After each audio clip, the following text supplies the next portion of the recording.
Good morning, good afternoon, good evening, my fellow YouTubers. Welcome to another edition of Aries Sky Rita Lee's video blog.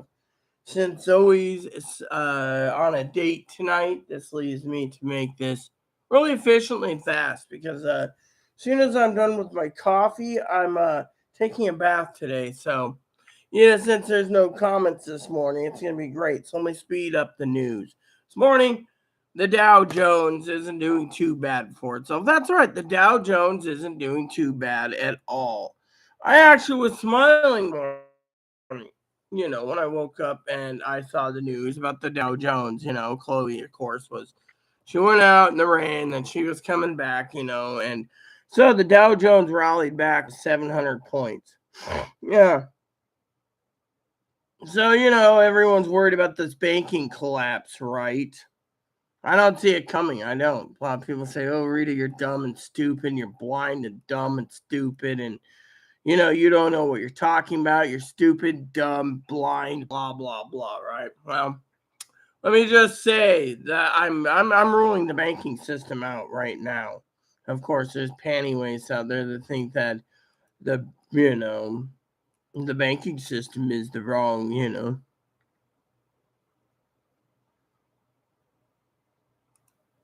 Oh God, look at all these freaking people. They always do this. So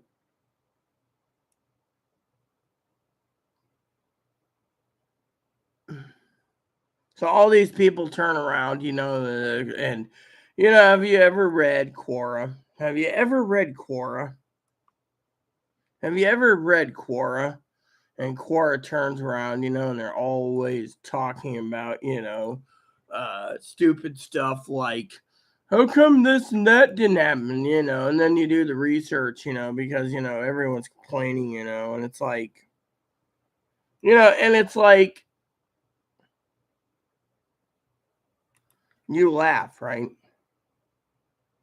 You laugh. And all these people turn around and you laugh. And then, they're dumb. They think the entire world revolves around, whatever. And it's like, I don't want to hear it anymore, I mean, literally, the world doesn't revolve around you. The world revolves around all of us. It affects us all. Fortunately, for some people, I'm not going to say yay or nay because of the time frame. Piper should be getting on soon if he does. If not, he can watch me offline. My point is, the world doesn't revolve around just one person. It revolves around everyone. So when I sit here and I hear people say, "Oh well, whatever it is," right? And it upsets me to no end. It literally upsets me to no end. Like today. Today I went online to my account. It's empty. Chloe's like, "Ooh, what? Ooh, what?" See, that's what makes me cranky the most.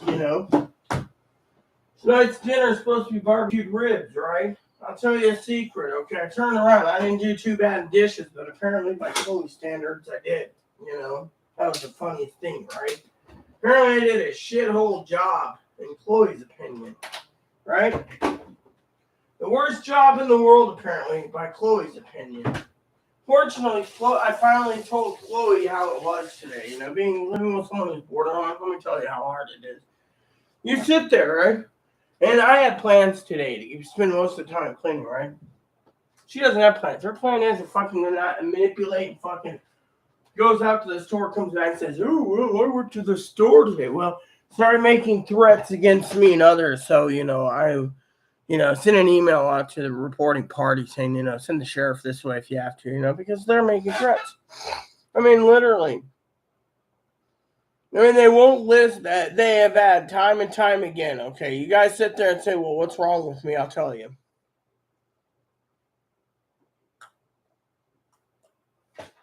I don't want to hear politics. That's right. Zoe sits there and she says, "Oh, I've been busy, how is today? Is everything great?" And you know me, I'm like, "Yeah, everything's great, right?" But the truth is, is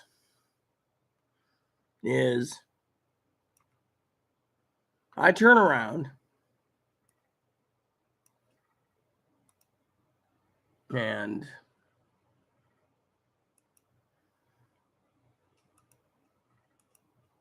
I turn around and I'm fed up with it. Fed up with waking up in the morning and having nothing but conversations about politics.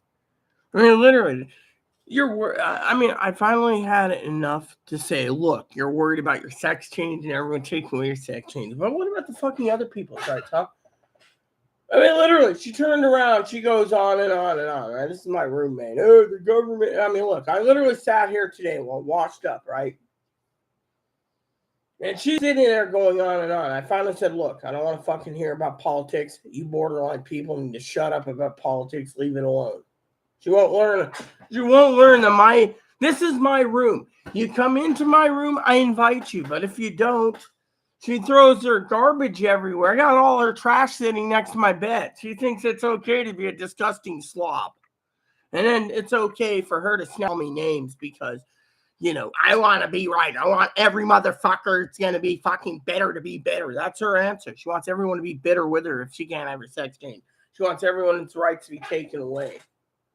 I mean, this is what you're dealing with in a borderline. And then I come on this morning to tell you what's going on news-wise and, etc. I mean, yes, this morning they're talking about, Prime Minister Boris Johnson might be back. That might be some interesting news, But then again, you got Chloe who's turning around and complaining about, And then, got Graham who's trying to do a playbook thinking of he can get ask Supreme Court of the U.S. under an emergency appeal to stop the Georgia election. And look, the thing is that the Supreme Court does not do it, okay? And they do it. They say, no, you got to face the grand jury, right? He's going to be looked at as a bad person. This is the thing. Let me put it this way. Supreme Court's already looking bad. So unless the Supreme Court lets Donald Trump hang, but Graham doesn't, then they're playing favorites,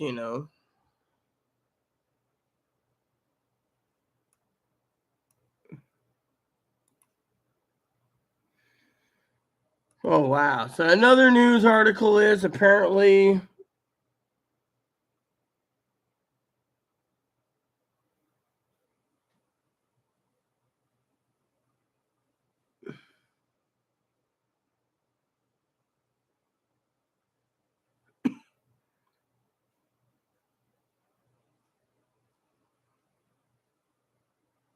there's this guy's gonna change his um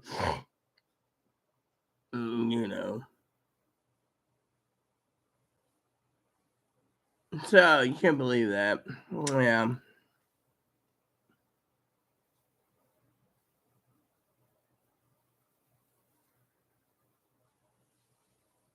Don't you look at this? There's a new article. The CNN reporter goes inside a secret Ukrainian drone workshop. If it's secret, then it's not secret anymore. You see? No. Yeah. So apparently there's a respiratory virus spreading around.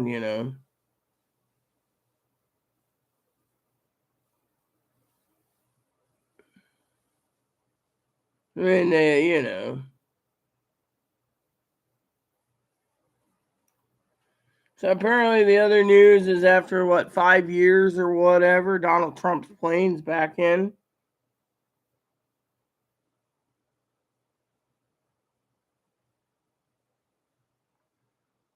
Hmm.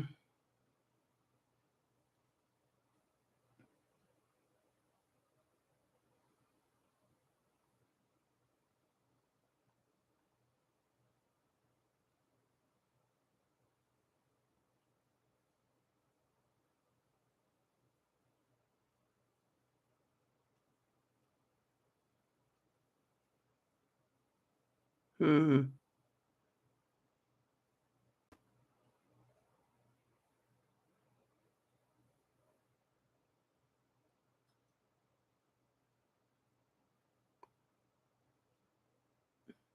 Wow.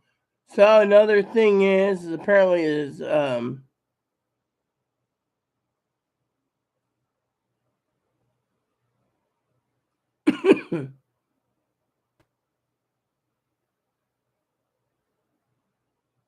So apparently Donald Trump, his airplane has been refit or whatever, and now apparently they say it's his prized possession.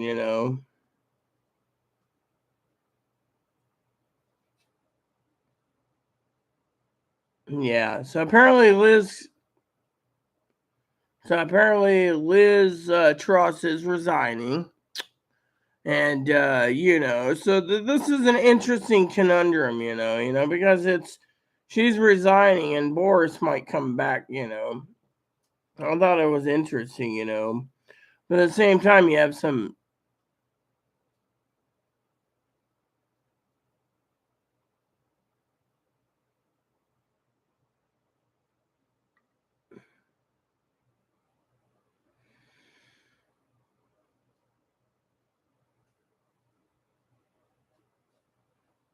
Yeah, so the news was that, but I just, and then you have Zoe, she's like, I'm going to go to a date tonight. And I figure, you know what? I'm sleeping in. I'm entitled to sleep in. So to me, it's really a good thing, right?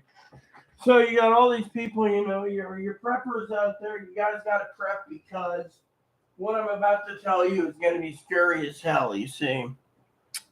Not that a lot of you preppers are the type of preppers who, you know, turn around and your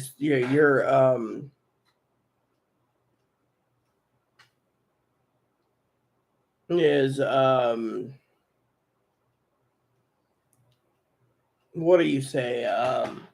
Got to worry about not, and I repeat, banking collapse. Banking collapse will only happen after a big major event, and I'm talking a major event, the king crab of all events. I mean, look at it from my perspective. So I gotta tell you a story. Zoe, if she was here, she'd be like, I love your stories. So the other day, last night, I should say, this morning before bed, I watched a movie. A movie I've never seen before.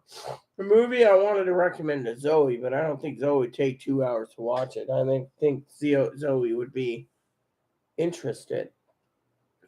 You see, Zoe was making a joke about don't sin,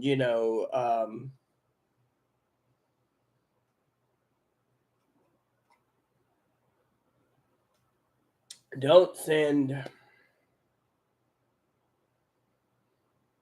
links to scanners, right? So let me tell you what I said, okay?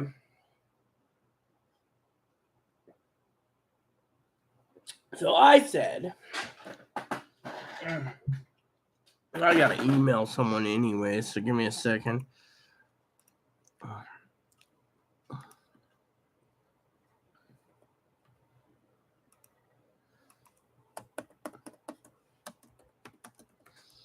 Mm.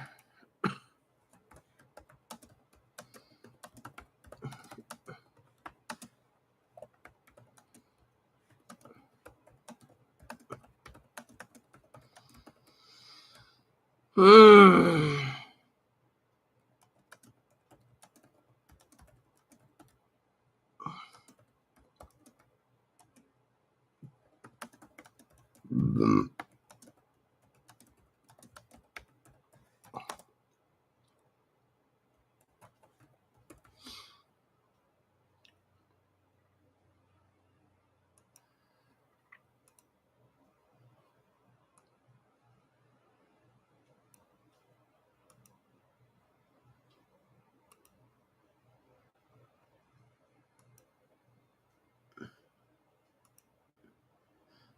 So I basically emailed my sister advocate, and I just basically said, what's going on, because the clothes getting worse, and I'm the only one here, and they keep pushing for the nuclear option, which is what I want to talk about. Not in the Chloe term. Nuclear option of Chloe's restraining order, but the nuclear option for Americans is simple. The Americans have to suffer.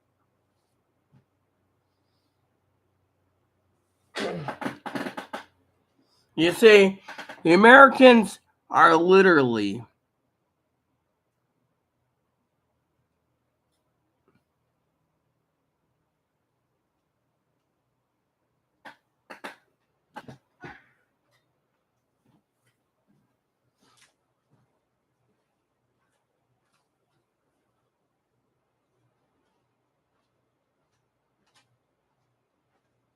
Okay. So let's get down to the short story of the stick, okay? Because this is great. It's a great day. This is a great day. I can climb in the tub and relax. So here goes.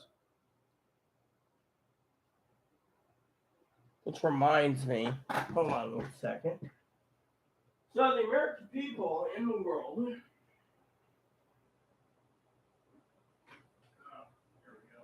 Let me get your floor softer.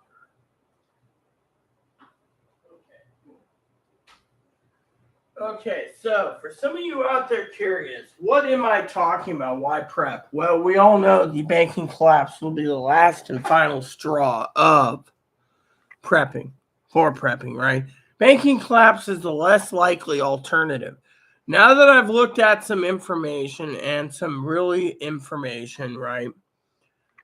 It goes like this. We don't need to worry about the election right now. The election's going to play out by itself. So if you have people talking red wave, blue wave, purple wave, I mean literally here, let's check something real quick. Hey Alexa, how many days until November 8th? How many days until when? November 8th. Well, you son of a bitch. No, I don't want to hear this. You damn pecker wadded thing. Alexa, how many days until November 8th? November 8th is in 2 weeks, 3 days, and 8 hours.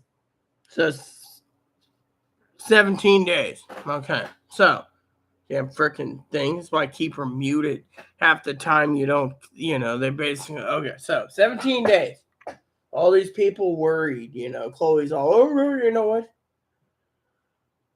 We'll see what happens in 17 days. Chloe thinks there's going to be a massive red wave. We're all going to die, and every tranny's going to die, and every gay's going to die, and every disabled's going to be died, and blah, blah, blah. So Chloe, she needs a mental hospital, not to freaking sit here and drive me insane. I was talking to Fanny the other day, my moderator.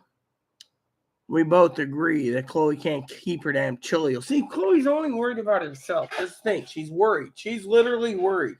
She's like a female version of Donald Trump, okay? Donald Trump's...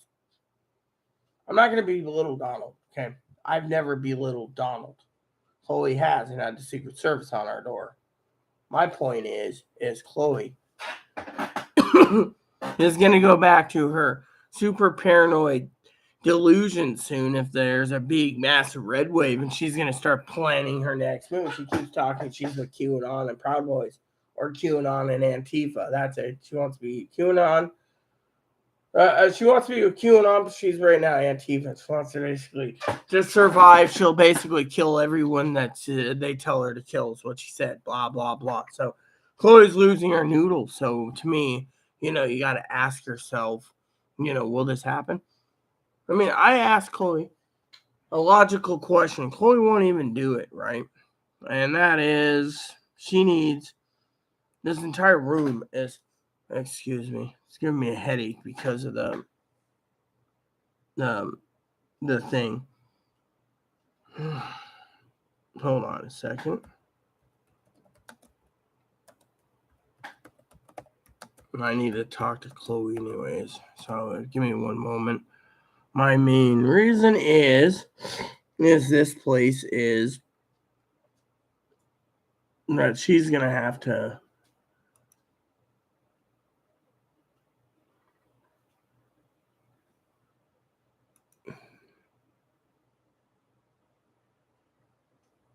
Is there a phone number? No. Apparently they don't give you a phone number. They just give you... Half these places don't even give you a phone number. It's like the manager took the...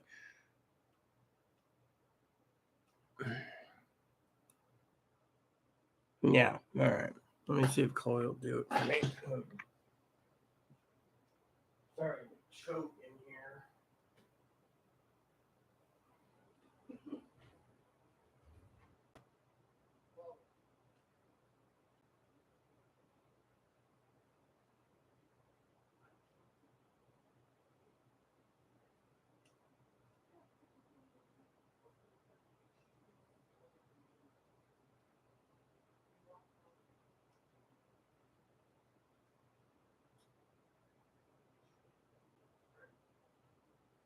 It's making me sick.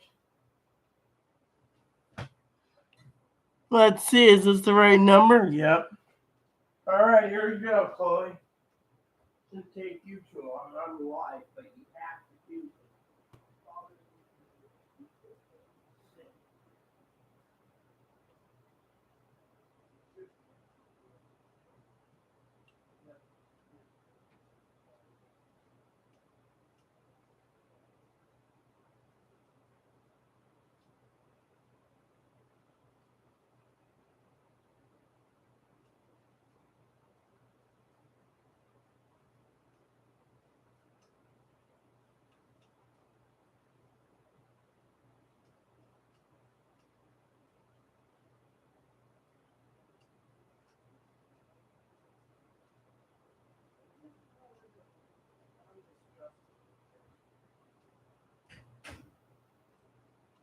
Okay, Pete, sorry about that. So, what we're going to be talking about today is very important. That is prepping for the big one. Now, prepping for banking collapse is the last key to banking collapse. Now, I've done some serious Google searching last night, and one of the things I was really Google searching about was nuclear war. Now, if you guys haven't seen it, I will give you guys a link in the live chat here. You might want to check this out. I don't know how long it's going to be there. Apparently, ABC News published it, but apparently, from what I gathered, a lot of the world supposedly doesn't sell VHS or DVD copies. So if you do get a look at this, it's oh yes, here we go. So apparently there's a 2-disc special on it, and so you can find it in DVD format. It's like $9. So so it's like $9 for the original, $25 for that. But the problem is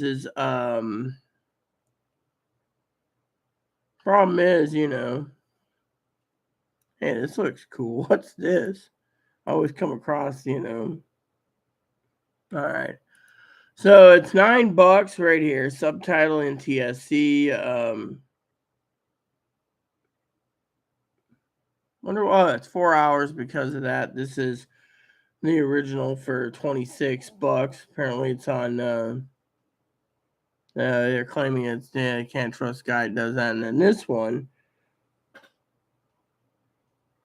Yeah, okay, so this is cool. So they got this little collection, right? So basically, you're paying X amount of dollars, right? Again, they're claiming this is a book. It'll go into my thing. So basically, what it is, and I will get it for you real quick, is a movie that basically talks about the end of days, but not that it, okay?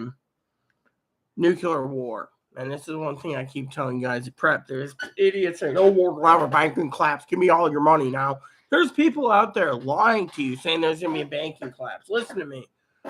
If you have done the research I have done for your entertainment pleasures tonight, you will know, quote, unquote. Now, what we're dealing with here is, let me show you this, okay? This movie is a movie. I'm going to send it off to Zoe anyways, but this movie is a movie. Right, I'm leaving you guys right here. You see this? Right there in the live chat. That movie is 2 hours. It's the full movie, okay? That movie explains from 1983's perspective what would happen in a nuclear attack. And let me tell you, I give you one disclaimer: viewers' discretion's advised. It's hard to find it, so I found it. They don't even have it on the Roku thing.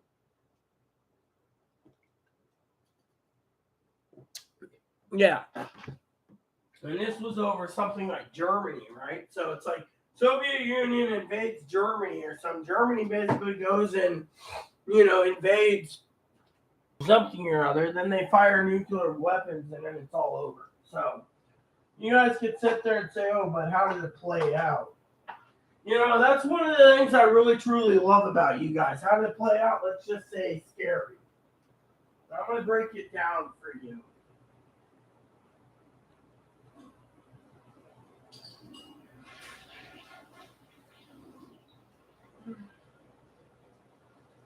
We call this where we live the bunker for a reason. It's basically the basement unit of an apartment, right?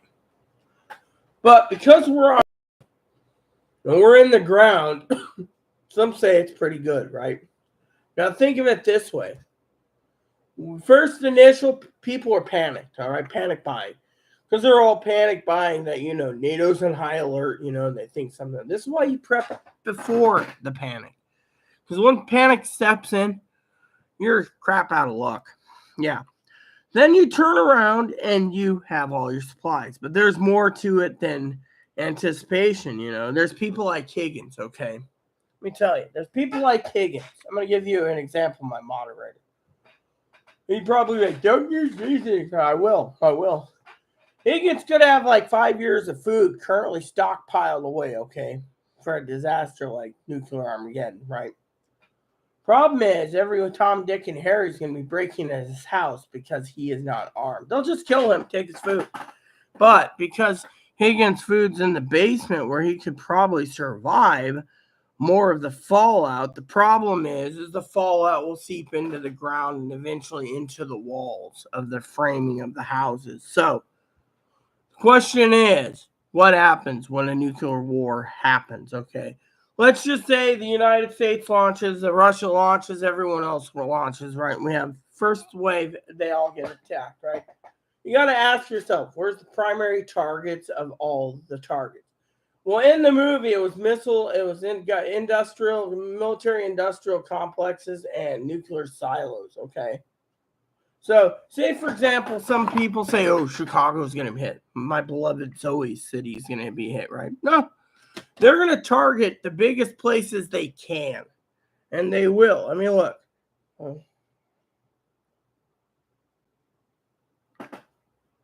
So, what is Kanye hiring? This just came out.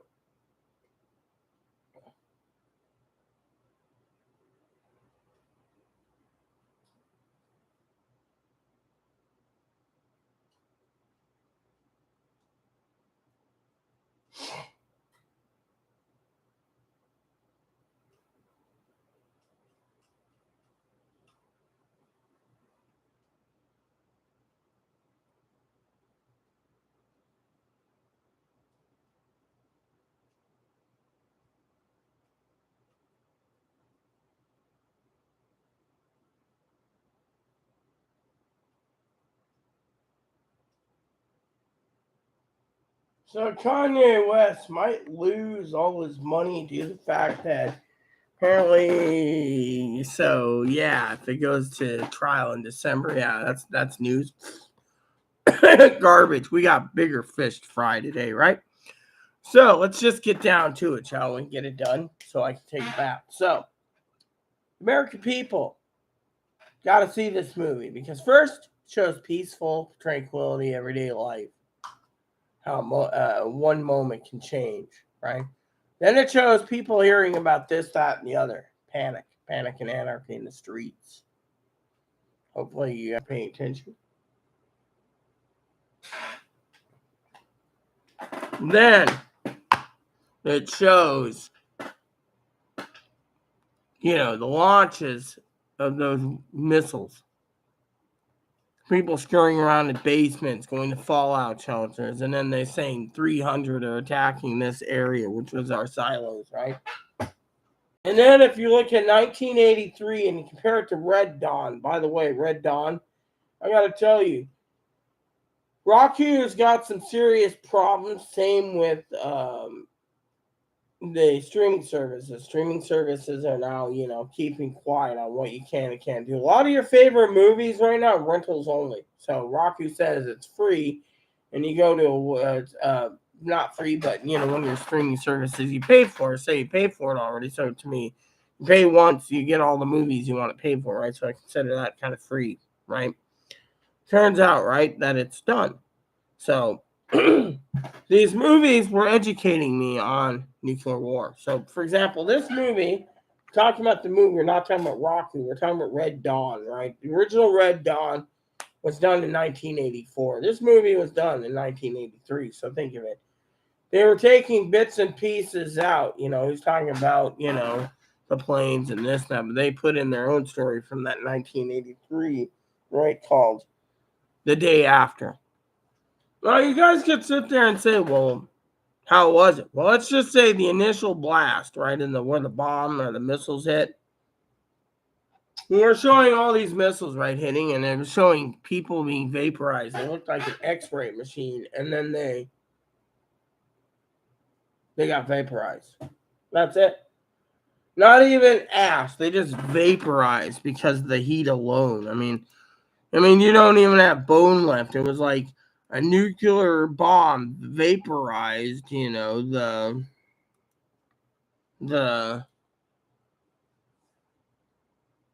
it was sad, okay? Literally they vaporized it, all right? And it was the scariest thing in the world, all right? Seeing those things vaporize like an X-ray machine. This is what really does happen. And then right when the vaporization finishes, this is where it gets tricky. People say, oh, well, we'll survive. We're in a basement or whatever. Then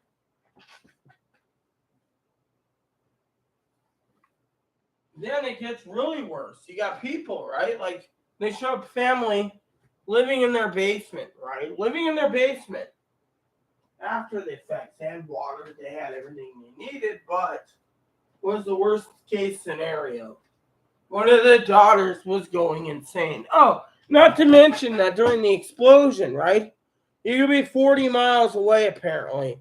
40 miles away from the blast, right? And if it's a clear day and you could see the nuclear explosion from 40 miles away, you could still burn your retina. That's how 40 miles away. So say we're 90 miles away. We don't need so targeting, say for example, the targeted cities that they claim that they want to target is San Francisco, Hawaii, and Seattle.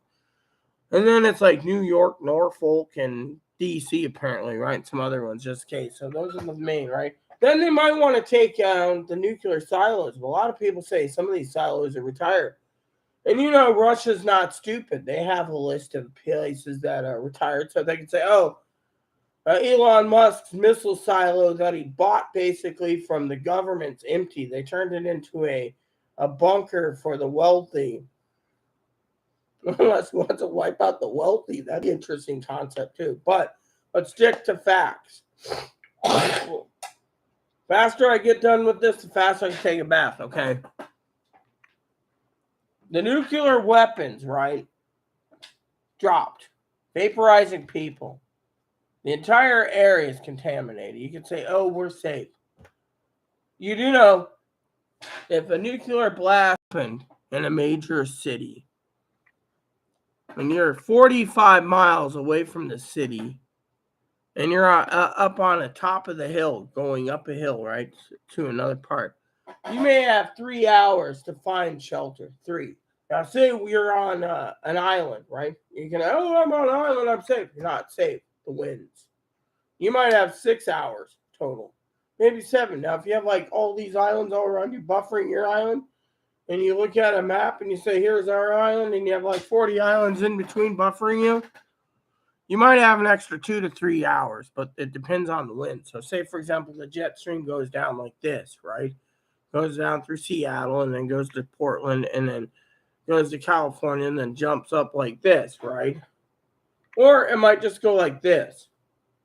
You picture where the jet stream. I don't need to do research for you on the jet stream thing, right? So what happens? Well, the jet stream is where the wind goes. So say if something got hit in that, right? Well, it started going up to Alaska, radiation wind, right? So you got to prepare for the wind. So second thing after it's detonated and say all the fire burns out, right? You got a new problem. You got radiation, which means it's unhealthy. You're not supposed to go out, right? And this is true. So in the movie, the one lady spent like a week in her house before she ran outside, right? Went outside because she's a farmer's daughter and she was going insane. She was in unhealthy levels. What was happening? The radiation was killing her slowly. Meanwhile, the little boy in the basement lost his eyes. And it became friends with the guy. A doctor found the shelter. He was out in the initial blast, so he was you know.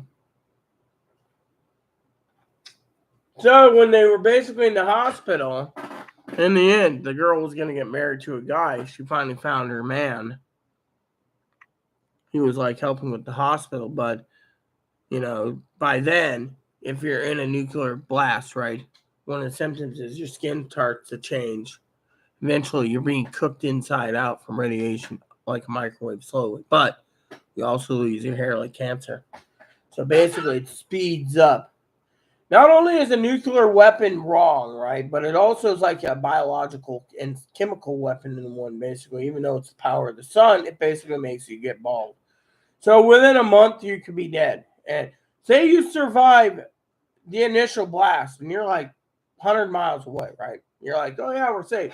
You got other problems. You got the wind. Think about the wind. You got the wind. You got the wind to worry about. And if you don't have the wind to worry about, say you're the only one in your area and you're holed up. No one sees you, right? People are sitting there and they're rummaging, right? First thing they're going to do is they're going to basically clear these islands out where I live, okay? They're going to basically get the ferries running and they're going to put people in the main ferry terminal just so they can get to their families. They'll be all like worried and they'll be naming teams, right? So the island will be less. The ones that won't leave are the ones that will be basically thinking ahead. But there's more. You see, ones that stay, they got new problems. They got the police who don't know if they want to become good or bad because they might be rogues. So you're defending yourself. Now you could sit there and say, well, what do we do? Well, think about it. Your main that was hit, right? We're already retaliating. Okay, let's just say we're waiting for nuclear winter, but we're not nuclear winter yet. What happens? While we're waiting for nuclear winter, which will happen, the temperatures will start to get colder. Meanwhile, most people that know that they're 100, 200 miles away from their city need to hunker down for 1 to 3 weeks, maybe even 4, taking potassium iodide tablets and to survive. While you're surviving, you must basically have one person basically go out on a recon, and you have to make sure you have fresh water to decontaminate everything and check, But you think the government's going to just give every city and town a Geiger meter to check for radiation levels? No, but satellite imaging, and by the way, when they do basically drop it, your cars aren't going to work, your electronics, nothing. Hospitals will be out of power. You're going to be on your own. So you have to prep for this major thing just in case. It's bigger. You see, let's just say you survive the initial blast, you survive 4 weeks, right? You're holed up, right? Let's just say you're holed up. Some of you people are going to die of starvation because you didn't prep properly. You thought, oh, the government's going to... Where's going to be the government when, let's just say, Russia fires, China fires, U.S. fires, Pakistan fires, Iran fires, North Korea, everyone fires, right? You're waiting for the pandemic, these people, the wealthy, like the King of England and Tony's King and all these people, they're all hunkered down in a bunker somewhere, right? If a castle could survive 1,000 years, like Windsor, you don't think Windsor is deep down, diabolical, but underneath the dungeon's got a bunker? He's sitting there with all the food he wants with his son, or his son's in another location. But let's just say England gets into the mess, right? Let's just say we find out later Tony's gone, passed away, because he didn't have the support needed because the governments are more important than you. Mm-hmm. There you go. We have to reform the government when we get out of this, right? Maybe they all will meet up and say, oh, we're not going to make these weapons anymore. But by then, it's too late. Why? People that are outside rummaging for food, shelter, clothing, those are the people that are not trained for radiation. The radiation will kill you. Literally, the radiation could be there for years. There's a minor amount of radiation still in Nagasaki and Hiroshima after all these years. But point being is think about it. Think about it. You could be sleeping in your bed tonight, hypothetically, and by the morning, you'll wake up with no power. You'll wake up. And what happens? There's no internet. You didn't know. Let's just say Russia used one in Ukraine. So you go down to the store. Let's just say your power's still on. You do your shopping, but you can't make purchases with a debit card. You don't know that something happened. Maybe you read the newspaper and it says Seattle Times on the thing. People are sucking it up, going, oh no. And then by the time you get to the store, possibly panic buying. You don't know what's going to happen there.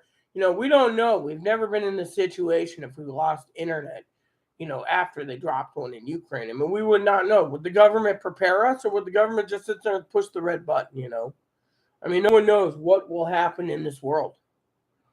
I mean, think about it. I mean, literally, we're going down the wrong path. That we need to prepare for it. But there's more, you see. If the radiation kills everyone scavenging for food, then you got a new problem.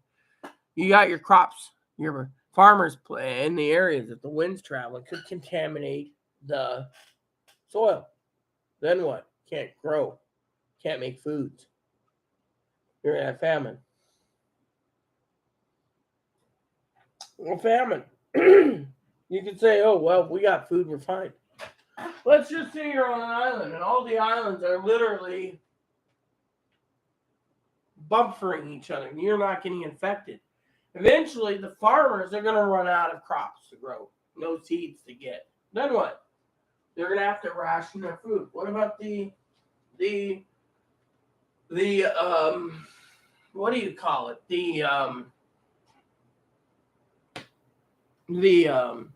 The thing about rationing, because you got an island. A lot of people just left the island, right? Hypothetically. Meanwhile, by this point, the banking collapse already happened because no one's buying. Everyone's panicking. Let's just say, for this hypothetical, right? Cities devastated. People dying of radiation. Government, you turn on your radio and you hear them say stay indoors. You're sitting there. You're like, okay, a month goes by. You're still listening. 2 months go by. You're still, let's just say the generating of dams and the rivers in Washington and Oregon and stuff, the rivers that have the dams are, you got radiation killing people, temperatures dropping, and you got what they call a nuclear winter. What is the definition? Let me look it up for you, just so we're on the same page here.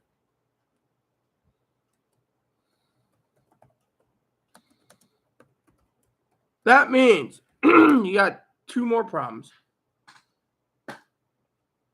They say the sun is blocked, right? Right? 5 years minimum. They call it the soot into the stratosphere. Resulting cooling would widespread crop failures and famine.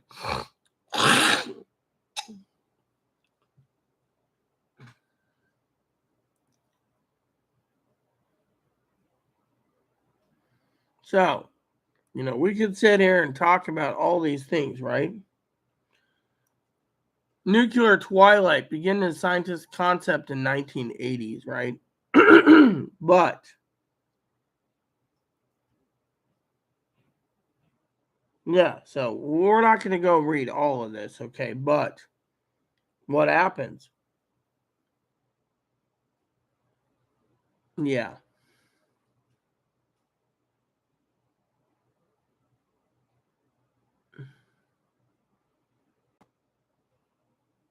The climate effects. Yeah, nuclear war could disrupt the global climate for a decade, 10 years or more. See, this is, the ozone depletion.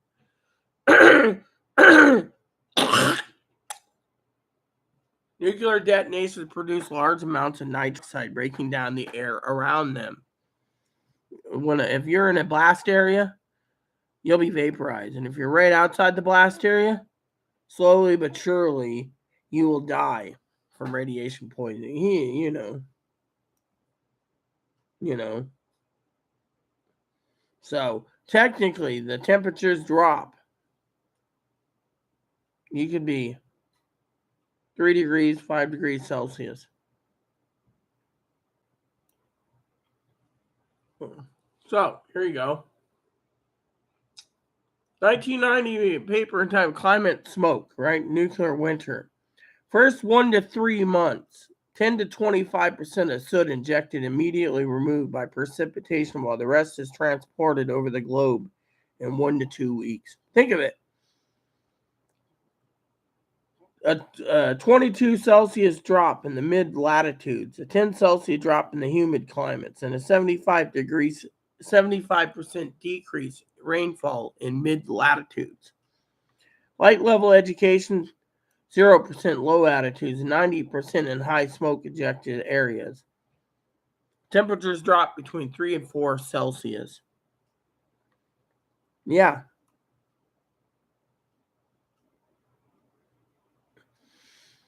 Yeah, so, then it says here, global average surface cooling is 7 to 8% Celsius in a 2007 study. Yeah.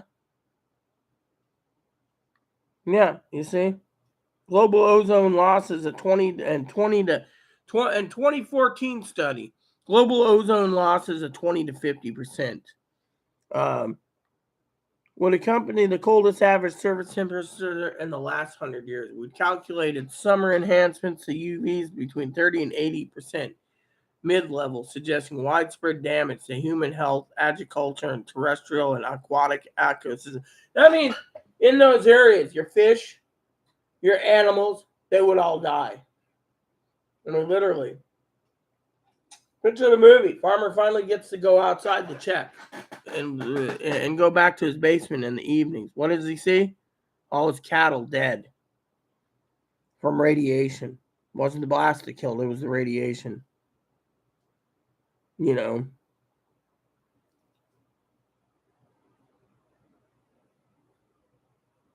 Killing frost would reduce growing season by 10 to 40 days per year for 5 years. Surface temperatures would be reduced for more than 25 years due to thermal, inertial, and albedo effects in the ocean expanded to sea ice. This is the stuff that you don't want to think about.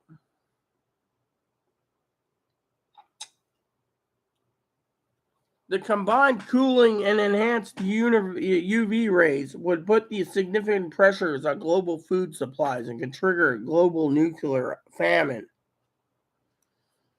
2018.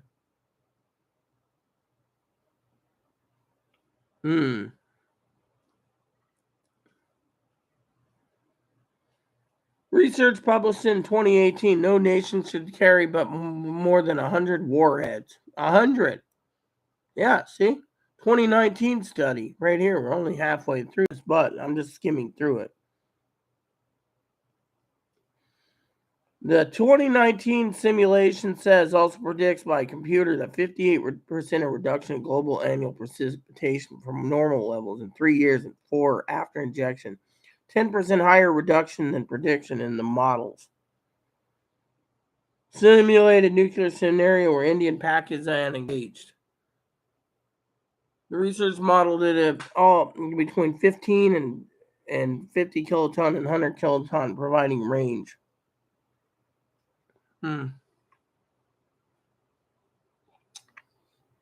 It's predicted that the firestorm released in this simulation was 1,000 times more powerful than Hiroshima and Nagasaki.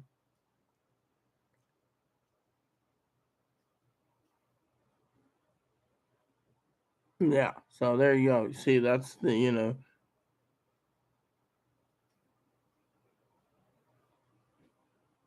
Mm-hmm. Says here, decrease between 15 and 30%, partially affected at mid-latitude agricultural regions in the U.S. and Europe, experiencing 25 to 50%.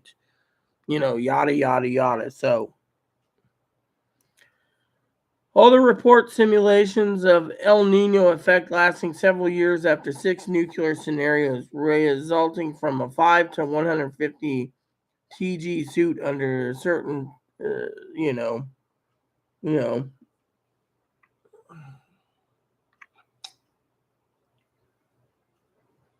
you know. This is done almost used winter papers are given the largest possibility degree of modeling cooling, which would be darkness or opacity. Yeah, see? And then they said apocalyptic models, blah, blah, blah. The thing is if you survived in a bunker or in a basement, you have other things to worry about, you know, you know. Yeah,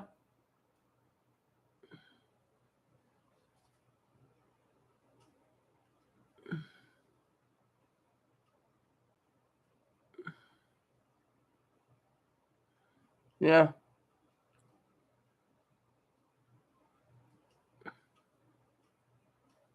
Producing food without sunlight. They're looking at that, see? Yeah. So all of this, we would literally have our seas would be contaminated.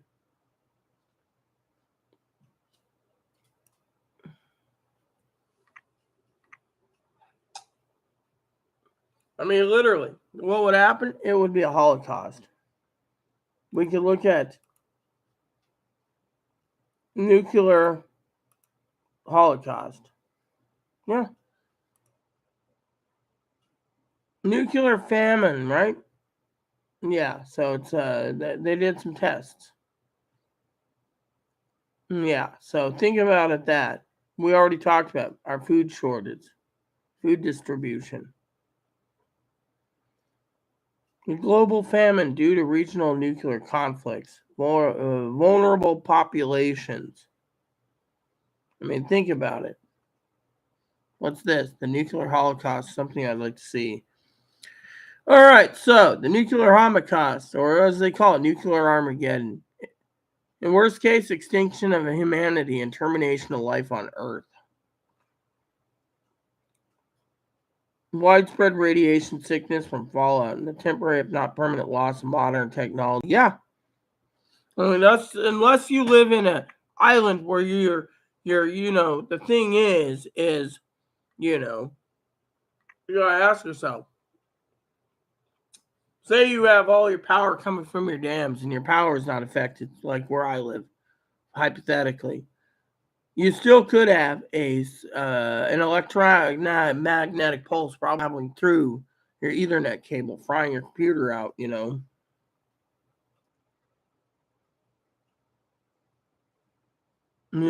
so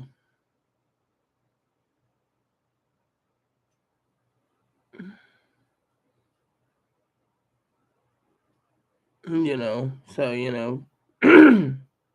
mean, think about it.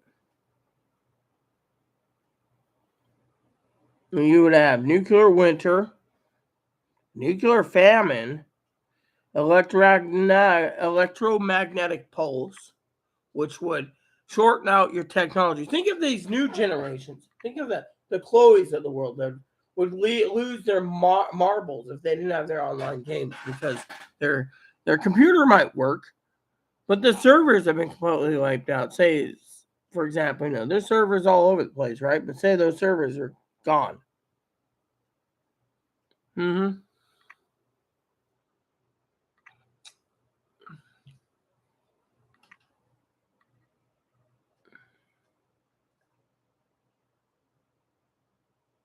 Yeah. Nuclear fallout. again, nuclear fallout, and then possible extinction. Yeah, I mean, think of it. This is more scary than you can think about. If you excuse me for 1 second, everyone, I'm going to warn you now that I got to use the restroom, so I will be right back to talk about this in more detail. Because I'm not done yet.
Okay, people, I'm back. Are you ready?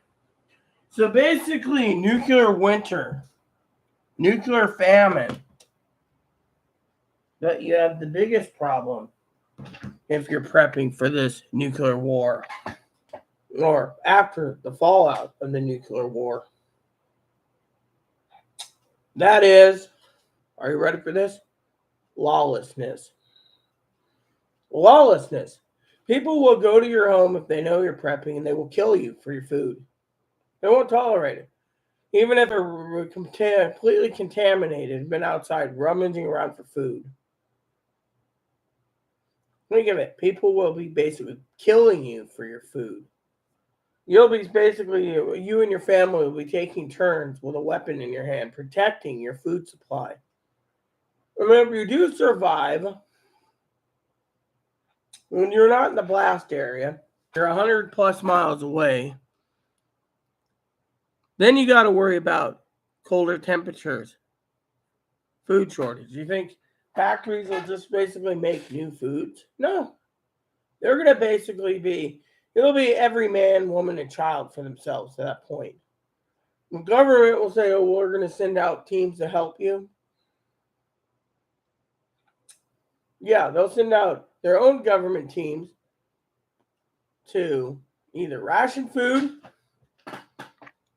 to declare martial law, which could happen. They could declare martial law, leaving a dictator in charge after the war. Meanwhile, 99% of the population could die.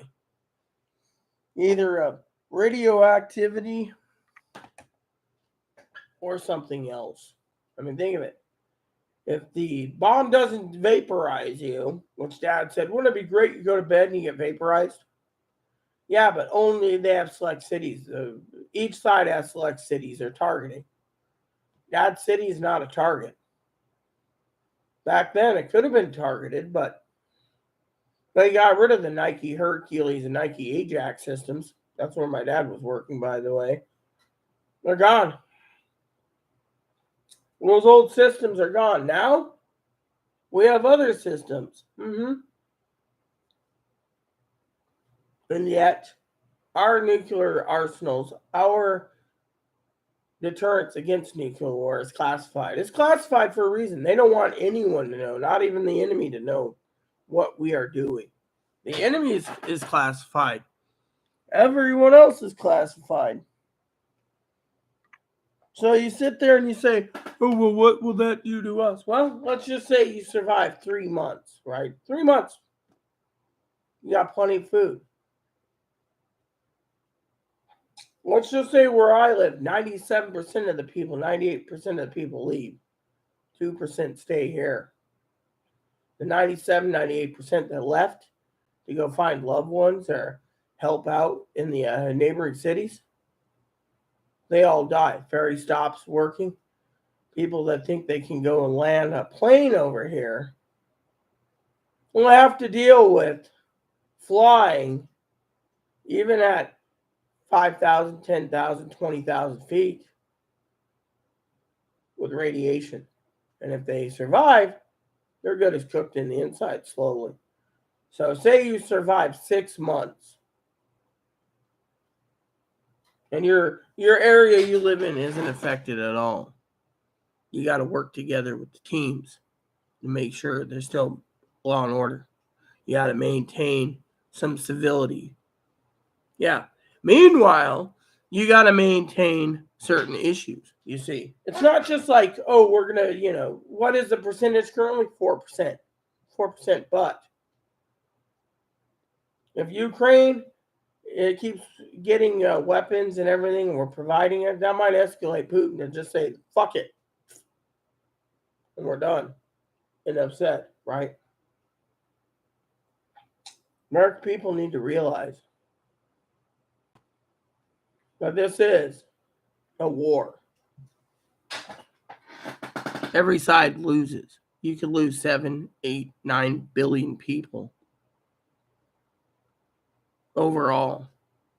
History books are going to be writing about it for years, centuries.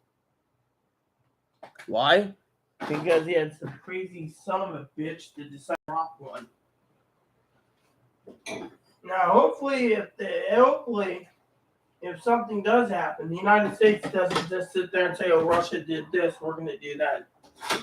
Ukraine's not part of NATO, so technically we can't just go in and, defend Ukraine with a nuke because they're not part of NATO. And if they were part of NATO, Putin would probably gladly use a nuke just because he said he would. He might be crazy enough to do it, but question is, how do you fix things? You don't. You see, you prep for that because that's the way the banking system is going to collapse. Not collapse because, everyone's talking about it. I mean, look at the liars on YouTube. They sit there and say, you got to prepare for a Great Depression. Really? I don't see a Great Depression coming. I say prep just in case of a Great Depression. If a Great Depression comes, there's going to be people that are hungry, armed, and they will kill you for your food. Yeah, they will kill you for your grub. And if there is a nuclear war, they will kill you for your grub, even though they're already dead or becoming skeletons because of the nuclear radiation. Your best bet is to stay put. Yeah. Remember I said about the movie? Girl went insane because she was stuck indoors. The smell was bad. Yeah, rotting corpses, rotting animals. The only thing surviving is a cockroach. Yeah, or a beetle. Apparently they can survive nuclear radiation.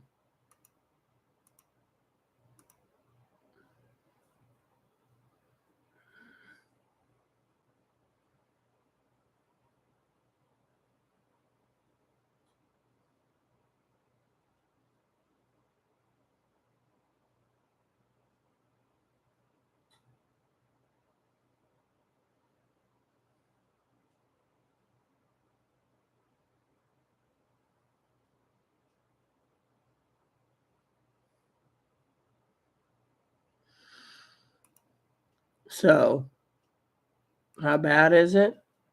Pretty bad. Will it get better? I hope so. But that movie, I highly recommend you all watch it because that basically shows what will happen to the United States if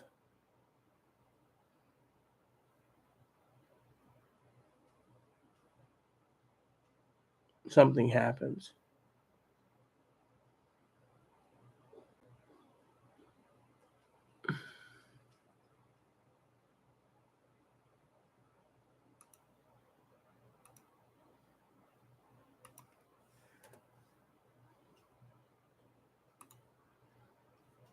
Yeah. Think about it. That's all I want to say to you all. I mean, you think, oh, you hear all these preppers, oh, we'll survive a nuclear war. Really?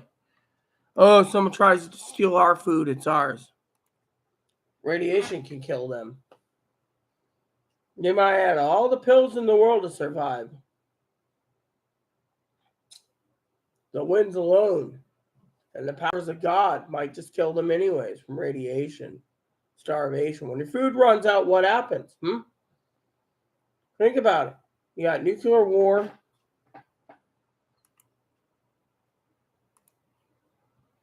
Nuclear war.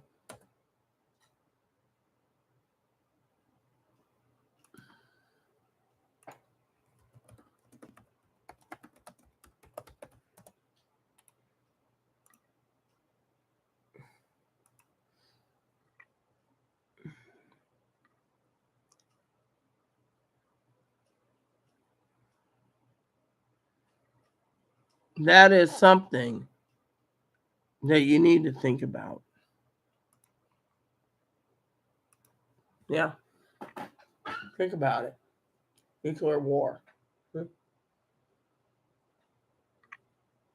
The after effects will be worse than the main effects of the bombs or missiles because you have nuclear winter, you have fallout, You have radiation.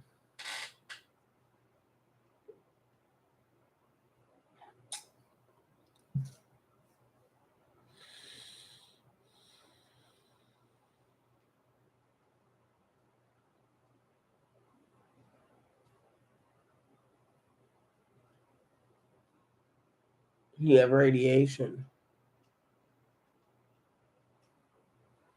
A lot of people die of radiation poison. And if they survive, the people that do survive, not getting radiated, not being in the initial blast, then you got to deal with nuclear winter. Can you prep for nuclear winter? What if you have no power? You might die of freezing to death because, like I said, 8 Celsius. I should check something out. It's been a while, so.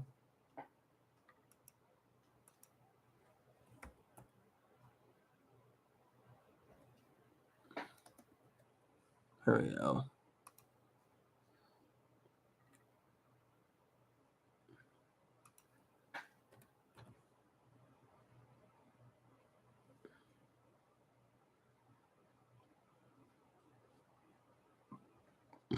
So the temperature is currently 40 Celsius. I've seen higher than that. I've had 45 Celsius, 50 Celsius. I've been in 50 Celsius weather. So say the average temperature is, right, Celsius is 10, right? Say the average temperature, and it happened in an area that's, say, 115, right? And then you drop it 10 Celsius to 105 Celsius, right? Whoops. To 100, basically, it would drop 8 Celsius. It would get colder and colder. Yeah. So, thing is, it's cold. And then you'll start to freeze. Everywhere in the world will get colder. If you're in an area where it's 0 Celsius to 32 degrees, it could be minus 8 Celsius. Minus 8 Celsius in parts of the world. It'll be colder. Antarctica will get colder.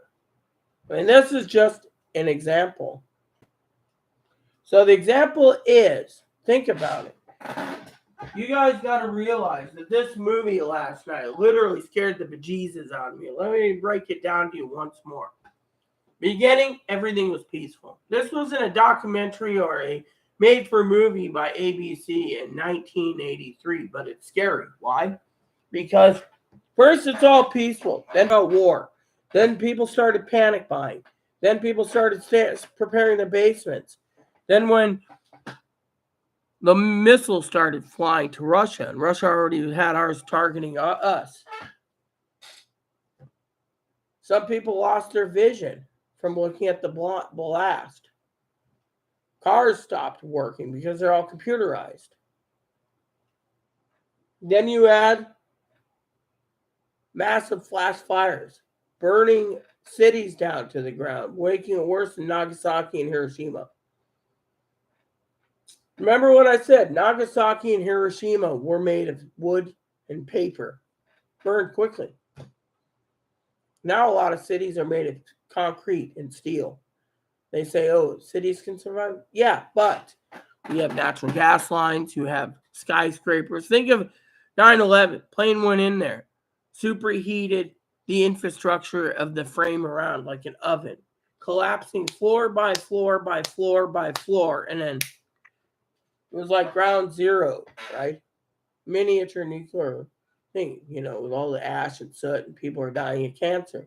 This is basically a miniature version of a nuclear war. But in a full nuclear war, there's 6 targeted major areas plus other areas that the enemy would target in this country. We target their stuff too. But if you survived the nuclear blast, you survived and you're in an area where you're safe, or say islands buffer the whole area, right? Then what happens? Then you got to deal with radiation. They'll say, it'll be like an example. My beloved Zoe would be told if she's in a skyscraper, let's just say Chicago's untouched, she'd have other problems to worry about. She'd have to stay in her apartment, not go out, prepare and stuff. Here, most people would flee the island trying to find their family and friends, worrying about them. That'd be like, what, 98% of the people leave? The 2% preppers here would stay. And Seattle was hit. We would have about 6 hours to get indoors because of the radiation would get to us. Within 2 weeks, the entire country and the world would be populated with the winds of radiation. And now, say you survive the blast because you weren't in the area. You survive being in your house for a month or more, and you follow instructions. What do you have then? You got to worry about nuclear winter. And if you can survive nuclear winter, then you got the fourth problem. Banking systems are gone. Then what? Then you have nuclear famine. Farmers can't grow their crops. People would have to work together to dispose of rotting corpses, rotting bodies. There'd be teams, burial teams, animal burial teams. There'd be teams surveying the areas. The government doesn't want to give many law enforcement or fire departments Geiger meters. The Geiger meter, some scientific groups will have them, but that'll tell you how much radiation is before you can go out and even move for 15 minutes a day. Eventually, it'll get better. But by then, you got to worry about, if you do survive, your survival, your food supplies. There's going to be hungry people that might be radiated in the main cities looking for food. They'll just kill you. They won't care. They may be radiated. They may be looking like a skeleton, but they'll kill you for your food. They'll think they'll survive it, but they won't know, how to protect. Think about it. This movie, people were vaporized. They looked like X-ray machines. The entire body, skull, head, and everything was X-rayed. Gone. Scary. They did a documentary of what could happen between Russia and the United States. It was basically an attack on the U.S. This could happen still. Putin could basically feel like he can't take Russia and rebuild the Soviet Union. So what's he do? Suicide for his entire people. Suicide for the world. They say the only safe place is Antarctica. But how many people are going to be living in Antarctica? If I won the mega billions, they wouldn't let me put a little factory there or a little research facility. I'd be there. Of course, I think Zoe wouldn't be happy if I took her with. She'd be like writing about penguins, he and frozen walruses. But seriously, the wind could travel within 2 weeks. Remember what I said.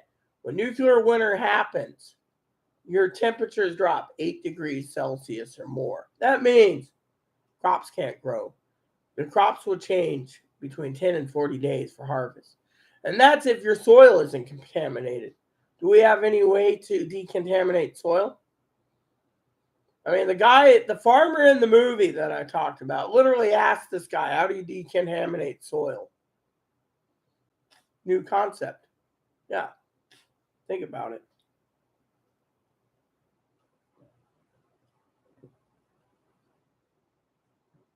Prepping for a banking collapse like all these liars say on YouTube or Great Depression, we're not coming down the pipe.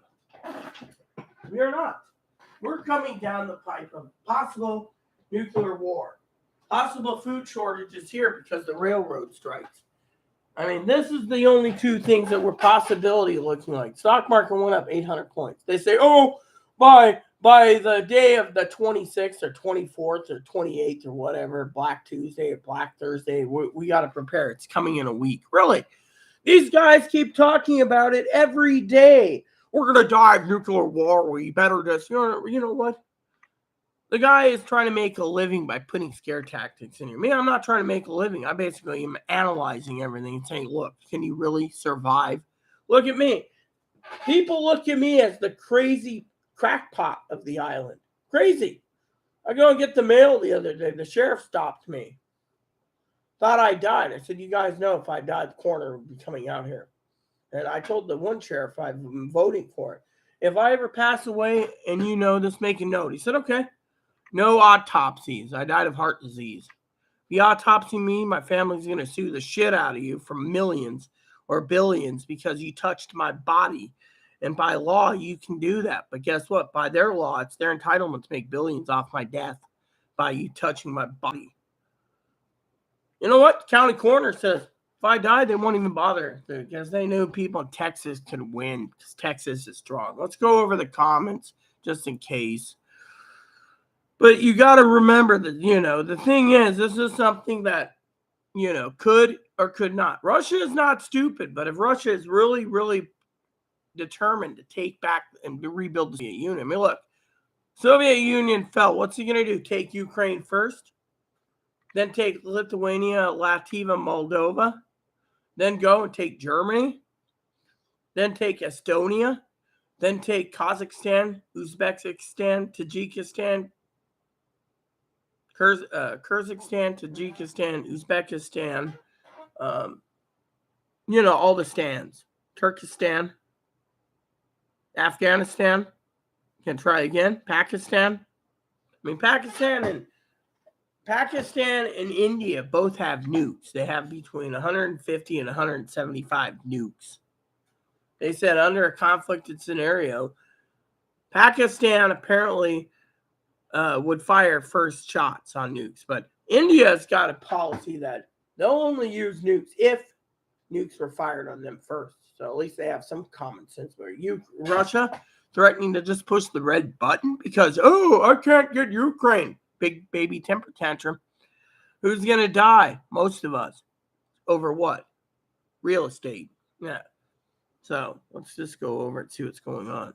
What's up? Almost 7 here. No date. Maybe tomorrow. Oh, hey, Zoe. What's up? How are you tonight? I'm okay. We're just talking about possibility.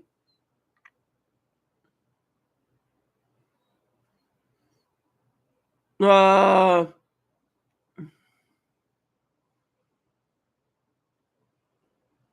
spooky. Okay, there's a test it to screen for colorectal cancer when you don't have any some figures. Shit on a stick. I like that shit on a stick. Sounds like the new version for corn dogs. Buy your shit on a stick today at the fair and have a blast as you eat your shit on a stick. Oh, they can nickname corn dog shit on a stick. People would buy it still. Oh. There's this guy once, right? They invented the Atari system, right? Pong. Nolan Bushnell, I think it was. The guy that invented Pong, right? And came up with Atari. Well, his co-worker and his second in command told the guy that helped make and sell Pong, said, you're the best salesman ever. Because, the arcades at the time ran the coin boxes, right? Were the coin boxes were out, it broke. The machines broke. They didn't know why. People bought them. They found out that the boxes were full. Everyone was addicted to it. So the guy's nickname, the guy was told you could sell dog shit in a box and it would sell. Yeah. So think of the topic tonight, people. This is bigger news than anything. Bigger news. This news is scary news. Literally scary as scary can be. I mean, you're dealing with, and this is why I'm trying to get you to prep. Prep for emergencies. Earthquakes, famines, flash floods, hurricanes, lightning storms, snowstorms, etc. But don't prep for anything else.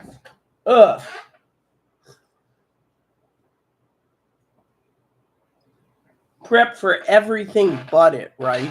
So, but if you guys are tuning in today, you got to realize, that this could really happen. And that is, that could be the scariest part of the world. Yeah, think about it.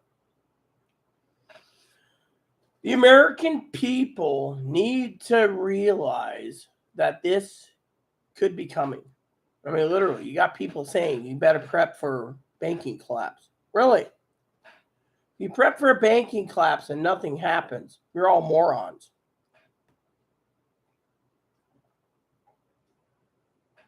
Prep for basic natural disasters and work from there.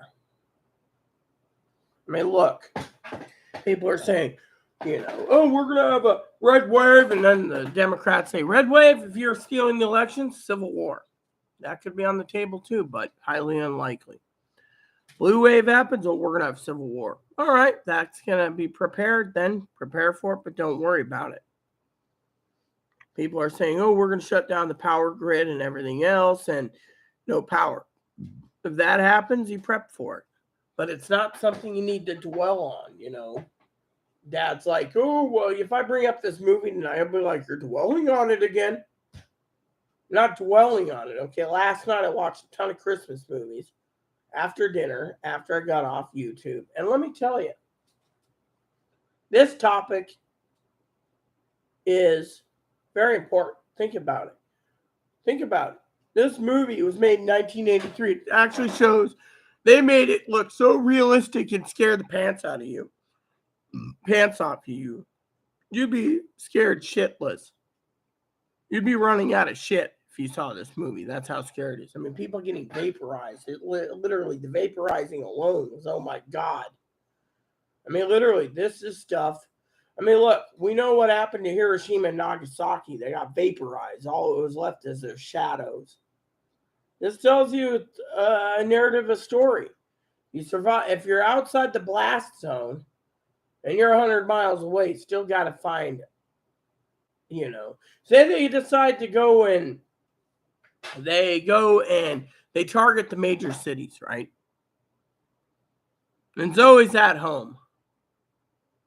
And the blast zone's near her. No offense to you, sweetheart. She might or might not survive, depending on how big the bomb is, right? It might vaporize her. She'll be in heaven. She'll be like, oh my God, I got to worry about Rita who's living on an island. Or, whatever. They could target another city, but everyone will be out for themselves. We won't be safe. You got to arm yourself, protect yourself, and not talk about, these preppers. Oh, well, we got to prepare for World War III, Civil War, nuclear war, false elections. We got to prepare for banking collapse. Really. These guys are coming up with all the things. And then it doesn't happen. They just come up and change the date. Now, I know Zoe loves how I don't speak sugarcoating like these people. Because when you listen to a son of a bitch prepper who sits there and says, oh, well, the banking collapse didn't happen, like we figured.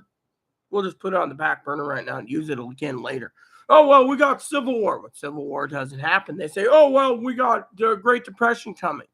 Great Depression caused the banking collapse. No banking collapse? No Civil War. Well, we got World War III. And then they sit there, right? And they say, prep for World War III, prep for World War III. Then what? Well, you listen to me and prep for any and all emergencies just in case. They're prepping, raising the prices of groceries because they're all worried about dying. And let's just say these preppers, okay, let's see these preppers, right? All the preppers on YouTube. I'm going to give an example. A story narrative. Zoe likes the story narrative. I sit here on an island. 99% of the people leave looking for their family, right? Let's just say there's a few people out there on the island that's preppers like me. We all get together. We sit back and say, okay, let's see what happens. They all leave. Ferry stop. We have deer. We have cattle. We have everything we can go. But what do we got to worry about? Nuclear winter, radiation. So we prep for. Meanwhile, these preppers that basically told you to prep for everything, they run out of potassium iodide tablets, and they die. Some of them die because even though they're armed to the teeth, they run out of food. Think about it. They keep sucking up everything, and then they die anyways. They die either of radiation poisoning. You think they're going to be walking around in a nuclear plant radiation suit? No, the citizens don't get those. So let's just say they're not in, they're in the hills. Blast happens. Then they go out and they're like, oh yeah, yada yada yada, right? But they don't realize that even though they're prepped for everything, they didn't prep for the death that will kill them. You can't smell it, you can't taste it, you can't hear it, you can't see it. Radiation. Then what? They start dying off of that, even if they're taking their pills. Radiation could be moving through the winds. Hilljacks galore dying like crazy. Hispanics, African Americans, Asians, they're all dropping like flies. Because they listen to these guys saying, oh, you got to prep for this and that. But, and don't forget to stockpile gold. Gold's not going to be the most important commodity in a nuclear war situation. Your food, your toilet paper, your paper towels, everything that's needed to live in your house is the most important commodity then. Your survival. Maybe some ammo, but you know what? Without power, there's no way to pump gas. So all these preppers prepping for nuclear war hasn't even trained their mind, mind you, to worry about the main problems. Nuclear war? No problem. Well, let's give me an example. He's always talking about how I'm like a saint, or how I have so much patience, right? Say a bomb goes off in the main city of Seattle, right? We have all these islands buffering us. No problem. So let's just say 99% of them leave after a while, leaving 1% of the population, right? A few hundred people. We sit here waiting, not leaving, but waiting. What happens then? Then we wait for the cold temperatures. Then we wait for the radiation. Let's just say the island, all the 400 plus islands buffer each other so we don't get really affected. But let's just say hypothetically, power is still going because it's underground through that, and the dams are still powering.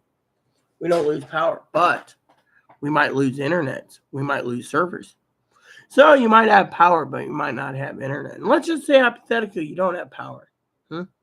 99% ferries aren't moving anymore. They won't move. No one can move the ferries. They can turn the ferries into homes, but if the ferries have no food and all they have is working toilets and places where the people can sleep, they'll just turn it into a home. They can't drive the damn thing. Let's just say the captain takes all the keys and disables it, sitting in a port, right? Everyone's off the islands if they wanted to. No one else can get on.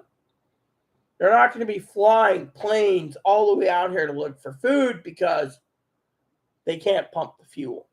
Two is, it might be the winds might be radioactive anyways all over. So except the mountains can, but you see, mountains will buffer eastern Washington. Say Portland and others get attacked, eastern Oregon will be protected. Same goes for California. Some of California is desert, right? And the Sierra is buffering it. No problem. But you got to realize nuclear winter, food shortages, famine. So even if you have the mindset as a prepper on YouTube to prep, do they have the mindset to sit there? Like that girl went completely and thoroughly and insane. This teenage girl, she's like 19, went insane. Insane because she didn't like being in a basement for like 7 to 10 days. Went insane. The thing is, these newer generations, no offense to Zoe, we're Gen Xers, apparently. We're the cool generation. We are the preppers that are prepping, and we could hole up for months. Look at me, 2 years in the bunker here, going out only once in a while. Chloe nags me to go out, which I'm thinking of taking some time next month to leave the bunker temporarily to go see the coffee shop owner and to go and see about getting some crayons and some other stuff for Zoe's Christmas present, which Higgins was angry. I told him there's this list I have on my phone, tablet, that talks about what to get for Christmas. So far, I got coffee and Crayola crayons for Zoe. I don't have tea, though. I don't know if I think I put tea, but I don't know if she likes tea.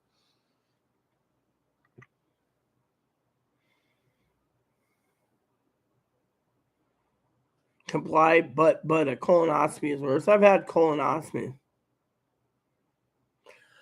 Talking about a movie that I saw recently, the after effects if Russia hit America. Now, remember, Putin's threatening to launch in Ukraine. That could trigger nuclear war. And that is why I was talking about, Zoe, what the after effects are. You see, you preppers sit there and you're prepping for banking collapse. It's not going to happen. You preppers out there, you big preppers that are making a living off the people, stealing their money, making lies. I'm talking to you, the preppers that own your own prepping channels. You're lying, you're cheating, and you're stealing. You're stealing people's money. You're sitting there going, oh, there's going to be a banking collapse. Really? And then you make these elaborate titles, hoping like hell that there's dipshits out there that will believe it. Now, I've been analyzing everything for 18 to 20 hours a day, going through. Sometimes I'm slow, you know. Let me just say, okay. Let's see what the latest topics are today for this. One of the three guys making a living off of you, the preppers. I don't make him it. Let's see. Let's see here. When it's all gone, that's a stupid title. A little relief from the tax man. Oh, that's great. More power to people. Oh yeah. The road to communist. Really? We're going communist? I don't see it right now. It could, but more likely not. See, this is why they're basically trying to prep. They want to prep, coordinate everything, and do civil war and overthrow the government because they don't want communism, supposedly. But they say grocery stores now reducing inventory due to inflation. Really? That's funny. Chloe went to the store today and she turned around and told me my milk's $6.69 a gallon and a can of Folgers is $12. Don't fool yourself. Self-sufficiency is impossible. Really? Wow. Guy who's basically sitting there making a living. Well, let's look at the other guy, right? The other two guys I think is funny too. So let's look at this. Let's see. This guy has made U.S. nuclear forces on high alert. Wow, that's bullshit. Putin retreats to a bunker. Another bullshitter. The government's secret nuclear bunkers in the U.S. and Canada. Bullshit. Like we would know where the government's top secret bunkers are. 20 survival uses for $5. Click on my video. Making a living on it. Another country enters World War III. Wow, I don't see World War III anywhere in any of the mainstream media, including but not limited to OEN, Newsmax, or Fox. News! All of Europe prepares all their bunkers to protect their governments. Wow, that's original. In the next 6 months will be chaos. Really? See? Fear tactics. Make a living.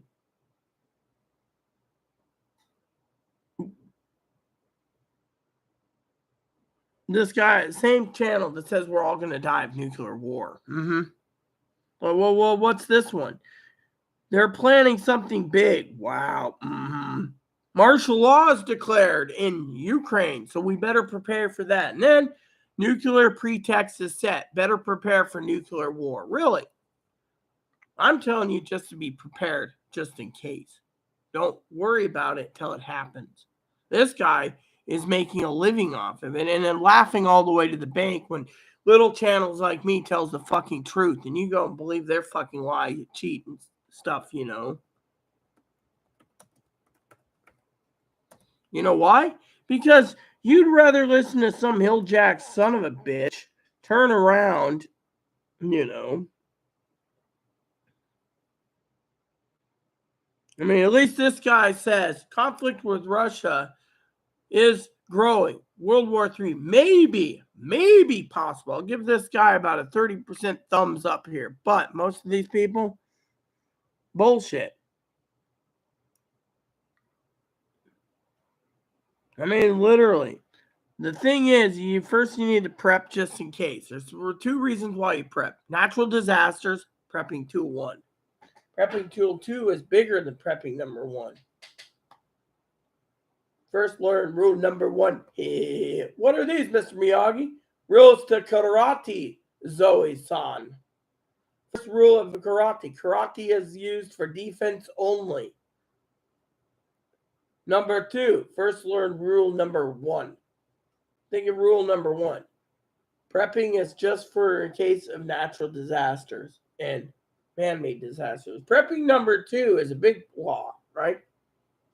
You don't worry about it. You just prep in case something happens. But these people are lying, literally. World War III possible? Maybe. But, you got these idiot people out there, love all of you, by the way, that say, oh, the mainstream media lies. Well, maybe, but if the mainstream media says we're in World War III, we'd be in World War III. But instead, second reason you prep, okay, before I forget, is inflation. So you buy your groceries now, stockpile it away, and then something happens. You have food to fall back on and ride out the recession inflation problem. Because it'll eventually get better. But you got all these lying son of a bitches out there telling you to prep for nuclear war. Nuclear war is the last line of prepping. Otherwise, it doesn't work. It doesn't affect, I sleep whenever I'm tired, and I get up when I get up.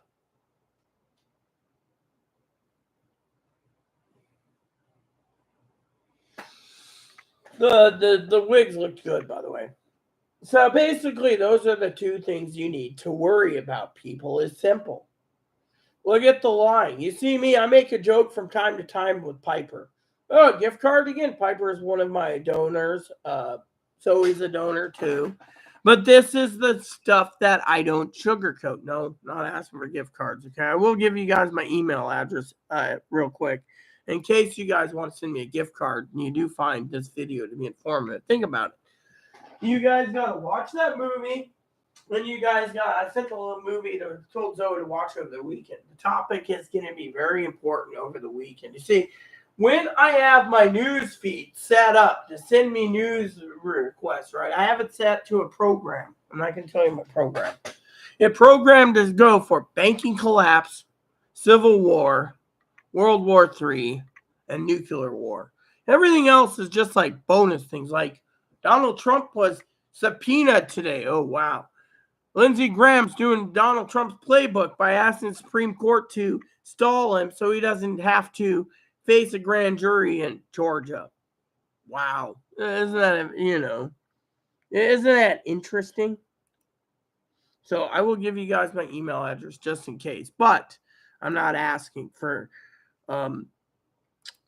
handouts. What I'm asking for is for you to listen. If you want to give all your time to the preppers out there and give your money, that's your business. But let me just make a statement here. Something I'm not going to sugarcoat because I don't sugarcoat things like these fake preppers do. You see, fake preppers out there, they're making a living off you. They can't make a living off of the pandemic anymore. They can't make a living off you listening to their conspiracy theories on, Donald J. Trump and prepping and, let me tell you, I will need to use the restroom real quick to tinkle, but let me tinkle real quick. There's my email address if you want to donate. Let me just give you an example in a second.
me put it to you this way. Thank you for waiting, everyone. Let me tell you what I'm thinking, okay? I love all of you, by the way. But if you want to donate your money to some prepper because you think he's giving great information and you're prepping for banking collapse, so be it. But let me ask you a question. And maybe Zoe will weigh in on this afterwards. I know Zoe says, everyone's money is their own to do with. Yes. But what if you have a family? What if you have a family, you work 70 hours a week, like Piper. Love Piper, by the way. Piper, if you're watching this, love you, man. You're great. And what if you decided to donate $50,000 a year, hypothetically, to your favorite preppers, right? Oh, you're a great idea. I'm prepping. I'm doing everything by the book. I got my guns. I got my food. I got my water and everything. That's fine and dandy. But what if one day you turn around and do your accounting and find out you needed that money and said you were stupid to give it to someone else who just sat on his ass basically going on YouTube saying, prepare for the end of the world. Let's put it this way. All right. Well, let's break it down here, okay? You don't donate much money. Maybe you give 25 occasionally to this person. That's fine. And he accumulates and he gets 25 per all of his subscribers. Say he's got 190,000 subscribers, right? He's already just made millions of dollars lying to you guys. Millions, right? I've checked the calendar just out of hypothetically, okay? So let's just say you give $25 to this guy and you get 190,000 donations, right? That's $4 million you're just sitting on. He's got enough money to live on the rest of it. What if you're a prepper, hypothetically, and you get $25 times 800,000 people? That's 20 million you just made, just sitting on your ass on one setting. 20 million. He's sitting there laughing to the bank because you guys just gave him all total of 20 million. You see what they're doing? They're making a living off this. They don't care about your feelings. It's all money to them. They're not sitting there like, I mean, look, I offered to do a giveaway. Some type of giveaway. I don't know what I'm going to give away, but a contest of some sort. Fanny and I were trying to think last night what we would give. Maybe a gift card? Maybe you guys want something simple? Who knows, right? I found a tool that I can randomly choose people in the contest. So I want to start a contest. But the question is, what do I give to you all? You guys have given me your time to listen to the Rita show. You've given me your time. Some of you have lent me your ear, like Zoe. Great, great moderator. Why? Because Zoe knows that the bullshit that these people are spewing is bullshit. Sugar-coated. Prep for this, prep for that. Prep for all your emergency disasters that FEMA says, but do it that way, right? Prep for those. I'll give you the FEMA link, by the way. And then secondary, prep for food shortages, prep for nuclear war just in case, and prep for other things. But don't sit there and go and talk every day about, you're prepping for civil war. Fanny said it herself. You can't literally, quote, unquote, prep for civil war when you guys can't coordinate yourself to cause civil war. Think about it.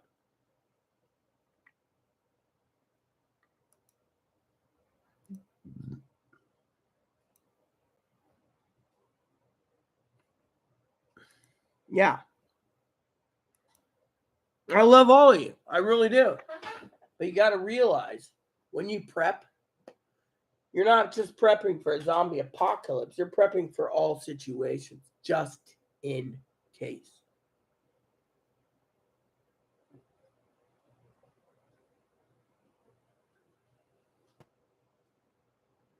Now, I'm not going to sugarcoat this. I want to tell you something important. All right. I will be doing videos on to help you out for prepping to make your best Christmas for your family if you have kids.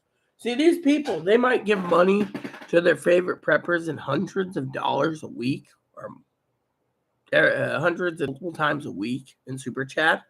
But what if they have family? What if they're going to get a divorce because the guy's a prepper and he's a crackpot and his wife's seeing her family's money depleting because this guy believes something? I mean, look, all I'm saying is if you're going to prep, use some common sense, do some research. I mean, you don't know how many times I sit there. Okay, Zoe's going to laugh at me. And she says, we ate them all last night, honey.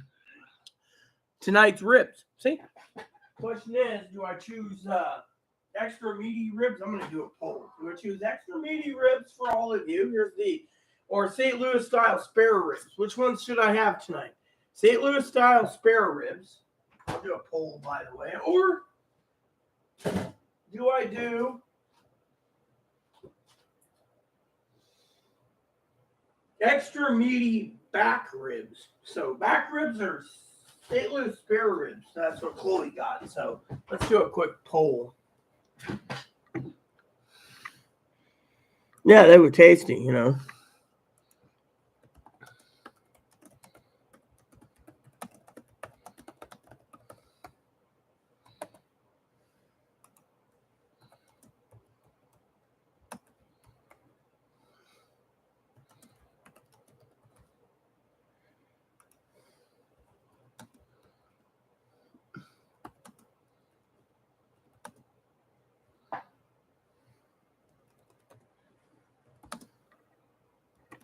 Sorry if I'm spelling it wrong, but, well, let me look it up. I don't want to spell this wrong for the poll. Or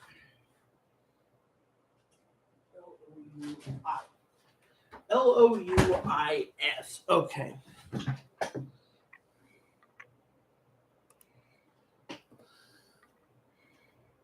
All right, here you go.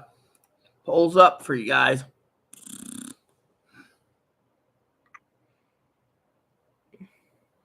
Well, I'm sorry to say, but if you've seen my dinners, Miss Wifey, you're going to know that, let's see, I've ate a lot of frozen TV dinners.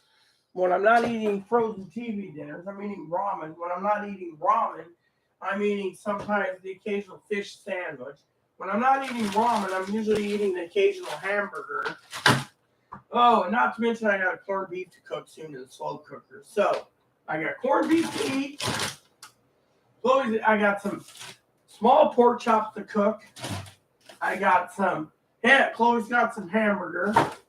I got last of the chicken nuggets and one frozen pizza. I need to get some more next month. But we also need to have Chloe, aka our boots on the ground, check out food pricing. So, not to mention, we have 2 TV dinners in there for myself, 4 boxes of breadsticks, and we weighed it the other day. We got a lot of pork chops. Plus, I got to cook a turkey soon. So, you know, I'm rotating turkeys out. So, I'm making sure they don't go bad and I eat them. You know, so as that freezer gets empty, I will transfer contents from this freezer into that one and start cooking up more. So you'll see another video of how to make a turkey for dummies, how to make a ham for dummies, and other dishes. Well, there's a secret to slowing your heart cholesterol down. So you see, I don't eat a lot of red meat. That's the thing. The problem with the doctors is this, okay? Let me tell you a story about cholesterol and doctors, okay? Now, you guys can sit there and say, well, what about, you see, when I sit around, right, and I want a dinner, right? What if I turn around, right? What if I turn around, right? And I want to make something like this, right? I'll make this. 6 Salisbury steaks. I know, it's always like, what do I do then? I eat the whole thing. There's my dinner. That's it. One dinner. I don't eat anything more. I avoid pork. Most pork I avoid. Pork chops are on sale, so I got pork chops, pork ribs. I love ribs. But point is, you see me eating them all day. No. Do you see me eating steak all day? No. Do you see me eating chicken nuggets all the time? No. Do you see me eating fish all the time? No. So when you look at my diet, okay, you say, oh, but your cholesterol. I only eat one meal a day. Sometimes if I'm hungry, I want 2 meals. I'll have breakfast and dinner. Sometimes if I don't want 2 meals a day, I don't want breakfast, I'll have lunch. Now, one of the things I want to tell you that's a tool for keeping your heart, rebuilding your heart, is the antioxidants in grape juice. Red grape juice, Concord grape juice, and white grape juice really helps you. And because I run on a treadmill in the evenings after my YouTube show for an hour, that helps too. But thing is, you see me with all this food I prepped, and I eat when I can. So Higgins is always saying, gotta worry about the salt. Why? Why worry about the salt if you eat 2 packs of ramen for dinner? You eat it for a week, big deal. That's your meal. You see, a lot of people, no offense, I want to tell this story to Zoe. Oh, Rita and her story time. I love Rita's story time. Let me put it to you this way. I want to break down something to you, okay?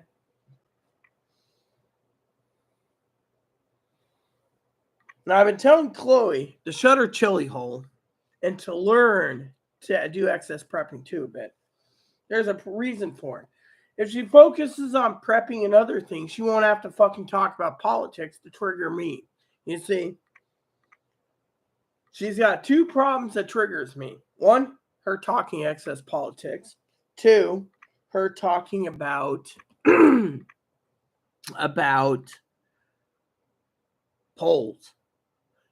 Let me put it this way. Polls, for example. Zoe knows it. I know it. Higgins knows it. Fanny knows it. Pee-wee knows it. I miss Pee-wee. Tony knows it. Everyone knows it. The polls lie through the fucking teeth. Think about it.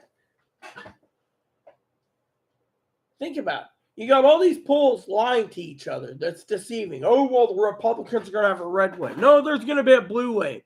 Silent majority so pissed that they've been told democracy is under fire. They might not have any rights left. So they're secretly keeping their votes to themselves. They are. So they're secretly keeping their votes to themselves. You can sit there and say, oh, but yeah, they are. So in 17 days, we will know which side's coming out ahead, whether it be a stalemate, red wave, or blue wave. Think about it. That's all I can tell you. In the meantime, are you going to sit there and keep prepping? Or are you going to sit there and say, oh, it's a blue wave, I don't have to worry? Where it's a stalemate, which you don't have to worry because both parties can't get anything done. Now, if it's a red wave, there's 2 options God's going to give. Option 1, he's going to give the stalemate as his backup, or he's going to give a blue wave. You don't think the red wave's going to happen? No. My sister Teddy even said there is no red wave. You can use common sense. Higgins says red wave. Now he says purple wave. But I'm glad Higgins changed to the purple wave because, frankly, it makes you wonder, right? But Zoe would agree. The secret people out there keep afraid to tell who they're voting for because the country's divided. So they're going to go to the polls. They're going to vote with their hearts and say that every pissed off woman votes and everything else. Hell, Zoe could be right too, and Republicans won't vote in this election. That means for 2 years you're going to have Democratic House and Senate. That could work too.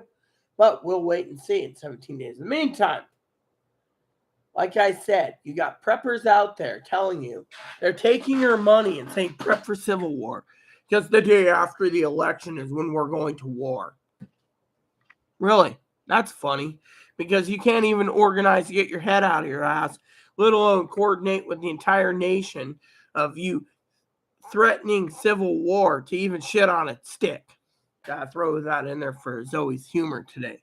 But truthfully, you want to take everyone's money, you want to build them up, and then you're going to breeze on out of there when you don't get your way. Think about it. Let me tell you a story. I used to do transgendered videos and everything, but then stimulus checks were the big rave. So I did stimulus checks. Stimulus checks. 2 years. People would say, trust me, I got 2 million subscribers. I know what's going on. We're going to have one check, then a second check, then a third check, then a 29th check, and a 50th check. People are like, oh yeah, we're going to get money every month. And then someone comes along one day on all these top preppers, even one of my former moderators ripped a new asshole and was saying, look at Airy Sky. She's literally saying they're going to cut us off. Oh no, the government can't cut us off. We need our money. We got to survive. They put us in lockdown. Third check. What do? Extended food stamps. That's not worthy news. Then they still started making, oh no, Airy Skies is wrong. Airy Skies wrong. We're going to get a fourth check. We know we're going to get it. Just wait. 3 months later, Airy Skies wrong. A couple channels, was talking, I've come across because people messaged me. 6 month mark after no checks, 2021. People realized there is no more. Why didn't they listen? Because I said you buy all the junk, you drain supply chains, then there's going to be something coming down the pipe. Yeah. And now, it's October 2022. Last check was almost 2 years ago, January of 2021. January 2023 will be 24 months. They had to come up with something else. Story is, they decided to tell you all, there's going to be civil war. There's going to be doing this. There's going to do that. There's the deep state and all this. The deep state's real. I will guarantee you that. But my opinion is we don't need to worry about no stinking deep state. What we need to worry about right now is our survival. Because if they nuke us, there is no deep state. If we run out of food, if we have a food shortage because the railroads go on strike, well, it's every man, woman, and child for himself. If you try to threaten civil war, that can't be coordinated. Fanny's husband's been a 20-year chief in the Air Force, plus, could be an officer, I don't know. He's a chief, I think, or a technical chief or a master chief. Think about it. He's high enough up that he knows no one can coordinate civil war. So you keep prepping just in case. Mostly as Fanny says. I think Fanny's message is prep for higher pricing. So buy out, store it away. And then when food keeps going up. I mean, look, Chloe said it herself the other day. Coffee's going up, boss.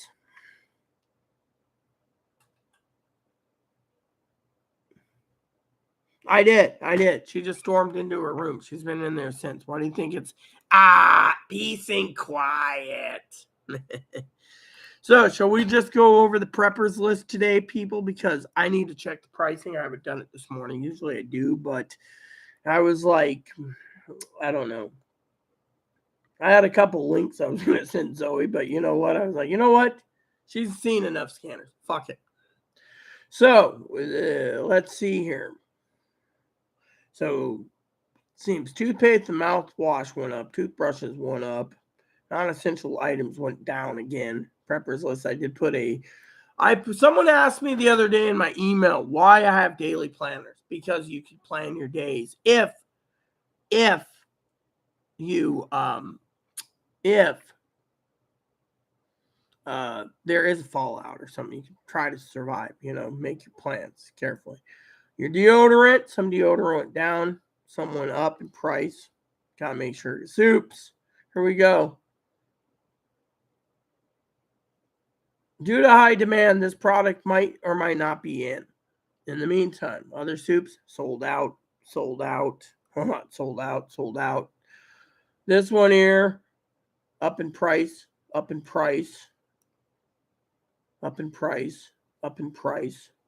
Oh my God. They sold out of those now. See, people are actually cashing in. They're stockpiling everything they can. That's not nailed down. That's up in price. We're just going to look at the foods today. Everything else, non-essential. Candles and everything, all the essential items have gone up. Candles. Laundry detergent, up in price. Ziploc bags, through the roof. Dried fruits, through the roof. Protein shakes up in price. I was going to ask, how does Zoe make protein shakes with strawberries? That's a good question because I don't know how strawberries give you protein, but maybe she's going to use heavy cream with her shake thing. That would give you protein. Let's see. Some nuts went down in price. Some nuts went up in price. Yeah. Flour up in price again because we have a wheat shortage. So a lot of people say, oh, well, now your cooking oils are running out. So people are running out of cooking oil. If you don't need cooking oil, don't worry about it. If you need cooking oil, that's another thing I try using. Less cooking oil for my heart. That helps. And I don't eat a lot of pork. Hell, you guys can see I don't eat a lot of red meat anyways, because when I do, it's like bacon burger once in a grand while. Grand while, I call it. Another thing is we're going through foods. Peanut butter is up in price.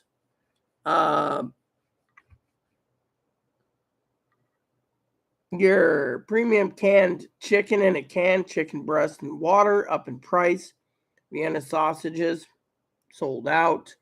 A lot of your canned meats are selling out, by the way. I'm looking at this. We don't know if we can get this product stock. And then this stuff, canned chicken breast, canned chicken breast, canned chicken breast, canned chicken breast. 2 can sites. Price went up again, $20 or so. This one here, Vienna sausages, other chicken breasts sold out. Other chicken breast up in price. Ooh, tuna went up $10 a case. Oh, yeah. So this is why you got me to tell you this. Tuna. I'm looking at all the tuna going through the roof, by the way. Crab meat. Case crab meat. Canned crab meat up in price. Your mackerel fillets up in price. Your smoked oysters. Or no, some of your kippered snacks sold out. Your oysters there. Other kippered snacks up in price, up in price, up in price, up in price, up in price. Oh, they actually, this one here basically raised the price and then included shipping. Smoked baby clams sold out. Some of them are sold out. Yeah, so we're just going through the basics for protein. Anchovies, sardines, case of that one up in price. Some sardines are sold out. Flavored sardines are like hotcakes, just to let you know. And other sardines are up in price. Non-essential items, excuse me for 1 second, gotta use the restroom.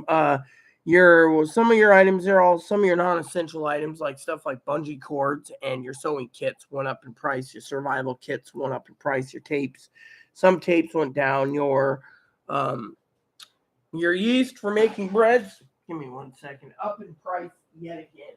Think about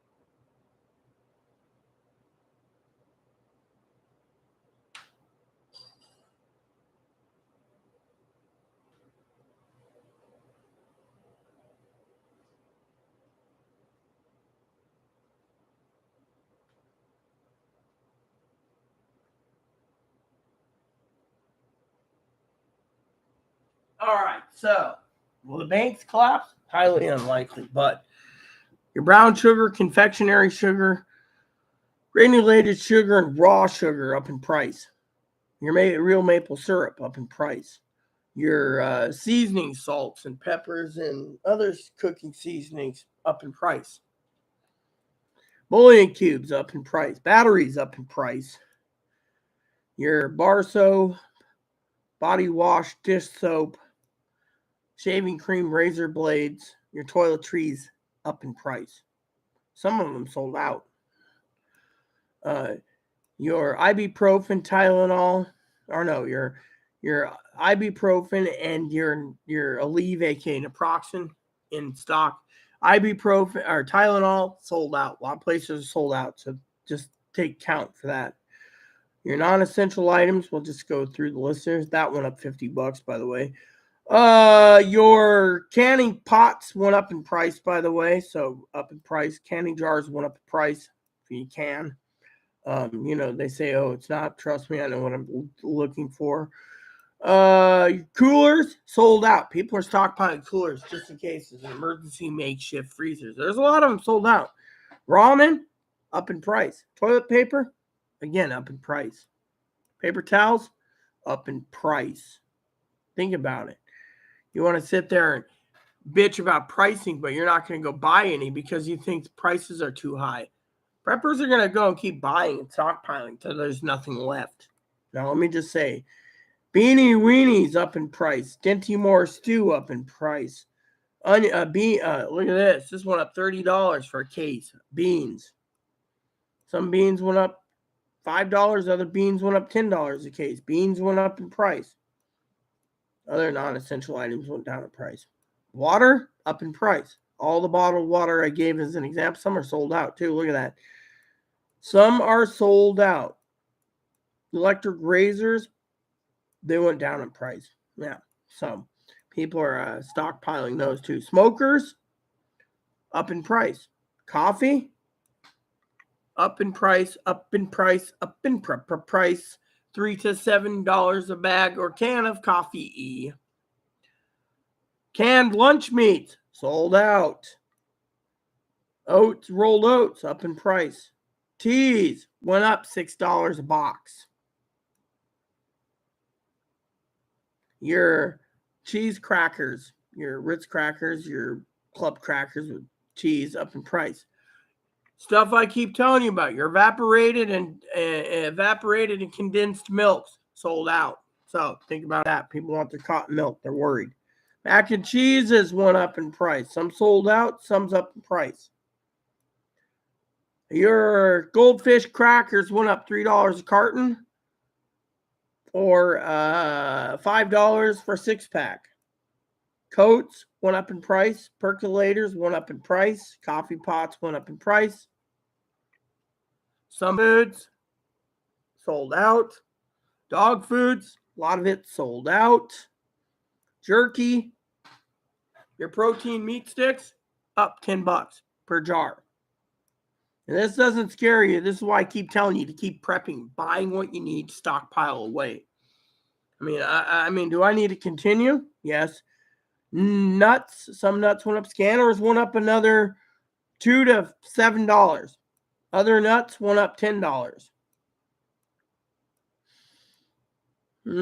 Other canned meats.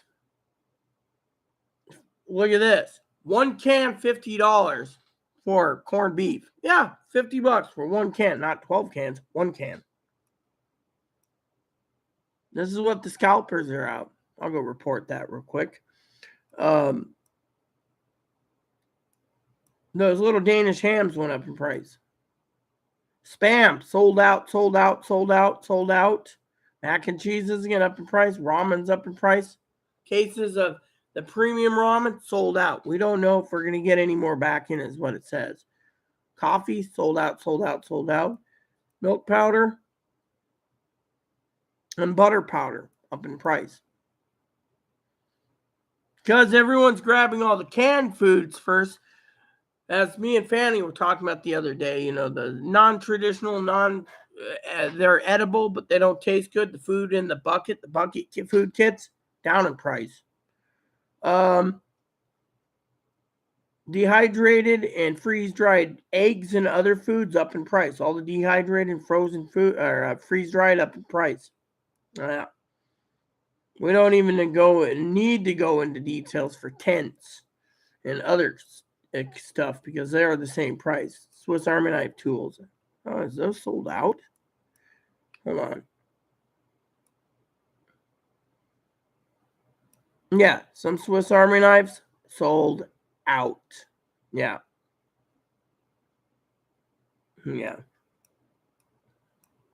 Other items.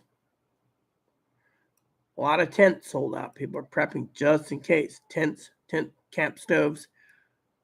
Only thing you can get's propane. Manager said the other day. Chloe asked her the other day outside, well, what if there's a problem and power goes out and we have a SHTF situation? You know what it means.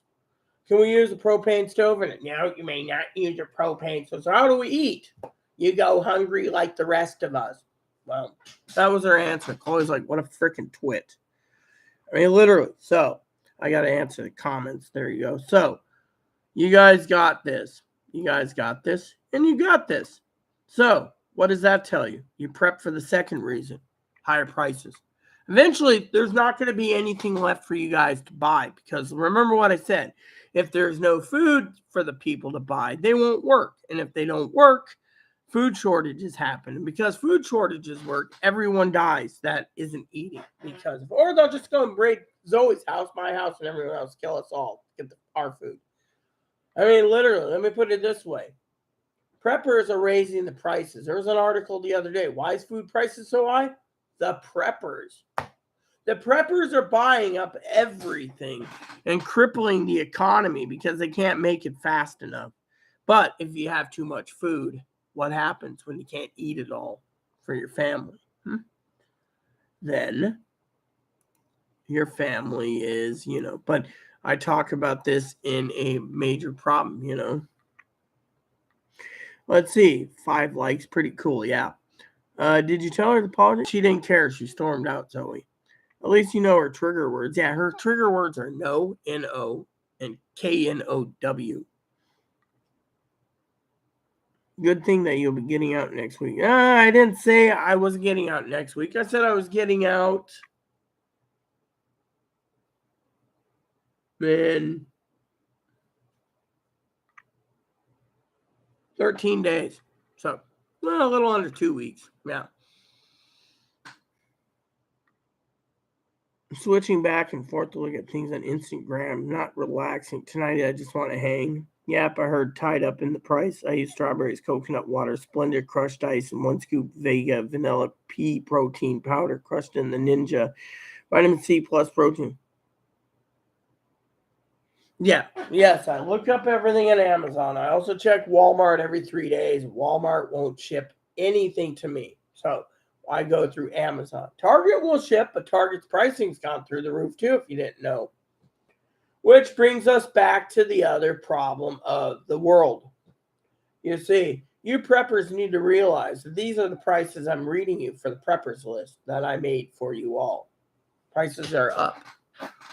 Prices are up. Yeah, I look it up on Amazon. You can also look up certain pricing if you have Google Shopping, which I have on my thing. See, in the middle of the night when I'm resting everyone, I'll look at pricing for you and be like, oh my God,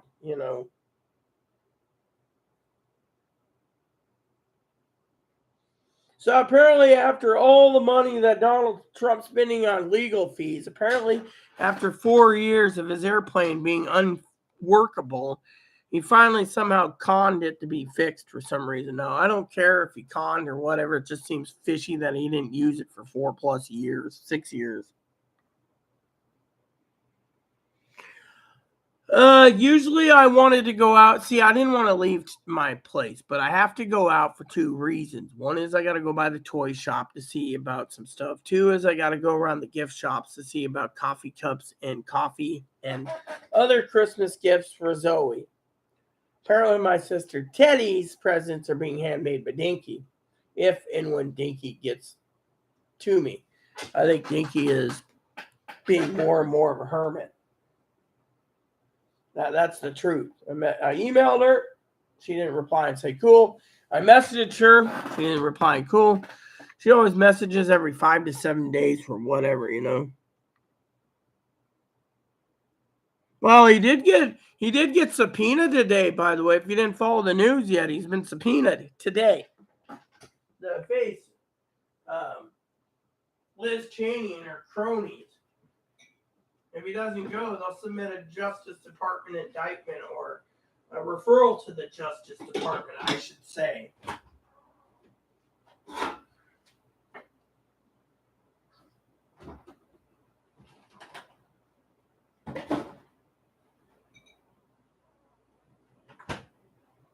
So the bottom line is,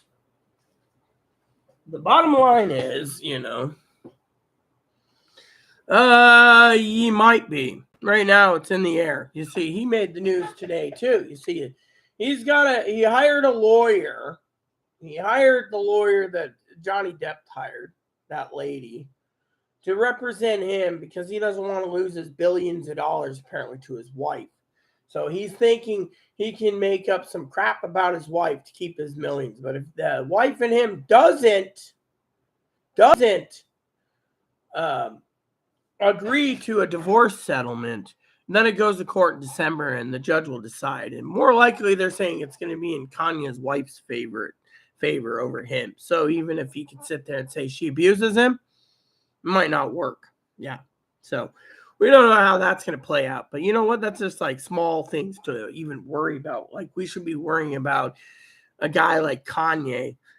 If people want to worship a guy who's got lots of money, there's a problem with that, because right now we need to worship only God, and we need to worship only Jesus and God. Money? No. You know. He made news. That lady, yeah, his wife. His wife basically might win the lawsuit if it goes to court. So to me, I really don't care, To me, I don't care about Kanye. I don't care about Elon Musk. I don't care about the other guy wanting to buy Gab. I mean, there's like three guys that want. One guy wants to buy Parler, another one wants to buy Gab, and then Elon's buying Twitter. It's like they're trying to dictate and overthrow the government through these things. If Elon does make Twitter, I might just shut down my Twitter account, delete it, because I don't want to deal with a company that's basically going to be symbolizing hate,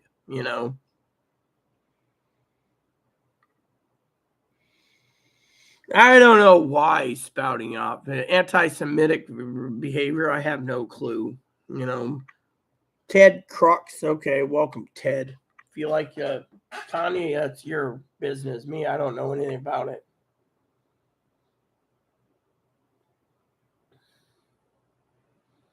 If I was rich, I'd be throwing parties. I wouldn't be giving two shits about what I'm buying or not buying, I mean, literally, the other guy, I can't remember his name, but he's going to be buying Gab. Someone's trying to buy Gab. So apparently,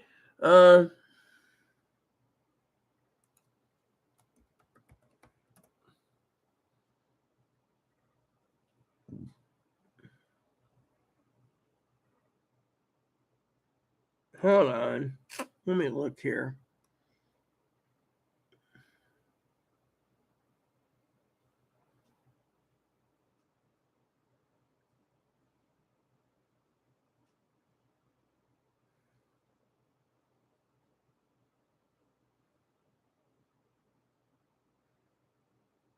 Look at this.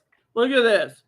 The report says this idea of a conservative-only political social media network is not going to take off, this guy adds. And I wish these entrepreneurs and investors would put their money into more effective projects. Interesting. So Donald Trump owns Truth. Kanye owns, gonna own Parler. And then Elon's gonna buy Twitter, which means there's only Gab, supposedly, or Gub or whatever. I don't know.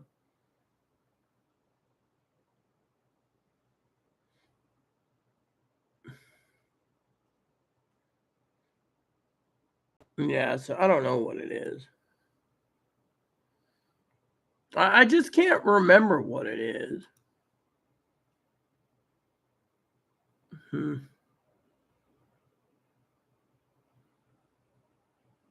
Parler. That's all they're talking about.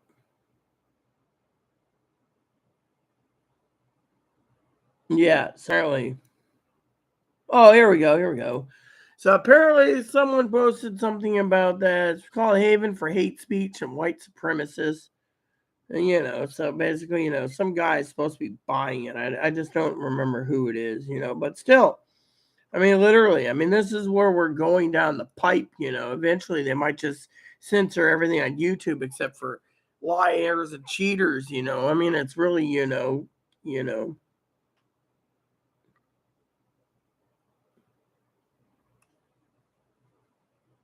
Yeah, so I just don't remember. But some guy basically was talking about Gab. I just don't remember what it was.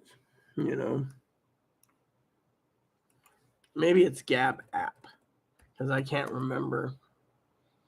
No, here we go.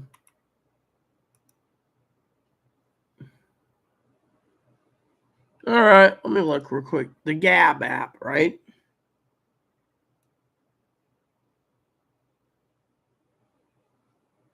Okay. So apparently, I don't know anything about Gab, Parlor, the rest. I heard someone say something like my family once talked about Parlor, Parlor, that Parlor was taken away from Amazon, so they gave up Amazon or something. I don't remember the whole thing. But apparently, someone was talking about buying Gab, and I just can't remember who was doing it. It was like news or something. Anyways, doesn't matter, right? So it doesn't matter. So, but anyways, Kanye wants to buy Parlor. Let him buy Parlor. To me, I don't really care if he's buying Parlor because, frankly, Parlor, in my opinion, I don't know what it's about.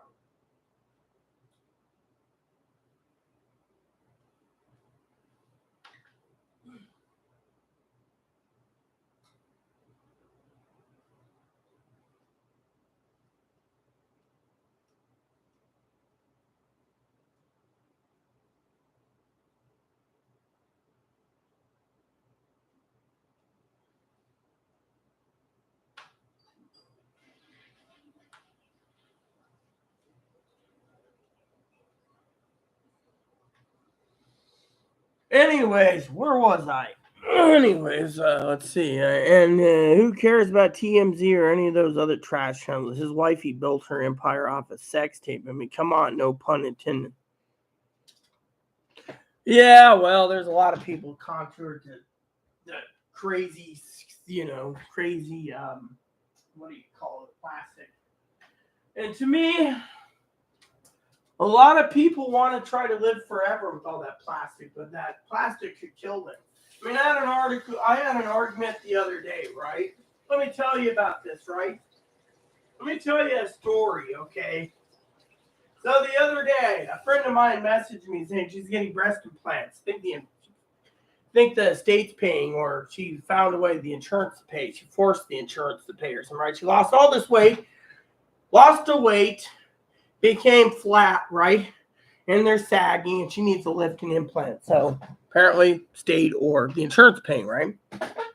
Well, anyways, I said just be careful. Implants can rupture. Oh well, this guy I'm going through is the best guy in the whole world.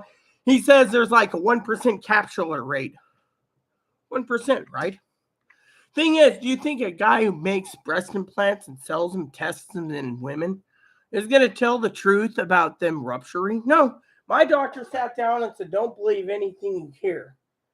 She says, my implants will last 20 years because the doctor said so. 20 years. Let me tell you, Zoe, if I turned around and I won the mega billions or millions, right, and I offered you a boob job, hypothetically, do you think you would have faith that they would last 20 to 25 years in your body? Now, we know you're large already, but the question is, would you trust that time frame? I wouldn't. I mean, literally, my doctor said implants have to be replaced every 7 to 10 years. If you can't get them done, hope like hell they don't rupture. 7 to 10, honest guy in the world.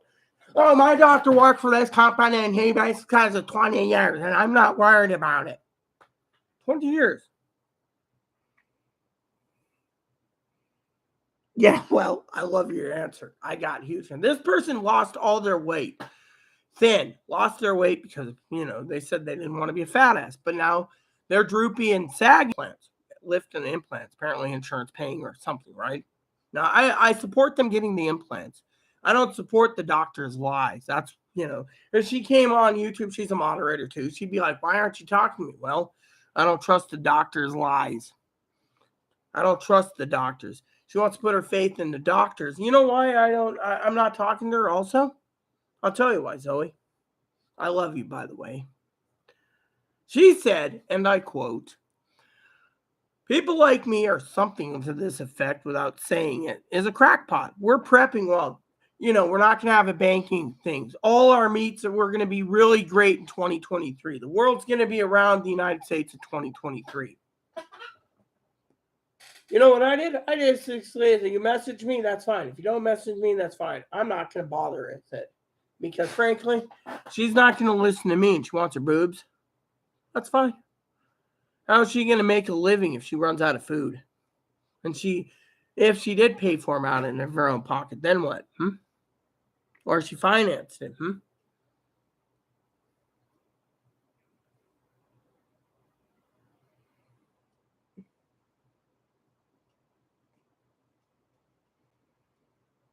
Totally out of control. So, do you see where I'm going with this? So, my friend, basically, I haven't messaged because my friend thinks, Chloe's abusive. She was Chloe's ex-roommate. Thinks that I should just pack up and leave. Well, where do I go? Housing market's collapsing. Apartment findings collapsing. Everything's collapsing. I told Chloe today when she was triggering me, right? Take your fucking money. I don't care if I have to wait for a scanner till 2023. Take your fucking check and get the fuck out of here is what I told her. She's like, she turns around and calls me a fucking dumb, blind, stupid, fucking retarded person because I was going to get the dishes done and she throws a fucking shit fit. She throws a shit fit. Now she's in her room with the door closed. Yeah, cactus flower or cactus blossom, yeah. Tony said cute Moppy. I don't know where Tony is. He hasn't been on in freaking a week. He said cute Moppy. He hasn't even, I think something triggered him. And he's upset maybe. I don't know. Literally, it's all 2 a.m. there. He hasn't been on since Friday. He posted something Monday as something like get some sleep, my queen. Something to that effect. Let me look at the comments. So he basically posted something like, love it, Moppy XX. I said, thank you. Cheers. He says, oh, he just posted a comment just 14 hours ago. Let me look at it for you guys. Sorry, I have not been around, Rita, but the worst news possible at the house move. It's all gone horribly wrong. And to be honest, I am depressed and embarrassed to face anyone. I'm just going to crawl into a small hole and get my head together and work out how the best way to go forward and moving. Hope you're in a better place, Rita. My thoughts are always with you as always. Much love to you, my queen. I got to rewrite. I got to reread this. Henry Sky, Rita Lee. Sorry I haven't been around, Rita. That's my name, everyone, Rita. But I had the worst news possible, but the house moves. Uh-oh. It's all gone horribly wrong. And to be honest, I'm too depressed and embarrassed to face anyone. I'm just going to go crawl into a small hole and get my head together and work on how the best way to go forward in moving. I hope you're in a better place, Rita. My thoughts are always with you as always. Much love to you, my queen. I'm going to reply to him.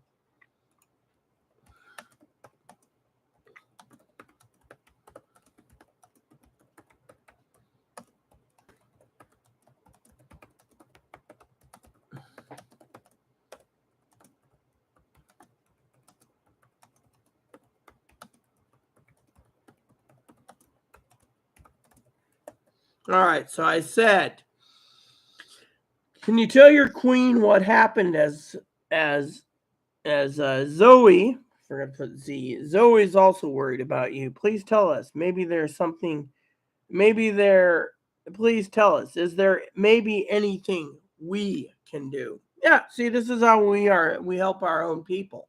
Literally, what the heck happened? Oh my God, I didn't even check the comments. Oh my God. Can you believe that? I got to read that again. That's just shocking. Let me see here. Sorry, I've not been around, Rita, but I've had the worst news possible at the house move. Worst move possible? What do you mean, worst possible news? What happened? I mean, literally. First, you got to tell us what happened. Your wife wants a divorce. I know you and her were having some problems. I told you to work it out. Is it your wife wants to stay?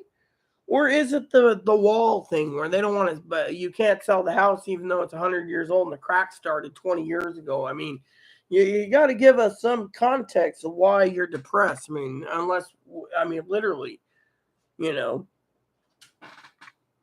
it's all gone horribly wrong. Yeah, well, there's a lot of things that go horribly wrong.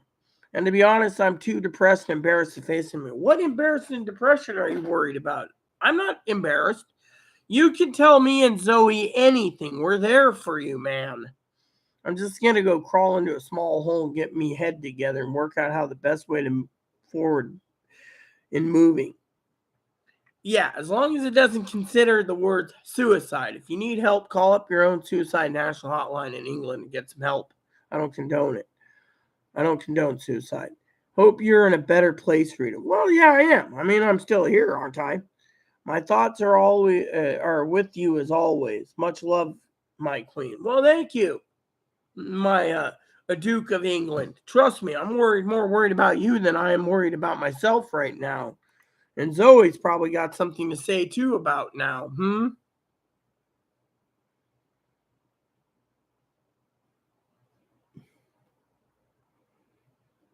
Yeah, I'm going to. I'm going to reply after I read your comments. Yeah, let's see. He posted nice. He's depressed? Yeah, no, tell him no holes. Please message him back. No holes, okay. He can talk to us. Yes, I know. I'm going to do that now.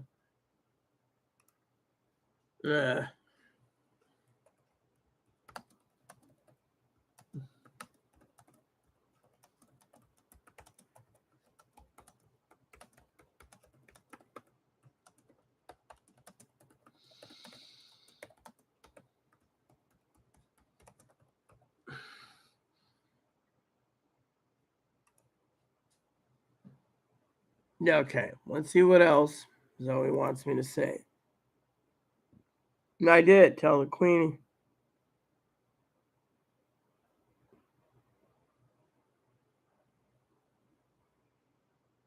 Look, Tony, I know you watch my channel offline and you're staying quiet because of a thing. Zoe just said these. She said, this is what Zoe said. No holes. I just messaged you, Tony. You don't get to crawl into a hole. No holes. Too depressed? Look, whatever it is, we can get you through this. I mean, you just got to tell us what's wrong, man. You can talk to me. You can talk to Zoe. Hell, you can talk to Higgins the honey badger, even though he might just keep poking you, you know. We are here for you, Tony. I mean, we are literally here for you, man. You don't need to be depressed. First, you need to open your mouth, man, and tell us what's wrong. I mean, literally. I mean, you're planning to move, right? What happened with it? I mean, literally, what truly happened with it? That's the question you got to ask yourself. What happened, man? Why aren't you telling us? Hell, I go online and tell you all about Chloe's problems. Sometimes people don't like to hear it, you know, but today, this is important, man.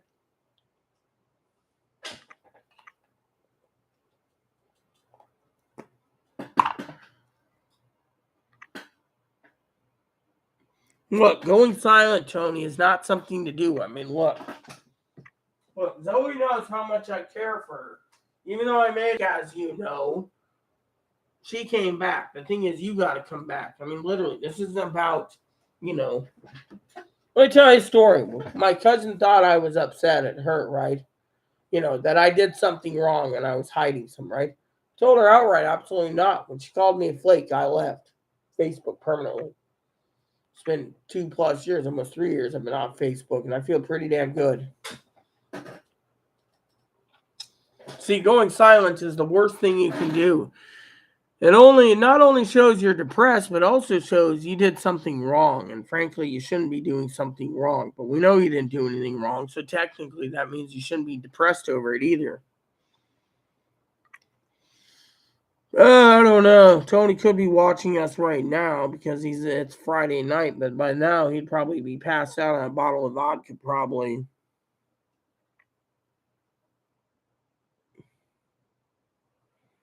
Look, Zoe's right, Tone. For watching this, isolation is not the answer. Look at Zoe. She said, "Oh, look, I'm happy you're going to go out 13 days. Why am I going out? I need to talk to the coffee shop lady about shipping coffee to Zoe. I need to see about some crayons and a few other things for Christmas." Yeah, that's the thing. What are you embarrassed about, man? You can't look. If you're embarrassed about that whole joke about, oh, when I sell my place, I'll get you a gift card or scanner or something, don't worry about it. You know what's more important? You coming to the channel. The whole thing about gift cards was a joke. People want to give, they can. But right now, what's more important right now is you, man. And this is why some of you preppers out there think I'm stupid. I don't got enough values to my name because I'm not freaking lying, cheating, and stealing like the rest. Well, they cash in thousands of dollars. I have a heart. You know what? That's the difference between me and greedy people. My heart right now is saying, Tony, if you're watching this, man, trust me. We're worried about you. I've been worried about you for days. I haven't told Chloe this, and that's something I don't tell Chloe anything of, but I told Chloe I'm worried about you, man. The thing is, you shouldn't be embarrassed about it. If you didn't get your household, don't be embarrassed. Don't come back here. I mean, literally. The thing is, what are you embarrassed about, huh? What, your wife and you were listening to my channel the other day and you got embarrassed that I basically said a few things that bothered you? You should tell me what bothers you. I leave my email address for you and your wife to email me. I mean, literally, that's why I leave my email address in live chat, but no one wants to listen, but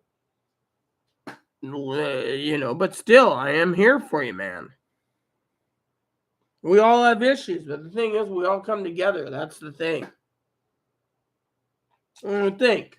I've been dealing, as Dad said, 6 years, Tony, of Chloe, and she's getting worse and worse. Think about it. You think I don't like it? No. I mean, you want to say you're depressed and you want to hide? Look what Chloe did. She's upset. Why? I'll tell you why. She's depressed. I turned around, right? Chloe knows I provide meals for her. She can't take care of herself. I'm the one that every family member dumps on. And then at Christmas time, they give her all the gift cards and give me none. None. I get no Christmas present from her family. They dump her on. They say, oh, you're not family, Chloe. Oh, but I'm supposed to feed her, clothe her, let her take a shit, use my toilet paper, be a freeloading bum on me because you don't want to pay and you're giving her a free ride? Wow. So it seems everyone, the cycle continues. But you see me complaining? Yes. But do you see me going into hiding because of it? No. Another story? I'll tell you another story. Really upset today? I had words with her. I said, look, you're getting worse, right? Story time. You're getting worse. You call me blind, stupid, retarded, and dumb, and I miss spots in the dishwashing because of it. But then when I tell her that she can't be violent, and then I was calling 911, and she ran to her room, threatening that she's not going to talk to anyone, and that the DCR, supposedly, who's a white guy, to her is Hispanic. And she used derogatory words. You see me embarrassed about telling you? No, I'm not embarrassed to tell you. Another story for you? I'm not blind, dumb, retarded, stupid. She's had, time and time again, new gaming laptop on the table, new hard drives, everything. Doesn't want to do anything. I basically said, look. Then tonight, part of my story, because I emailed my advocate saying, hey, do you have any news on talking to Chloe's therapist, right? News. She hasn't had time. You know what she writes me? Get this. This is how bad it is where she's at. Let me read you this. Hello, Sister Miss Rita. So I have to report that the report is no. Unfortunately, no. I have not been able to reach out to Karen. I really seem to never have even 5 minutes to myself, even for lunch. Wow. Let alone 5 minutes free to use the toilet. I'm currently working through 42 phone messages. I'm still returning them one at a time, and I'm getting more every day. So it's a never-ending battle. And I got at least Baker's dozen, 13 dozen. Emails. I'm backed up on all the reports for the county. The reports to the county. So I really just don't have the time to call the therapist to help you and Chloe out, even though Chloe needs the extra help. I can't even call therapists for any other individual clients or even call you specifically, Rita. Chloe's going to have to do the best to work with Karen and really follow her suggestions. If there's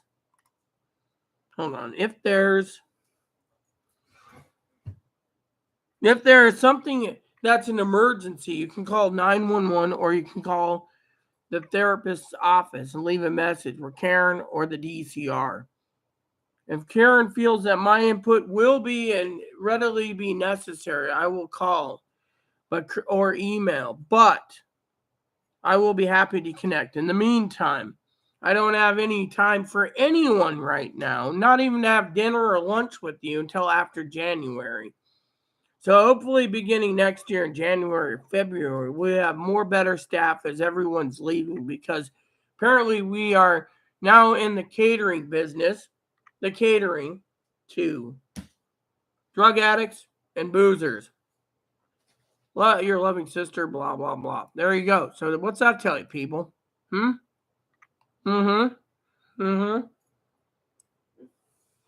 tells you right there where we're going in life. If you want them to stop catering to these addicts, then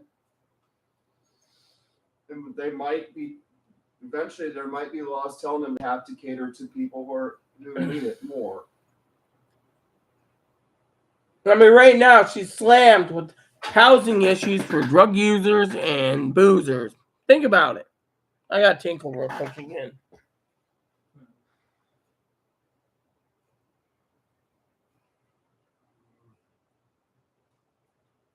Why do you think people don't trust the Dems?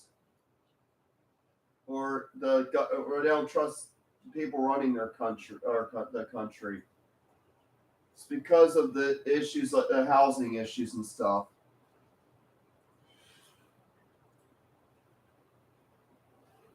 What do you think is more important? Being able to afford to have affordable living in a house, or democracy? That's what people are deciding. Chloe, we already talked about this time and time again.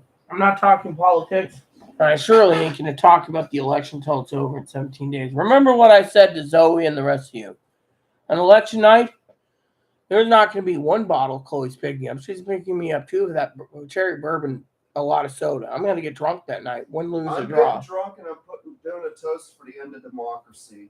For the end of our democracy. That's what I'm drinking to, is the end of What are you saying, Zoe, again? Look, Zoe, let me tell you the truth, okay? I've been dealing with Chloe. Whack. That means silence for Chloe. I've been dealing with Chloe 6 years, you see? Her mom, her dad, her grandmother, Grand Integrated Services, Catholic Charities, Columbia Valley Community Health, the behavioral health specialist. Look, I just want to cook some food.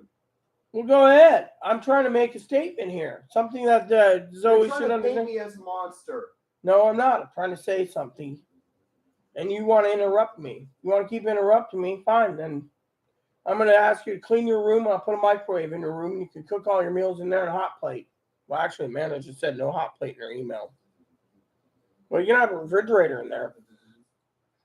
Well, just buy refrigerated stuff. I'll probably be staying in there anyways after next year, when or once we go into darker days. I'll just be a hermit the whole time, not go out, because I'll be too afraid I'll get discriminated against, or I'll get picked up by some agency because I'm not like those who are in the MAGA cult. Can I now finish my conversation? So let me tell you, okay. So her grandmother, her grandfather, her mom, her dad, her stepdad, all these people, right? Columbia Valley Community Health Center, that hospital. What's that hospital that was I'm in? not telling you. Fine, I'll Google the damn thing because she doesn't want to talk. She thinks I'm belittling her again. Oh yeah, because you are. I'm not belittling you. I'm making a conversation. I don't think your predictions are right. Samaritan. Look, if you want to sit here and attack me, then go back to your room. You're not welcome in my bedroom. There you go. Your bedroom is connected to the fucking kitchen. I live in the living room. Now just then do your cooking and be quiet, man. Cheers back there and eat them. I was gonna make ribs for us after my bath. Oh, when are you gonna have your bath, huh? Well, when I'm done with YouTube, because I wasn't finished with my conversation. We were talking about something important. And now we have some other issues that we have to deal with today, don't we, Zoe? That does not rely on Chloe. But thing is, all these places, right? You're right. The story goes, you're right, okay? I've been dealing with Chloe almost 6 years. 6 years. I'm just talk about me once I get the Cheerios. I got enough to sugar back there. I was gonna make something. It was gonna be a simple thing, and then go back to what we were talking about. You know, where did the box of Cheerios go? I don't know. I didn't see any Cheerios. You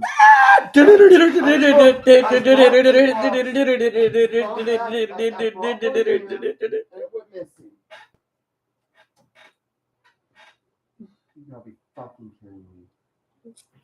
What? I didn't see any Cheerios. I brought them back from the food bank. Well, And then you don't have any idea where they went.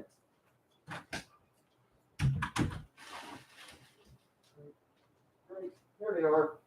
Just gonna get the sugar and take it back out. And bring the sugar back out. So you're talking about my mental health because you want to. Because quack, quack. look, I'm worried, okay? I'm just worried that we may be in a situation in a few years where some of us may be dragged off by secret police. I'm not worried at all because God's with me. Yeah, you go and just with someone part way, but secret police kill us, then it probably means our time to go, but I'm not going down like that.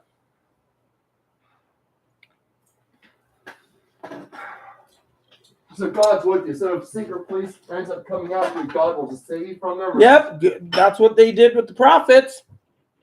Well, I'm not a God prophet. protects those you I'm believe not a in Him. prophet, therefore they come after me. I'm as good as dead. And that's what we're going to have to deal with in a few years when the GOP has control of everything. Because they're on track to permanently being in power. Soon there won't even be a single blue part of this country. It'll be all red.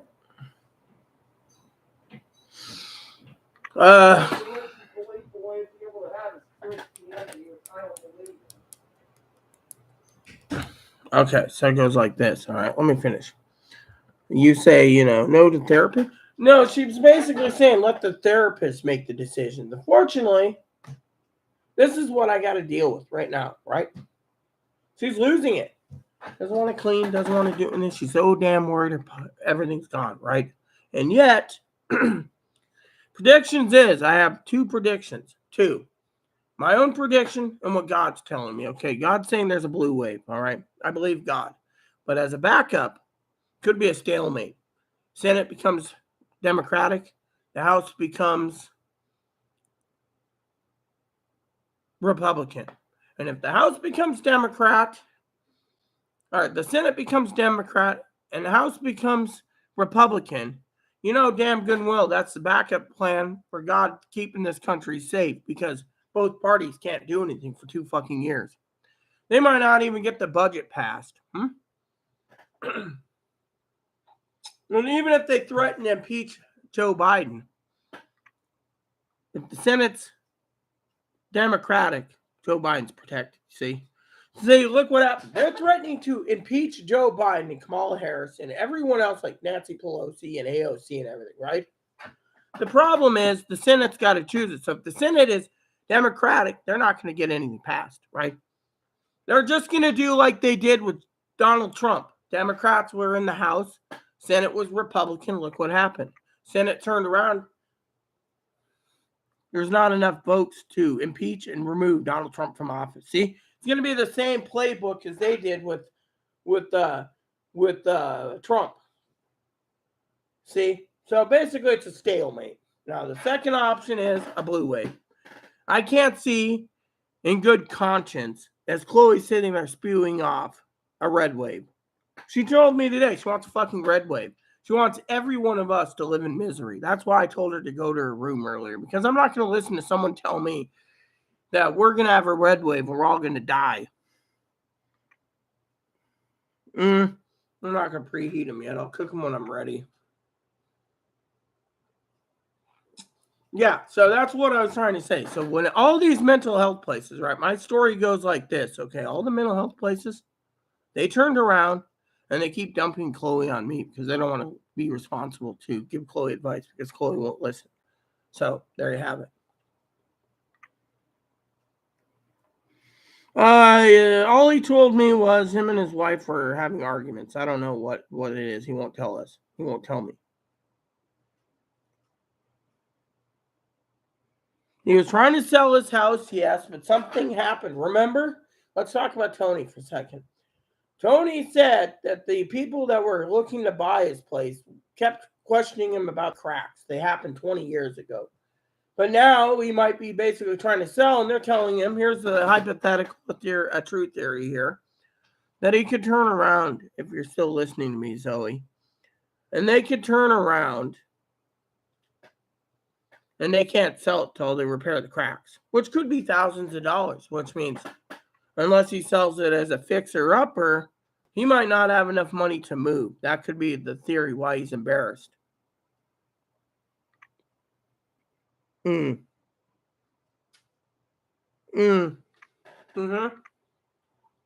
see, that's the truth. Excuse me for a minute. But just to finish the argument with Chloe, okay? Every mental place dumps her on me. Her mom, her dad, her aunts, her grandpa, her grandma, everyone. Why do you think Dad's pissed? Dad's furious. Literally. Christmas time last year, I sent her mom stuff. I didn't get anything. Not that it matters to me. Chloe got all the gift cards. So you tell me who's doing what, you see? And I do care for Chloe. I do, as a friend. But Chloe needs to realize that when I brought up her today, it was a story. You see, this is part of today's Chloe's pissed off grouchiness. I do care for Chloe. Chloe knows this. You heard her. When are you going to take a bath? When I'm done. But we have issues now we got to address is what happened to Tony. I don't know. Could be that his house is useless. Or he got charged more taxes. Or he's got to fix the cracks. Or, his house isn't sellable. I don't know. He put it on the market and he had like 7 viewers or something. Not one of them made a bid. If he did get a bid, it could be as embarrassed that they say, we'll buy your house, but you got to fix the cracks. Which means before he sells the house, they put the bid in, but he's going to be losing money to move because into a smaller home. Or maybe the thing is that because of the whole financial sector crumbling in England, 11% higher in groceries there. I know I follow England pretty well. That maybe, just maybe, he couldn't get financing to buy another house. So he's embarrassed about it. He was going to put his house on the market, take the equity, and buy a new house. Smaller house, maybe. Instead, sorry, you got to fix the walls, and you don't get credit for buying a new house. Maybe there's bills that he didn't know about his wife accumulated, was hiding from him, didn't pay the bills or something. I mean, no one knows. I mean, Tony's the only one who knows the answers to his problems. But if there's something you or I can do to comfort him, we should be able to do that without having him basically hiding in a hole. Yeah, I mean, literally, look, the Prime Minister is resigning 6 weeks after. I mean, literally. Let me see.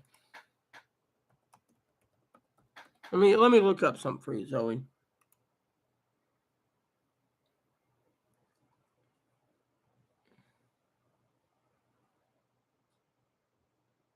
"12 hours ago, the British pound sinks as the United Kingdom's economic uncertainty arises."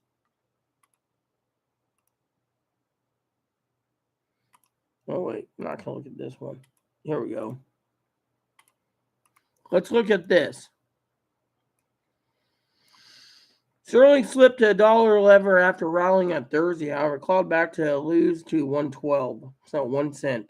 Retail sales fell more than expected last month, 1.4, continue to slide. So it's plunged to a record low, okay? Government borrowing costs also rose slightly on Friday. Fall in the U.S. dollar against a number of currencies late Friday helped the pound regain some. Why does the pound matter? Fall in the value of the pound increases the price of goods and services imported to the UK. They're an island, so they import a lot of stuff too. Costs more for companies, 11% to buy such things as food, raw materials, and parts from abroad. A weaker pound can push rising costs higher, as well as if companies choose to pass on higher prices to consumers. People planning a trip overseas, changes in the pound affects how far their money will go abroad. Shoppers are buying less. Consumers are now buying less than before the pandemic in the Office for National Statistics. Retailers told us the fall in September was partly because many stores were closed for the Queen's funeral, but also because continued price pressure, leading consumers to be careful about spending their hard-earned money. Cost of living crisis continues to squeeze household budgets in the UK, with prices rising faster than the average wages. Look at Tony, for example. Another thing, here we go. Ukraine is borrowing billions to limit energy bill rises. So Tony just said he's paying. Here's what Tony said. If you remember, he's working, and his costs going up. His petrol's going up. His energy efficiency is going up. He's living on potato crisps, chips basically. Maybe occasional fish and chips.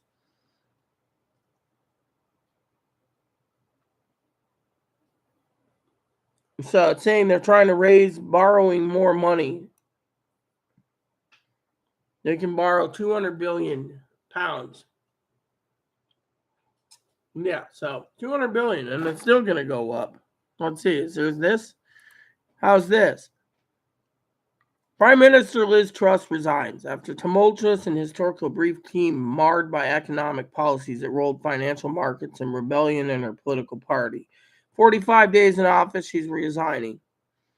As the country faces, I'm just going to read you some of the blue highlights. Cost of living crisis, a looming recession.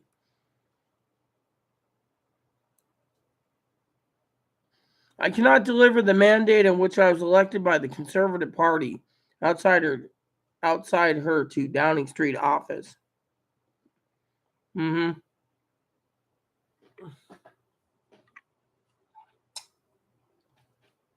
Low tax, low regulation economic policies that got Truss elected by her party proved disastrous in the real world at the time of soaring inflation and the weak growth of the pound.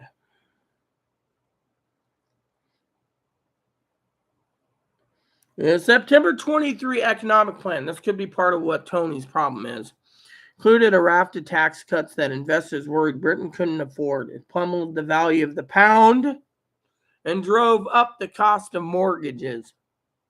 See, causing an economic pain for people and businesses already struggling from an economy yet to emerge from the pain of the pandemic. You see? So Truss is resigning, Nobody has a route plan. It's all hand-to-hand fighting on a day-to-day basis, trying to, the whole dartboard. They throw the dart and the dart point somewhere, So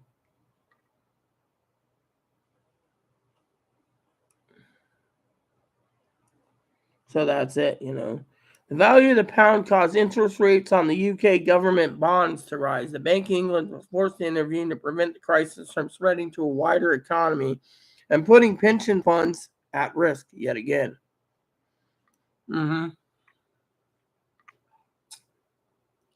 So, the masses borrowing as the finance cuts hammers the values of the pound.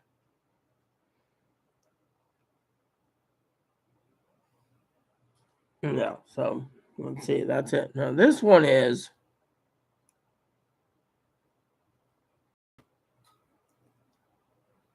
so we get all this right here. So you said, is the UK economy going down the shitter? Think about it right there.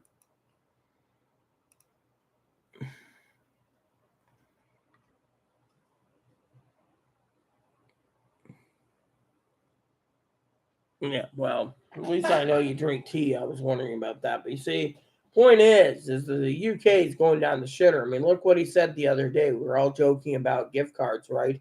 And he said, look, I'm paying higher in petrol, higher in cell phones or something, higher in utilities, higher in energy, utilities.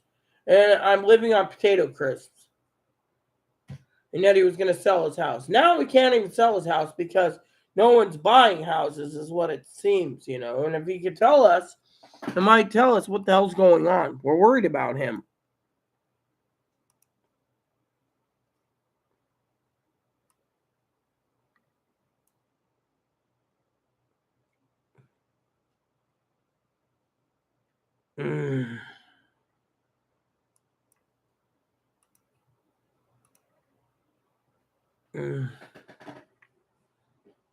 Well, I don't have enough money for a 2-liter of soda. Otherwise, I would have a drink tonight too because of the whole issues. But you know what? Yeah, basically that's what he said. Remember, he said he's eating crisps. I mean, literally, that's all he's. Apparently, he makes dinners when he can, but he's living on crisps. Maybe he's depressed also that people like you and me are eating better than him because of, I mean,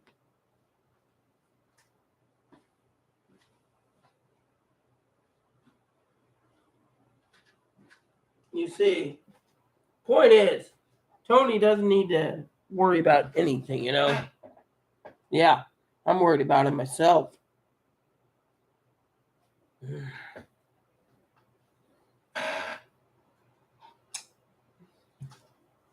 He's embarrassed. Embarrassed of what? I don't know. Maybe he's embarrassed theoretically, or it's a theory I have, that he was going to sell his house and it blew up in his face because just like the housing crisis here, there's a housing crisis in the UK and in Europe, so no one's buying.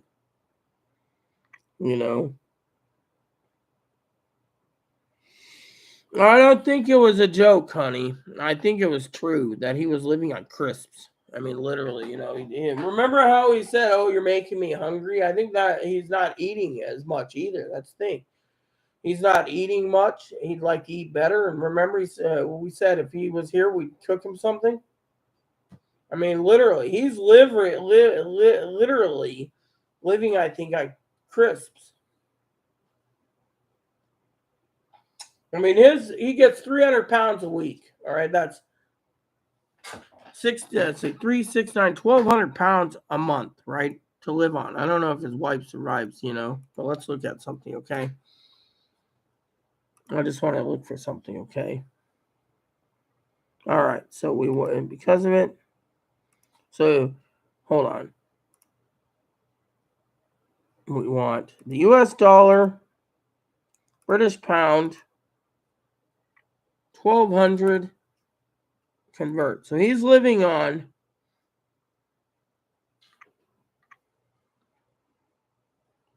under what I'm bringing in a month. He's bringing in $1,356.58 a month by the currency. So he's living on $1,400, $1,400 US dollars, or $1,357 a month. $1,357, Zoe, a month. This is by my own currency program I used. So he's getting $300 a week. That's $1,400.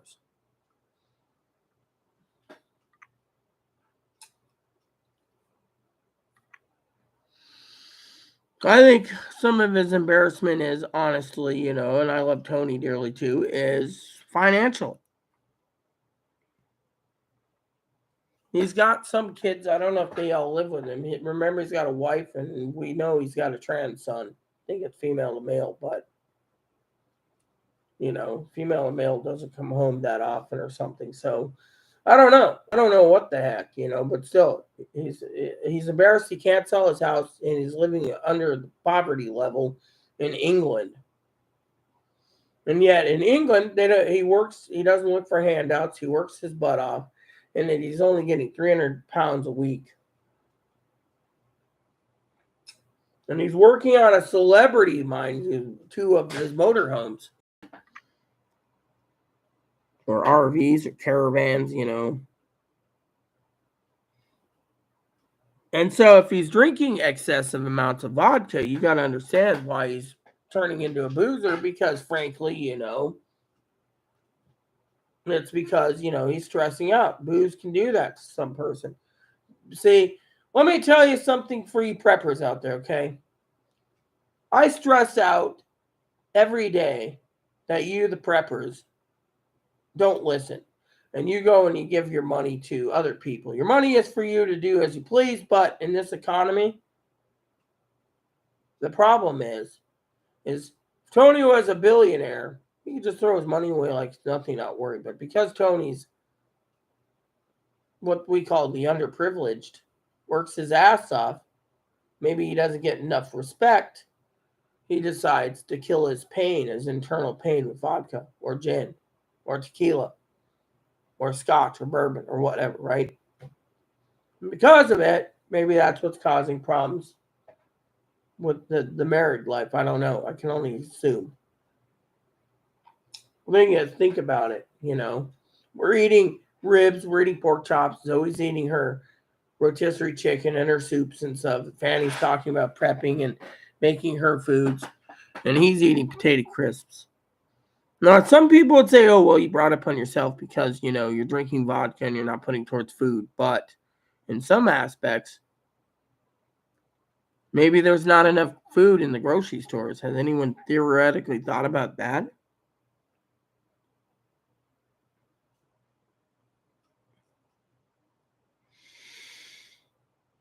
Embarrassed is the best part because he's communicating with a bunch of American underdogs. Yeah, exactly. And the American achievers are these lying, manipulating con artists that are saying, on YouTube, go prep because you're going to die.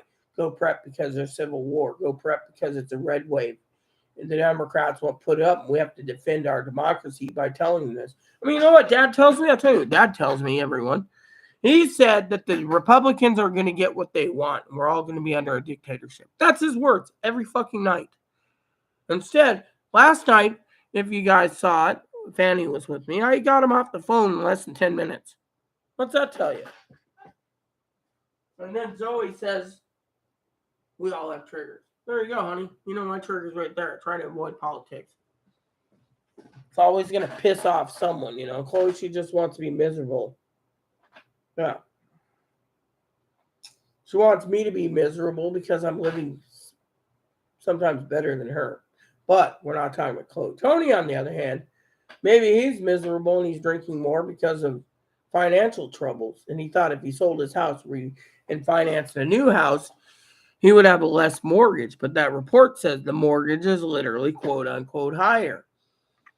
And this is why the United States and the UK and other countries are having a housing problem. That's he's always talking about drinking vodka, remember? Let's see. The trans and artist community is not one to judge. Well, we don't judge him. No, I'm an open book. I care for him. I care for you. I care for Chloe. I care for Pee-wee. I care for Higgins, even though I like to poke Higgins at times. I care for everyone. But at the same time, I mean, literally, we're watching things happen that we've never seen before. I mean, think about it. King Charles, first prime minister, resigns 45 days later, 43 days after his mother passed away. And now, everyone's paying King Charlie no offense, is a dictator. He wants to rule England fist. You don't like, you talk bad about him? Oh, you're going to get the axe. So he's living on a low budget. Well, we just did the math, honey. You heard me. I did the currency converter. $1,357 a month, give or take, nearest to the roundest dollars, what he's making per month. How can someone in England make that? Well, let's look up something. I'm actually curious about something. So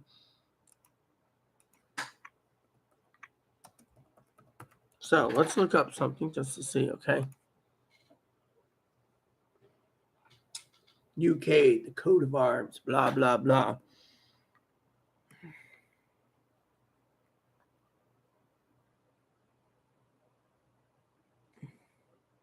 The average person in England is supposed to be making the median per capita per person in England is supposed to be making approximately $55,000, okay?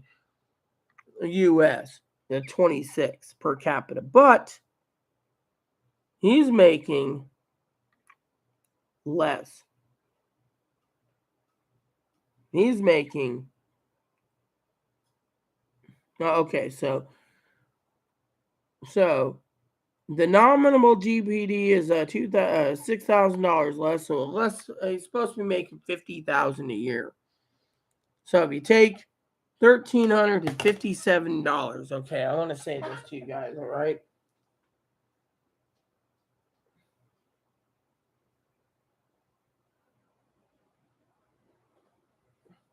$1,357 times 12. He's making $16,284 by himself. That's it. I can see why the monarchies, people don't want the monarchy anymore. They end up with $37 billion in zero inheritance tax, and he's only making $16,284 a year. And he's got to pay that in taxes, I bet. So think about it that way.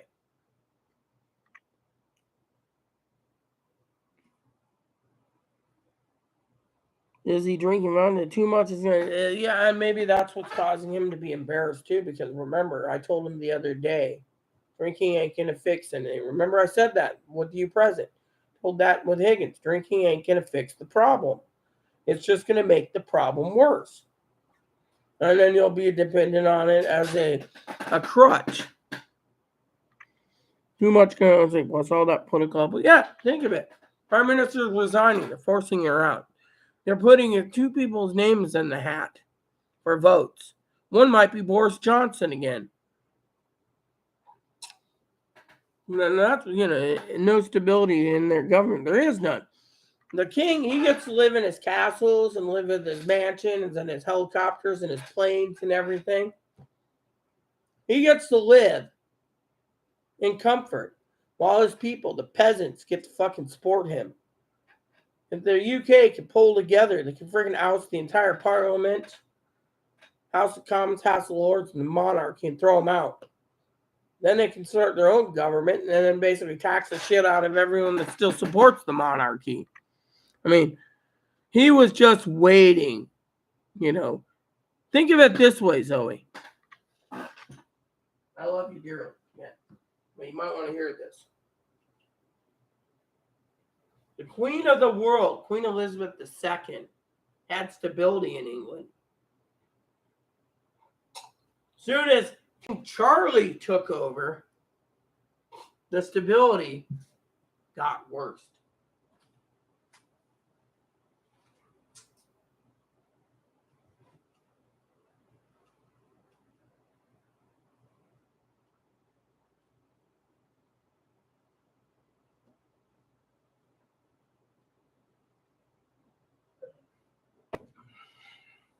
And I just found out recently on my own intel from my boys, the Queen left Buckingham Palace.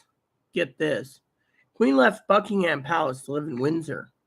But she was using Windsor as a primary residence because Buckingham Palace was having the taxpayers renovate it, and it wasn't going to be done until 2027. 2027. Now Charlie's threatening that he's going to use Windsor as his home. Right now he's living in Clarence House, but he wants Windsor. They're saying, no, when Buckingham's completed, you live in the house that we provided you because we're paying billions of dollars of the taxpayers' money to fix it. That could be another upheaval problem with he wants what he wants. He's now king. He's basically a kid in a candy store sucking up everything. I mean, look, he's using, you're going to love this. He's using the Queen Elizabeth's knights and dames, like Sir Patrick Stewart, Captain Picard, Dame Judi Dench, to say that they need a disclaimer that the royal family in England, it's a drama of the crown. Everything I've looked up in the crown is basically historical. There might be a little fabrication here and there, but it's mostly accurate. And they're like, well, if the crown screws up in season 5, we're stripping Harry and Meghan of their titles and their kids. And we're going to strip everyone of everyone else. My brothers, my siblings, my nieces and nephews, I'm stripping them all. That just leaves him and Horseface and Willie and Katie and their 3 kids. But Katie keeps teaching her kids that might not be a monarchy left by the time her oldest son takes the throne.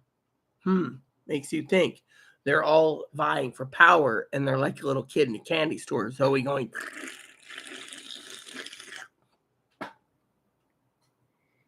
What the hell? Truss lasted 45 days. She resigned. Yes, that's the biggest news. Is Grinch? Buckingham Palace has the rats problem. Balmoral Castle has the bat problem. And Windsor Castle supposedly has rats too. I don't know if they have bats, but they do have, Balmoral has bats, And, and the thing is this is the funniest thing, right? Charlie doesn't want to go to Balmoral and use it as a summer retreat. But he doesn't want to use Buckingham Palace. He wants Windsor. He inherited that, right? But here's the kicker. Sandra Grand Estates in Balmoral is owned by the royal family. Royal family doesn't control Edinburgh Castle. The royal family doesn't control that castle. What's that name? Castle? Northern Ireland's castle.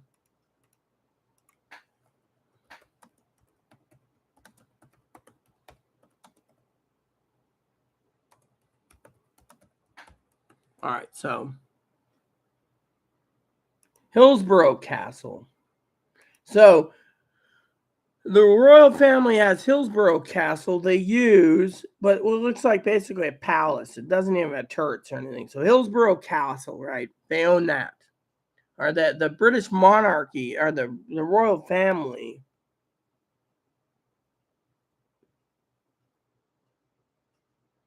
The official residence of the royal family in Northern Ireland, Hillsborough Castle is the first royal palace in Ireland in over 800 years of Anglo-Irish relations, right? So Hillsborough Castle is basically a giant palace. It doesn't even look like a castle.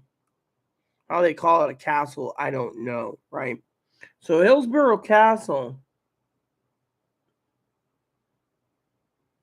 right? So, the Prime Minister of Ireland uses it mostly until the royal family needs it.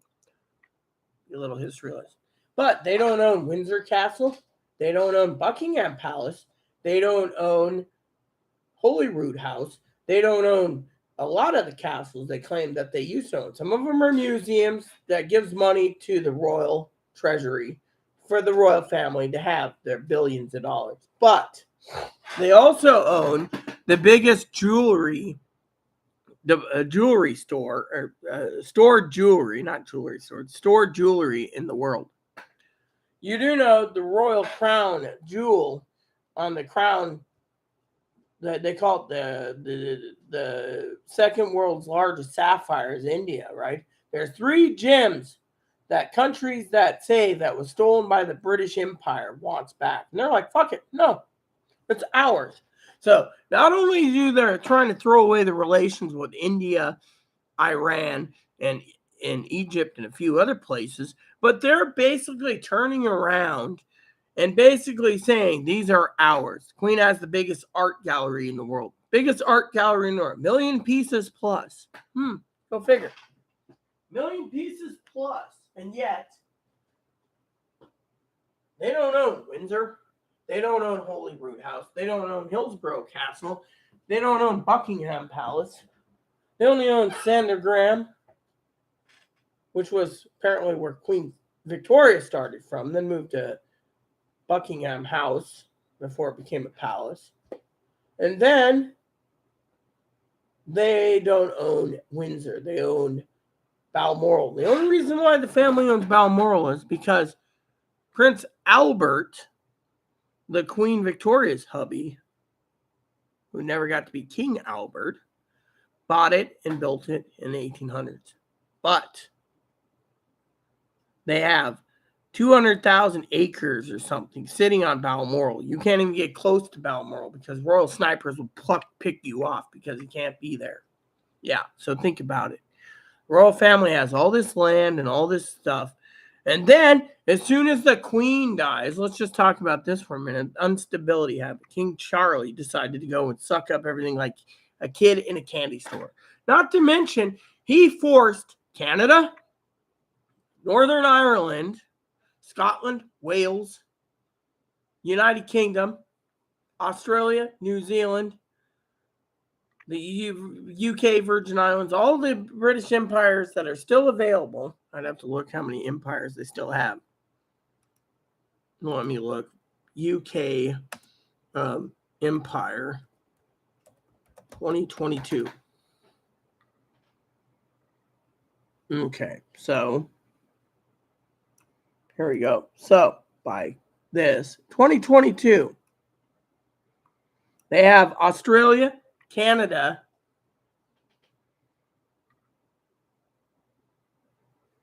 New Zealand,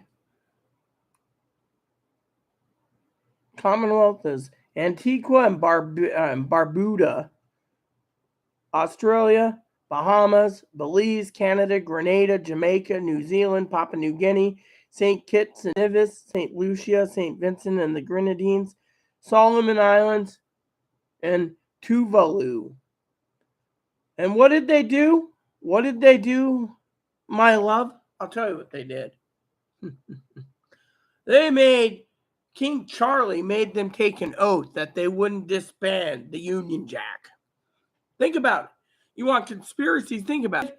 Now he's happy. He's got his land back. He's making sure that he doesn't lose it. And yet, these people, like Canada, Australia, New Zealand, all those other lands, should be given back to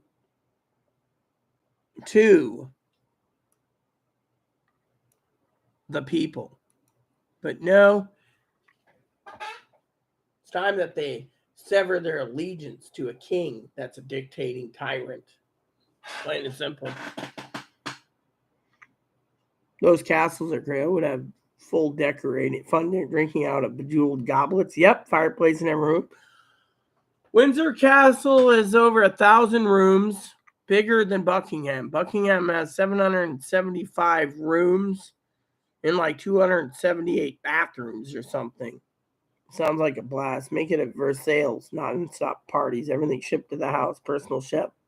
Like Marie Antoinette, minus what happened to her in the end. Yeah, well, if I was ruling England, like Tony said I should, I would be for the people. I wouldn't be basically freeloading off them and saying, oh, I would get what I really want in life, and then I wouldn't worry for 5 or 10 years. And if something caught my eye, I'd be like, oh, I would have said $2,000. Okay, no problem, done. But I'm not going to be sitting there spending billions of dollars a year or whatever, you know. Yep, she got the guillotine.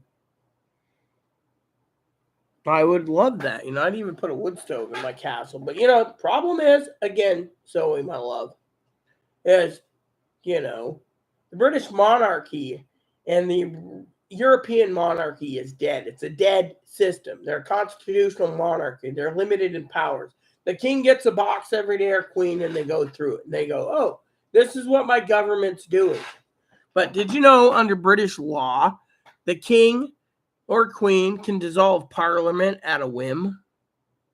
And parliament at a whim can basically vote to dissolve the monarchy. I mean, literally, it's tit for tat. I'd say get rid of the monarchy and become a democracy. But no, these people think, and yet the British Empire costs more money to run their royal family than the president of the United States. Yeah. The queen is the power. Now, dictator Charlie, I mean, look, he's threatening if season 5 doesn't go his way on the crown, that he's going to literally take away Harry and Meghan's thing. I say to Harry and Meghan, if you really want to get even to the royal family, become U.S. citizens. Hang them all. Tell every secret of the institution. Let the institution crumble. Harry won't watch my channel. No one's going to relay that to Harry himself. If Harry heard that, I mean, literally, if he really wanted to stay in power, he would have stayed in England. But now he's in California, living his life as his own man. His brother inherited $1 billion or more in assets. And they're all fighting who's going to be wearing the queen's crown and the queen's pendant and the queen's earrings and the queen's necklace. What type of fucking royal family is worried about what they're going to wear? I mean, look, if I was the fucking Queen of England or the fucking President of the United States, no offense to any of you, and I was running for president, I would fix this fucking country. I'm poor. I know exactly what's fucking wrong with it. I'd fix it. But in England, they gave me the title of Duchess or Queen, and I was under a constitutional monarch, and they put me into power. I would make everything work for the fucking people. I would be on YouTube telling them what I'm going to do for them, and I wouldn't sit there and bullshit and lie like these fucking politicians. Same with the U.S. if I was president. Two. I wouldn't be spending exorbitant amount of money. If I was president of the United States, I'd probably have 20 different long custom nightgowns like this made from Dinky, maybe even 30 of them. And I'd walk with slippers and my jammies. And I'd be like looking at the first lady, Zoe, my wifey, being like, call in the secretary. I want my coffee. And then they say, oh, the president has to work 9 to 5. No, I don't. I'm going to work when I want. I'm going to get up between 3 and 6 at night, sit at the Resolute desk with my coffee and my jammies, do YouTube, and say, what bill are we looking at me signing? Okay, let's go and do YouTube live while I read the bill and tell the people what this bill is. Is this bill a scam bill, or is this bill going to help them? I would turn around and tell my own people in office, if we had both House and Senate, and it got rid of the Democrats and Republicans, to go through all the bills and tell me which ones need to be dissolved. And I'd write a bill and dissolve it. This bill is now dissolved. It's useless. Yeah, because there's too many useless bills out there. And yet, you see, did you know in England, the king's the only one who can commit murder? The head of the entire establishment can commit murder and get away with it. The crown is based on true facts and theories. Some of it is real facts and real theories. Why do you think I watch The Crown every night? I love this story.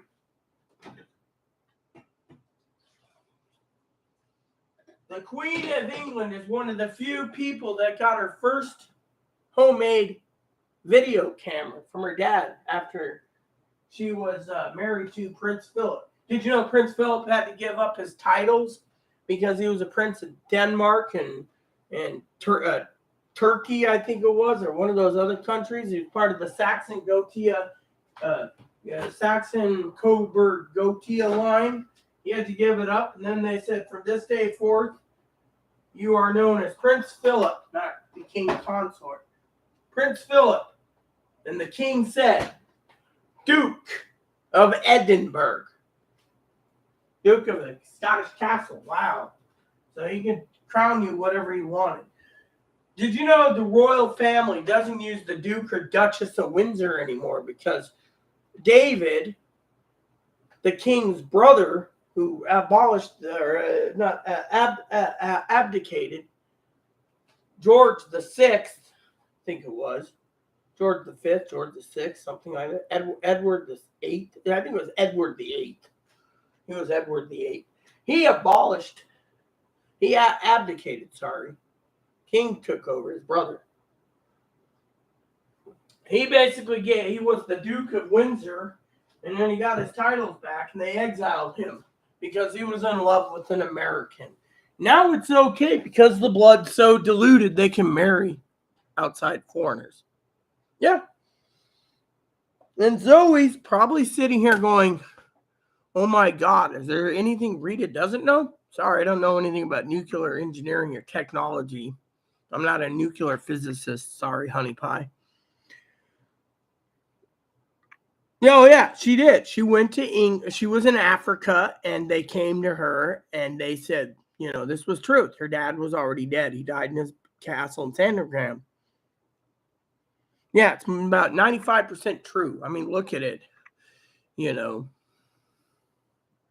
Episode season 5 starts November 9th.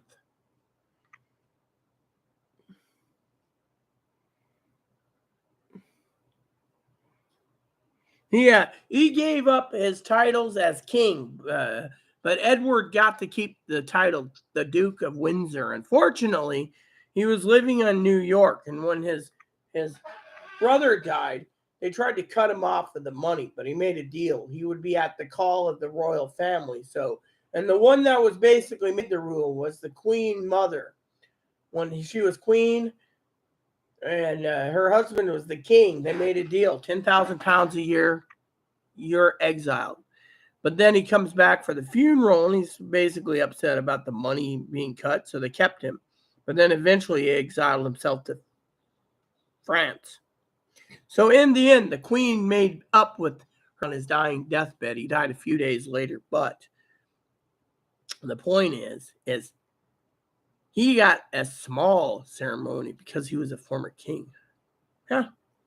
Everyone else in the royal family. By the way, Queen Margaret, or Princess Margaret, was a rebel, if you didn't know. She was the only monarchy that in the royal family got cremated. Because there was not enough room to bury her next to her parents. And her parents. Yeah. And, one of the most powerful people in the world overnight. I can get into the crown. I did not know he gave up. I did know he gave up. She was a so lovely and graceful. Yeah, but you do know, if you watch The Crown, he was committing adultery with some women when he was in the Navy. And he got sent overseas to do his royal duties for he was committing adultery. It got back to her. It also got back to her that her husband's private secretary was committing adultery. And it also got back that Margaret was committing adultery with a married Air Force man. Yeah, if you didn't know, it's all true facts.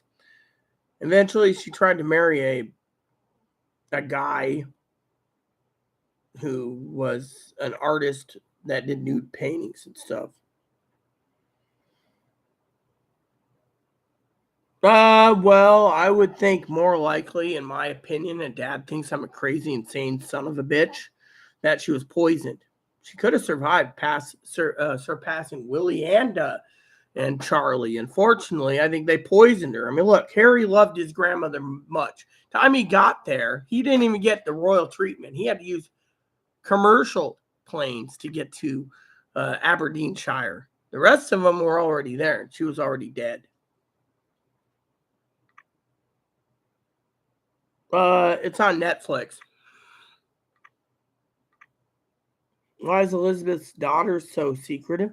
Elizabeth's daughter, Queen Anne, was more upset growing up. Okay, everyone loves Queen Anne. Okay, everyone loves Princess Anne because Princess Anne was the one who worked behind the scenes, following in her mother's footsteps. Unfortunately, Princess Anne had one gripe in life, apparently, from everything I've gathered on my intel of the royal family, and that is, you ready for this? Charlie and Eddie. See, I got nicknames for them all. See, Eddie caused a lot of problems with this women raping thing and this Jeff Epstein story, right? He's basically being thrown out of his castle and he's going to be thrown to the dogs. The middle child. Queen Anne does everything in her royal duties for the monarchy, Princess Anne. Everyone in England wished she was Queen Anne because she is just like her mother. Charlie, on the other hand, turned around and he wants to strip everyone, Fergie's kids, everyone that is part of the extended royal family that has titles. He wants to strip them all, just leaving the next in line to be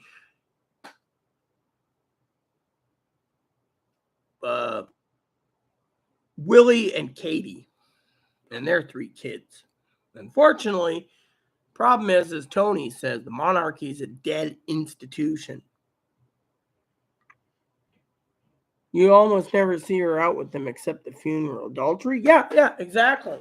So the Queen of England said, if you watch the thing that Willie hated Charlie hated the most is the scenes where the Queen's on the yacht and she says, tell me what we need to do to make it work. And Phil says, so you're telling me you're going to bribe me with my own price, name my price, While the Queen was running the country, he needed a hobby. So she set up the Air Force to train him to be a pilot, to fly, because that was his dream. So, and then when he was out and about, he goes to these private clubs. Like a lady had a letter. The letter basically was a letter of one of the Queen's aides or something, right? Or Prince Phil's aides. And the Queen knew the woman, right? The Queen says, is there anything I can do? Went to her home. She did. She went to her home. She said, no, Your Highness, because the marriage is over. He's committed adultery. I have the letters to prove that he's committing adultery. I have the letters to prove that your husband is, the letter stated that while he was on his trip for 5 or 6 months going around the country in the royal yacht, he stopped on an island.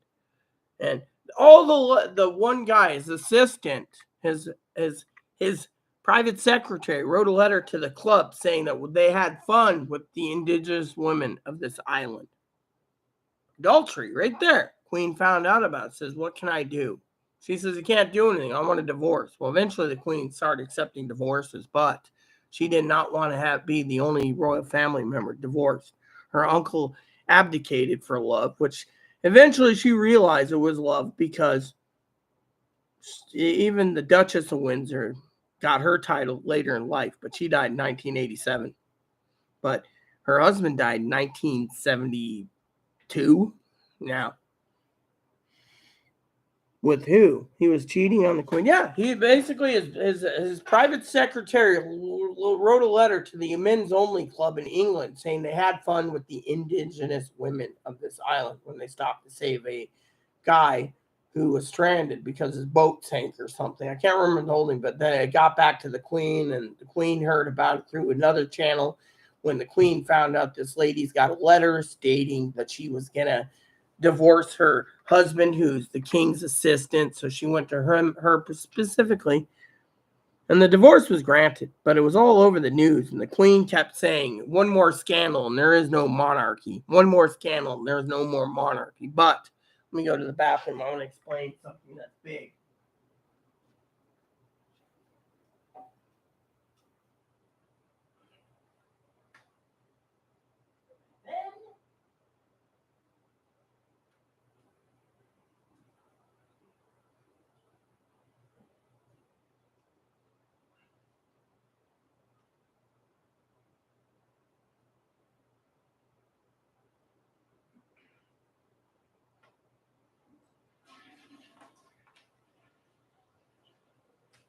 And then there was Charlie. See, Anne never did anything. Eddie didn't do anything younger in his life. It was later in life. Those family members didn't have much scandal. See, she just contained Phil. She didn't contain Charlie. You see, Charlie committed adultery in front of everyone with Camilla, saying Camilla's a friend. But secretly, supposedly, you ready for this? He's trying to contain a guy that claims is the love child of Camilla and Charlie. Now, this guy is the true birth, which he's going to English laws to get the king to give DNA. And if the DNA came back and his son that they adopted out would be the rightful heir to the throne. So Charlie's worried about that. So Charlie's trying to do everything he can. The Queen knows about it. The Queen's dead. There's a guy online, Google, it's like the love child of Charlie and Camilla, right? So the guy was raised by Camilla for 8 months. They gave him supposedly up for adoption and then sent off to the family moved to Australia. And the guy's grandmother, the adopted grandmother, was the maid to the Queen. And she said, yes, you are the offspring of Charlie, supposedly. Who knows? Guy could be insane, but think about that. So he commits adultery with Camilla all these years. 1997, he demands to the Queen of England. Go watch the Queen on, I think it's Netflix, maybe, again, right? The Queen, you probably has that one lady that's always playing the Queen, like 40 different roles. She always plays the Queen, right? Let me look. So it's probably on Netflix or Roku or something. But anyways, it's called The Queen. And what is that about? It's about the death of Diana. Now, the Queen, there.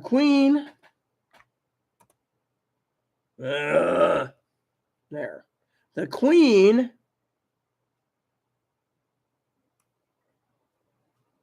here it is. The Queen is on HBO Max, right?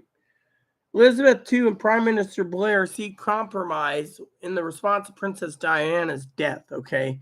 The Queen was told to stay, show herself and don't talk, be seen but not heard. So she was doing her job, like your monarchy, but her son wanted to be nice to bring the body back so his kids can say goodbye, right? It was all a conspiracy. Supposedly Charlie had her killed. So he goes to France. They declare her dead. He puts her in a royal box. They send her home, and then they have to coordinate with Diana's family because she's not an HRH already. But everyone in the world's pissed that the Queen won't say anything. Eventually, they raise the half-staffs. There's all these flowers. She reads the cards outside the castles and the palaces saying you're an evil queen. You won't even say a word about Diana's death. So she finally breaks down, and Tony and her are talking, and she never tells this, but she says, you're not the one on the receiving end getting these cards and letters basically saying how evil I am for not doing this and not doing that. And they all thought that, she was murdered. I still think she was. I remember the day that she died. I was in my motorhome up north in Deming, and I was watching TV, and my mom came up. She said, hey, what's the news? Diana died. Oh, crap. Car crash, right? And on top of that, that rich billionaire oil guy who was buried at night because he's Muslim, but the Queen basically shows with Prince Philip being done with James Cromwell. Personally, I don't think he pulled it off that well, but but anyways, it was a good movie. Right? It's on HBO Max.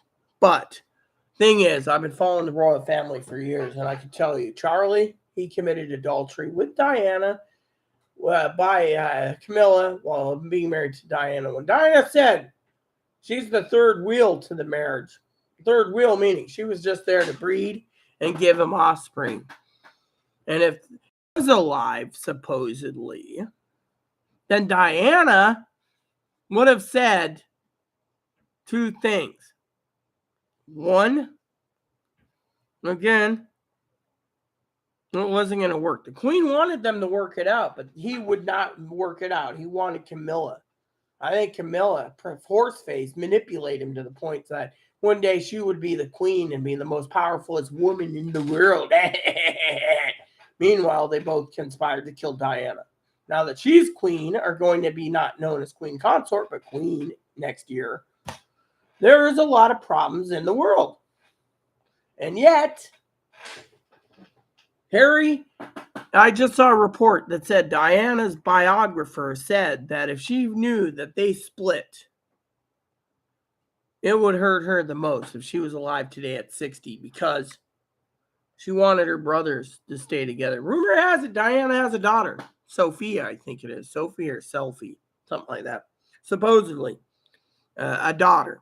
And supposedly, this love child is Camilla's and things, you know. Let me look real quick. Supposedly, hold on. Sarah. Princess Diana has an alleged daughters. You know, a legend, supposedly. You know, supposedly. Princess Charlotte of Wales. Grandparents Diana, Princess of Wales. Prince Charles and Princess Diana allegedly have a secret daughter whom warned Meghan about Markle about the heir to the throne, Sarah Spencer. The fertilized eggs were supposed to be destroyed afterward. A member of the medical team secretly stole an embryo and implanted it into his wife, who could not have children on her own. Prince Charles, Princess Diana's secret daughter's diary. Following the death of Sarah's adopted parents, Prince Charles and Princess Diana's eldest child reported found in a relation with the former royal couple. Despite the danger, she surfaced because she was eager to meet Harry's new bride and worried her about Charles, the insider. Royal couple's eldest son allegedly urged the Duchess not to trust Prince Charles because he's a killer.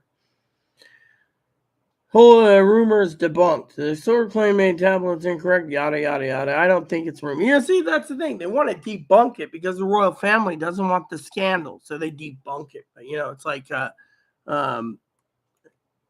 on. Camilla and Charles' alleged son, right? Alleged son, right? Simon Durante Day, King's alleged love child, wants to meet, right? For more than 2 years, Simon Durante Day has been attracting the attention of the press because he claims the love child now, you know, and he looks like the spitting image of King Charles. Yeah. And Camilla, put in one.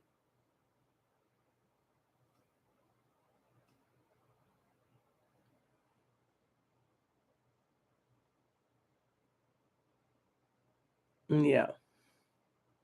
Oh, look at this. September 21st. Apparently, the Simon Durante Day, the alleged real heir to the throne, supposedly, has made bonds with the Prince Harry, the Duke of Sussex. Wow. Yeah. So, you know. Yeah.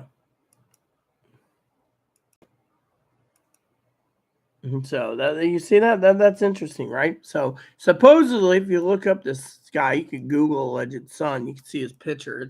It's a shock, you know, literally a shock. Well, he claims that it is, but think about it. And let me give you the timeline. 2 days before Liz Truss goes to Balmoral, she swears her in to the making a government in her name. 2 days later, her doctors tell her to stay and rest. Rest. Meanwhile, while they say stay home and rest, right? This is true. They already knew London Bridge went down. So Charlie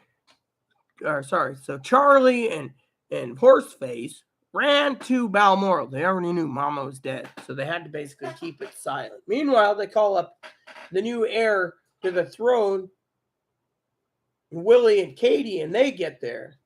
Not telling Harry until he's about 3/4 of the way to Aberdeenshire. And then they make him get a different car, too. He didn't even get a royal car. Then when he gets there, they say it to the media. The Queen's dead. Yeah. So he's already been crowned, been called. He's the king and blah, blah, blah. Meanwhile, do I think it's poison? Well, yeah, for one reason. Because think of it. The doctors there could have poisoned him. It's poisoned her. I mean, literally, he wanted that power so much that if his mother recovered, he'd still have to wait. So she's 96. Death certificate said old age. Yeah. But the truth is, we will never know. I mean, look, the proof is, if he is a killer, he would kill his mom for power. I mean, look, he literally said, quote unquote, if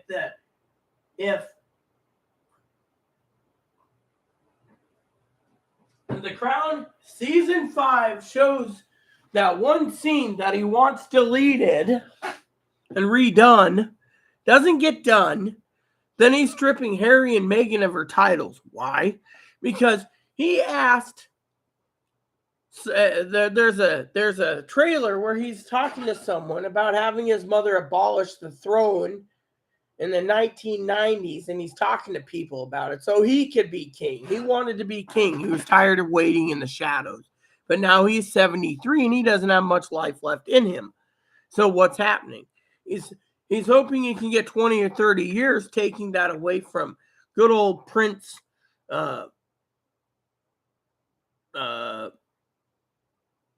making Prince Willie and Kate wait. But Willie and Kate's trying to teach that the monarchy might not be around by then. So their kids shouldn't be thinking about being the future heirs and princesses.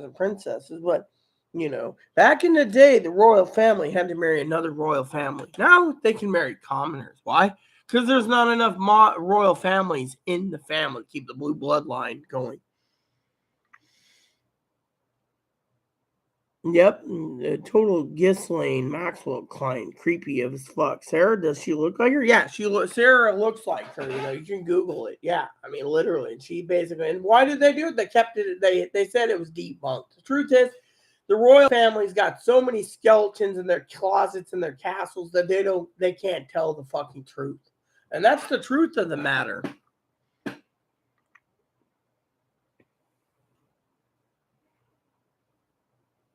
Harry has done so much for the people, and yet he's the one that's getting crapped on. They threw him under the bus because he married a Mokiato woman, an African-American descendant. Sorry, an African-American descendant. Because of it, they were racist towards her. And yet, all they think about is power.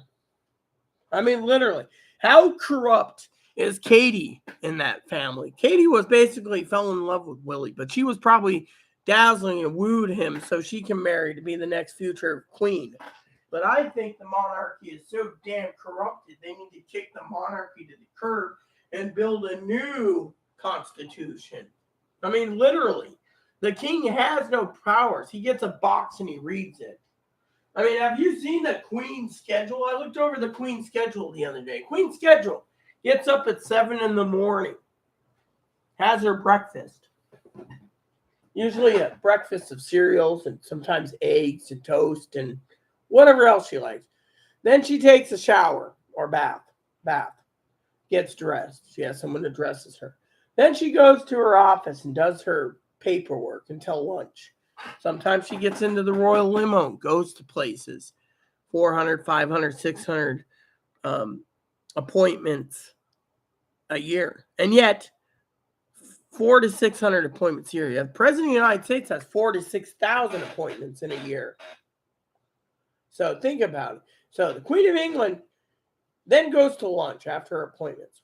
Has her lunch, has her tea, has her drink she drinks every day. She drinks like a cognac or one of her favorite beverages. And then works until time. Sometimes she stops and reads. Sometimes she says, I want to get ahead of my Christmas card. She gets all that done. Then she has a glass of champagne every night. Finest champagne the world can pay for. Finest champagne. Has her dinner. Maybe has red or white wine with it. Has a simple dinner. Told you got to follow royal protocols. Can't eat this, can't eat this. You can't do this, you can't do that. And all of a sudden,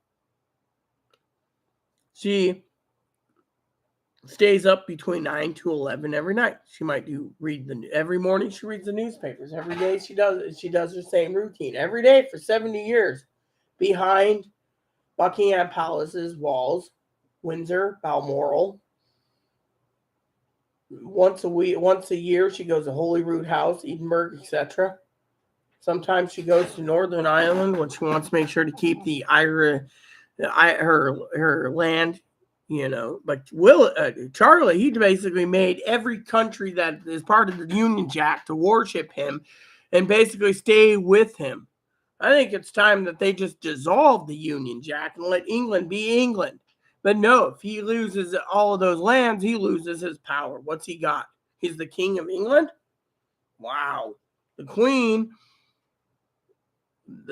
apparently had the title the Empress of India until India wanted their freedom, so they gave it to him. But still, that was like 1947, and then India, and then the British family with the royal house of Mountbatten turned around, or the Lord Mountbatten turned around and made a deal so India could be their own country and Pakistan can be their own country. I mean, think about it.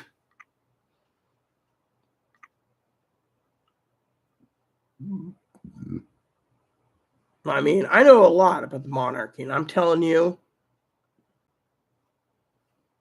the monarchy is an outdated, antiquated piece of equipment, a tool that's outdated. They're living high off the hog, while people like our beloved Tony's got to suffer every day living on peanuts.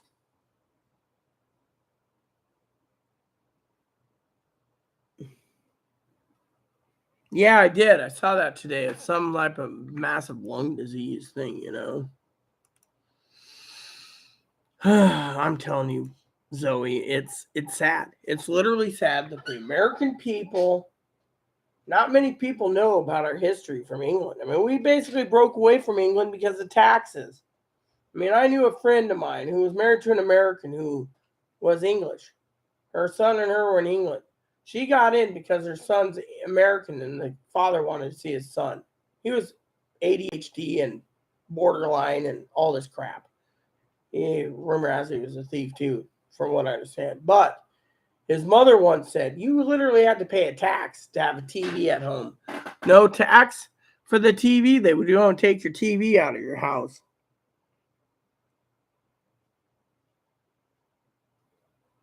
I mean, yeah, I mean, literally. So if you look at all this stuff, he's threatening to take away all the royal family's titles because he wants to be a dictator. He already got tax-free for his family, so why does he care?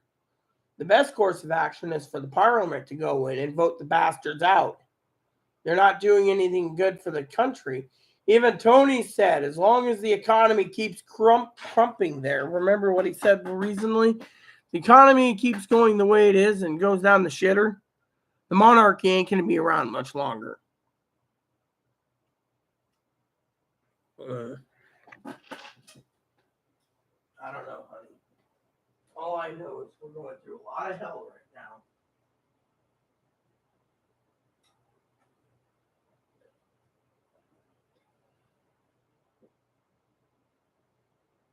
now. Yeah. So I finished the coffee now.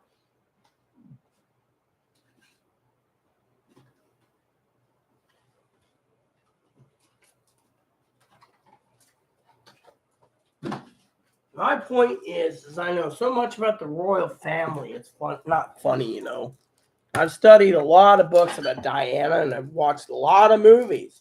Oh, I know a lot about Winston Churchill. I'm mostly focused on political figures and royal monarchies and the presidencies. I could care less about those Congress and senators. I think they're all freaking losers anyway, And they're only there for their own agenda. Look at the royal family. Queen made everything worthy, I mean, nowadays we live in a world, right? We live in a world where you can be online, right? Online. You can be an American. You can say something like Boston Monarchy. Next you know, the government's calling you on an unregistered number saying, oh, we're investigating you because you're an anti-monarchist. Well, I'm an American. Doesn't matter.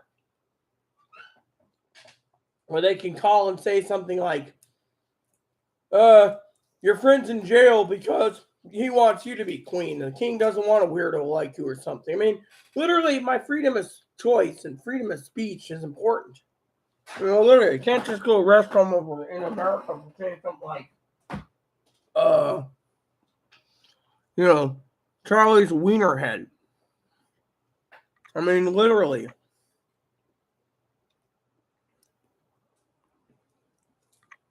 I mean, he committed adultery with Diana. Diana was the third wheel in the marriage. She despised Camilla because she knew what Camilla was. And yet, he doesn't want anyone to make him look bad on Crown Season 5. How does that affect Harry and Willie? It doesn't. It affects him, not Harry and Willie. Instead, he won't strip Willie's title, but he'll strip Harry's because, well, he's the king, and he doesn't like what the crown's saying. He wants to prove everything made because of the royal family. In this country, you can make all the movies you want in the royal family. You make him look like a murderer. Can you dissolve that, Mr. President? Or you could just sit there and say this movie's banned in the UK. Someone on YouTube might post and say there's a documentary. The movie was banned in the UK because it makes the king look like an idiot. And he's basically throwing a temper tantrum. Not a king was supposed to be dignified and be like, oh, yeah, so, okay. I mean, think about it.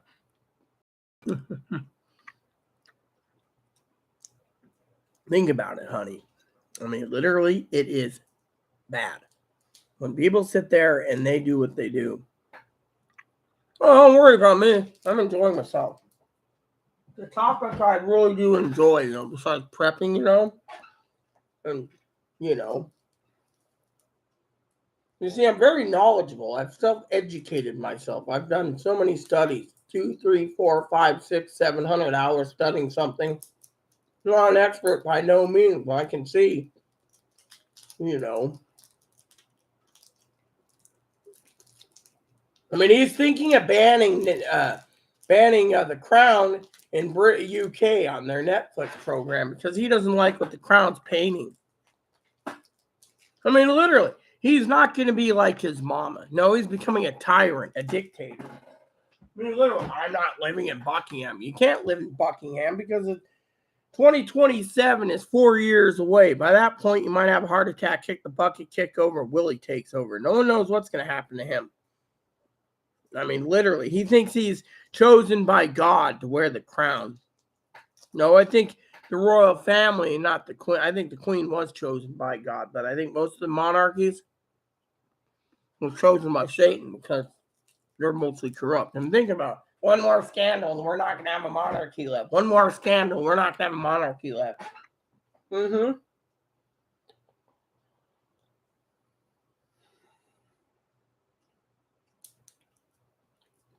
And have you ever seen that movie, Diana? That's a good movie, too, by the way. Talks about, you know, everything leading up to her interview and everything else. I mean, you know, that was a real good movie. I think it was free at the time, too. I mean, that movie explained what happened and, you know, etc. Her guards were around. There's Diana, Prince of Wales. Diana 2022. Diana 2021. The Diana story. Diana investigation. Scandalous killing of Diana. I mean, these are all, and there it is, Diana 2013. So, all these movies I've seen. Diana, the 2022 documentary, is on Peacock. You can watch it free with commercials. The next Diana one, 2021 documentary, is on Roku for free.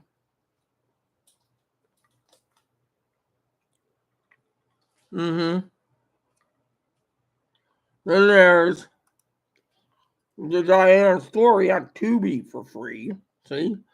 Foreign Life Friends of Diana. Then there's Diana Investigations, again at Roku, really good movie, documentary. Then you have Scandalous Diana, The Killing of a Princess, Roku again, good. Diana,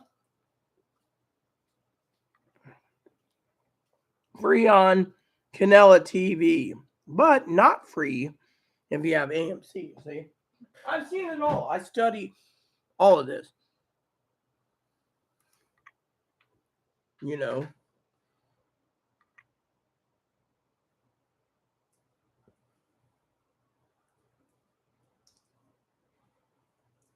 So, so to me, I'm well versed. Yep. And all of a lot of royal family. Let's see what Zoe Love says. About kids, yeah. And COVID spike coming back to the midterms in. Oh, yeah, I already said that. They're already talking about it. Everyone needs to get their vaccination or they're going to die. The new variant's scary. Yeah. Barely makes dating worth it, literally. I wouldn't date. Your best bet is to stay home and protect yourself. It's going to get worse before it gets better. Where did the monkeypox go? I don't know. I think it just vanished like a fart in the wind. I'm going to cook when I'm done with my bath. I'm not ready for my bath because, I'm having a nice conversation with you all. And we're talking about prepping and politics. Well, royal politics.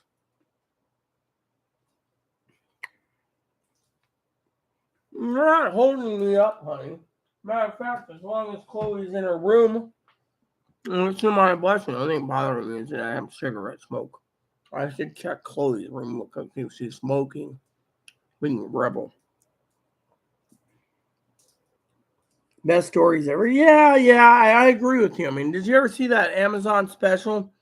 It was like Pope Pius XII, what's his name? James Cromwell as the Pope. This is a really good movie. I don't know, two popes on Hulu or Netflix. Oh, Netflix.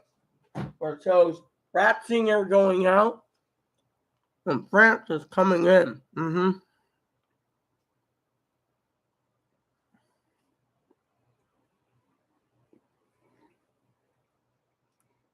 I agree completely. I mean, the tapes that she made for the interview is basically just like what Harry and Meg did for Harry Bear and Meg did for Oprah. I mean, literally, look at it from that point of view. They were telling you how bad the institution is, and why should you even trust the institution? Give me 1 second.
Don't worry about me. So what was I going to say?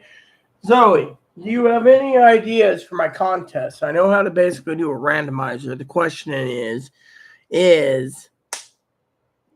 what do I give as a gift? If I'm playing Haunting Convention. Oh, have you seen The Rise and Fall of Empires by the Vault channel? Yeah, I have the Amazon Vault channel. I always watch it. It was like it's like a 12 documentary series in the rise and fall of like the Chinese Empire and the rise and fall of the Roman Empire and the Greek Empire and the rise and fall of Babylonia and all this crap, the Egyptian Empire. It was really great, The Black Death, yes. The plague, also known as the Black Death, brought on by rats. Yep, I'm well versed of it. Supposedly over 250 million people died, and the plague didn't go away for 130 years. A contest? Yeah, that's what me and Fanny were talking about. The question is, what type of contest and what would the rules be? Let me look up something for you real quick, Zoe. See, I have Prime, right? Now, you could do it too, but I'm paying, let me just show you something if I can show it to you. I don't think Amazon's not, okay, here we go. Look at this, right? So you go here, right? You can, it's like $4.99 a month, right? $4.99 a month, right? That's the history vault, right? So anyways, for $4.99, right? They have like American history, military history, science, technology, and culture, ancient history, the men who built America, that was great. World history, Jesus, his life, doomsday, the Knights Templar. I love the Knights Templar. In search of, banned from the Bible battles, military leaders, mega disasters. I mean, if you just go down the list, I think it's this one, right? Ancient impossibilities, the countdown to apocalypse. Where's that thing? I'm not trying to sell Amazon a membership for you, but the history vault, it was like there's the history of the Vikings, great civilizations of Asia, rise and fall of the Third Reich, the Spy Who Raised Me, Navy SEAL history of Navy SEALs, etc., Lost Worlds, Air Force One. I mean, the great civilizations of ancient Americas. D-Day. Oh, yeah, reset. So, ancient history. Revolution. Oh, yeah, Rise and Fall of an Empire. Great thing for $4.99 a month. The Titans that built America, Civil War in America, how the Earth was made, Titanic disaster. Love that documentary series. Hunting Hitler, Watergate, Mail Call. Mail Call is awesome because it's got my favorite person, R. Lee Ermey.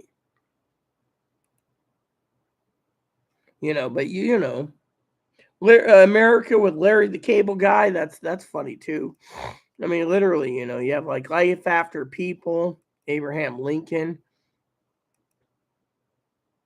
Great spy stories, Apocalypse. I mean, literally, where's that Rome thing again? I want to look at that for a second. Where did it come from? The tombs, ain't great civilizations, FDR, Air Force One. How is Air Force One an ancient civilization? There we go, back to reset. So, like this, right? Let me see if I can get it for you so you can see it. I know how to do it. We'll just do this.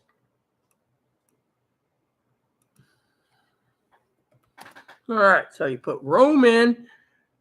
The Rome season 1 is on HBO. That's really good too. Roman Empire Without Limit with Mary Beard. England from the fall of Rome to the Norman. That was great too. Here it is. Rome Rise and Fall of Rome Rise and Fall season 1. Isn't this what I think it is? Oh yeah, see?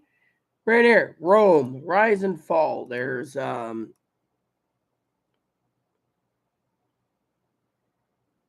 Each episode's 45 minutes, Zoe, and it's a whopping 19 plus 2 bonus episodes, and I mean, it is awesome. No, I can't cut and paste this, but you get the idea. You can just look up the History Vault for like $4.99.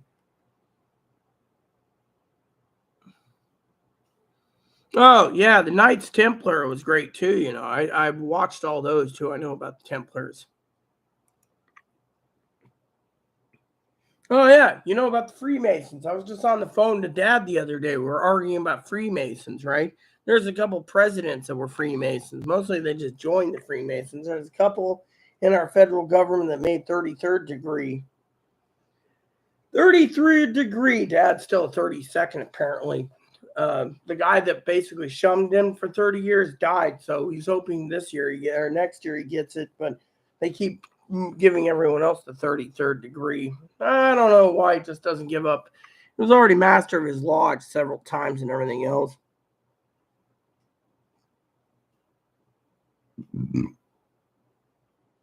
Just like everyone. Yeah, and the people that don't listen to me on my channel, henceforth the way I say it, because they don't listen about my channel, then they might all as well be burying themselves when the SHTF does hit the fan.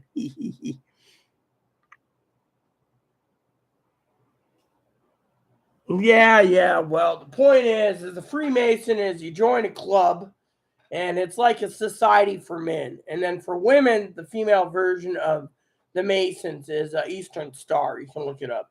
And then for the children's, it's D Malay. And by the way, D Malay, the guy that I think it's Francois D Malay. They came up with his last name as D Malay for children, but Francois D Malay was the architect of the Knights Templars. So, but the female version is called Eastern Stars. You can Google it. Anyone can join. Apparently, Aaron's grandmother was a grand matron of Eastern Stars, so she had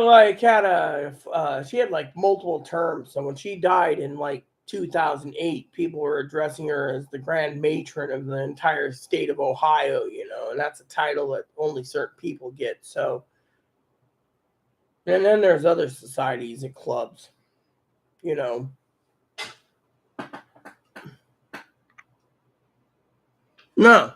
they don't. Basically, they go around. Apparently, the way Dad put it is he goes in, he sits down, he's the treasury, and he takes the notes. So they sit there and they talk about starting like a fish fry to give money for people that need hearing aids and dentures and dental work and stuff, and then they do it, And then they say, who wants to help with it? Dad says, oh, well, I got enough work here. He let someone else younger do it. But he takes the minutes, he does everything. And then he's the one that basically goes into the Grand Lodge of Ohio and updates their computers and stuff. But, the thing is, he does all this work. And then, they sometimes take lunch or dinner. It's usually dinner. And it's usually like pizza, taking pizza. And they all, give $5 or $10 and they just get like pizza and drinks. And they do the minutes. They talk about what they need to do. And then they wake up. They don't play bridge. They don't play card games. They're all sitting around discussing whatever it is they discuss. I mean, I don't even know what it is. It's like, what is the Masons? What do they talk about? Dad's like, oh, well, it's boring stuff. Then why are you in it? Because my dad was in it, and his dad was in it, his dad was in it, and his dad was blah, blah, blah, blah. But his mom's side, Eastern Star, does the same thing. They talk about what charities, it's like what charities to work with, what charities this, and this, I said, are you guys putting money into politics? Nope. So, so they have all these secret societies, and yet the Masons, they're still secret. Dad says, I could explain it, but it's boring. Why are you in it? Gives me something to do. Sounds boring. I don't have a cult. Apparently, they don't even smoke in there. They took away smoking in the buildings when the county took it away, The female version was called Eastern Star.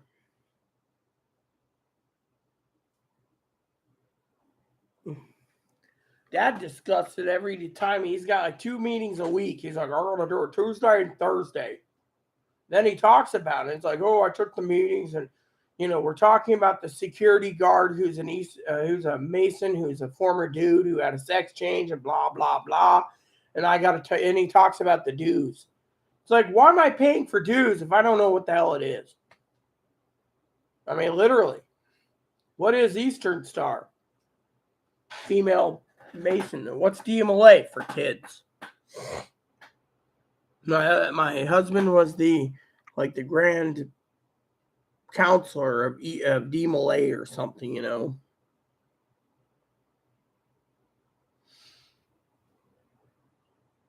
But Dad, the thing is, secret club or not, it's not secret anymore. And if they're not going to talk about this stuff, I mean, literally, that's the thing. What do they talk about? I mean, I really don't care, but Dad's just like, oh, it's boring. I mean, literally. I mean, to me, I think it's basically stupid as hell, I mean, I could start a secret society club, but what's the point? No one wants to join, a weirdo. I mean, look, I was trying to find a way to do higher tiers for my content. But you know what? How many people really want to watch my content? I mean, no, besides Zoe and Tony. I mean, Macabre comes on periodically, but otherwise, I mean, literally $5 a month. I don't want to pay the taxes. That's one reason why I don't try doing anything. They make you pay taxes and everything else,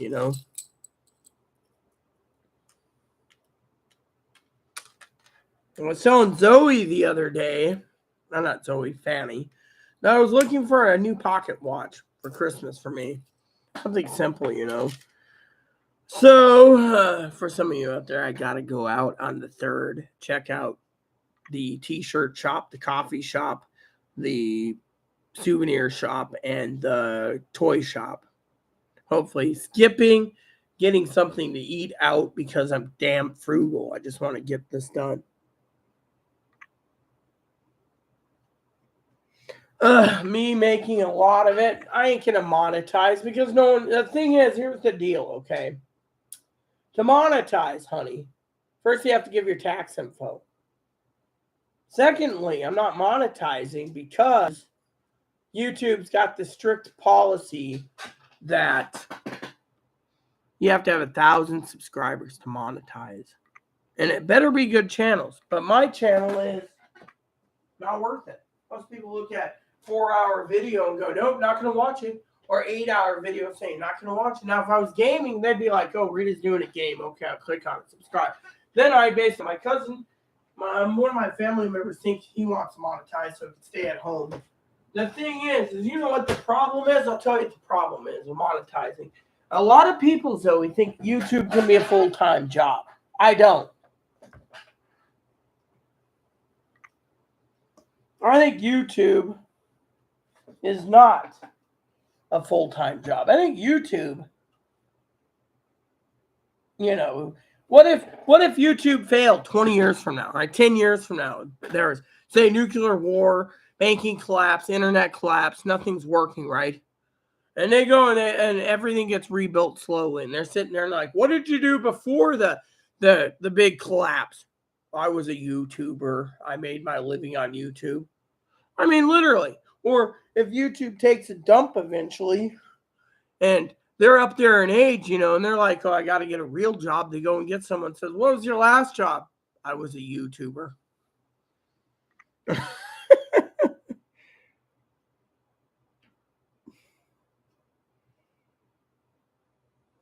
You know what I mean. I'm just saying, there's people that watch it and then there's people that watch it, I don't worry about it. Look at it. You saw me tonight.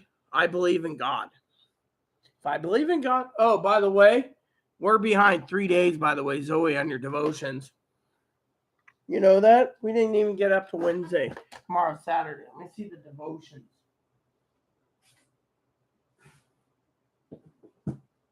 So, Wednesday's devotion. I'm going to read it anyways. You might not be interested. Let's see.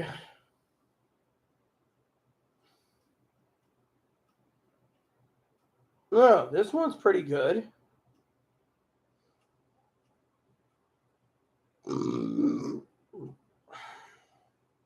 So to basically break down Wednesdays is God sent his son down to die for us. And as long as you keep talking about Jesus and God and putting Jesus and God first and trusting Jesus and God, even in the elections, then you don't have to worry about anything because you're talking about your Savior. And that's what it is, the messenger of God. Thursday's salvation is from the Lord. Yeah. Our salvation and being rescued from sin's powers and consequences. It's about what God did for us, not what we did for God. The only advocate I need is God. Not by works. It's a great reminder that I contributed nothing to the cleansingness of my sins. According to his mercy, he washed me and made me clean. Lord never does anything halfway. He is, for instance, poured out us and abundantly his Spirit. Thank God for his superabounding grace, kindness, and love. Friday is, if you don't walk closely to the Lord, you're going to have a terrible experience, okay?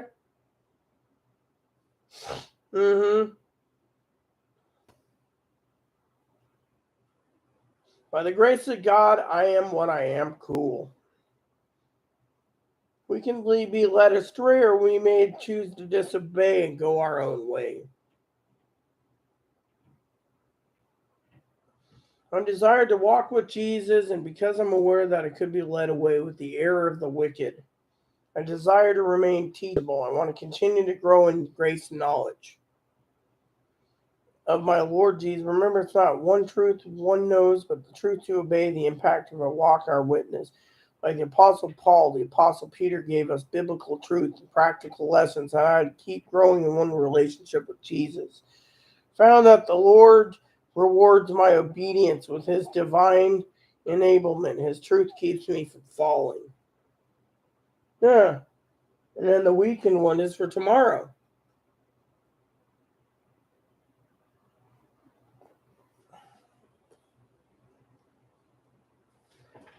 Oh, this one's good. Tomorrow's edition is about love. About love. Yeah. If you love God, you love your neighbor. If you don't love your God, then you don't love. If you don't love God, then you don't love. It says here, the distinctive characters of truly belong to Jesus. He who does not love does not know God, for God is love. Maybe Chloe's not loved in the world.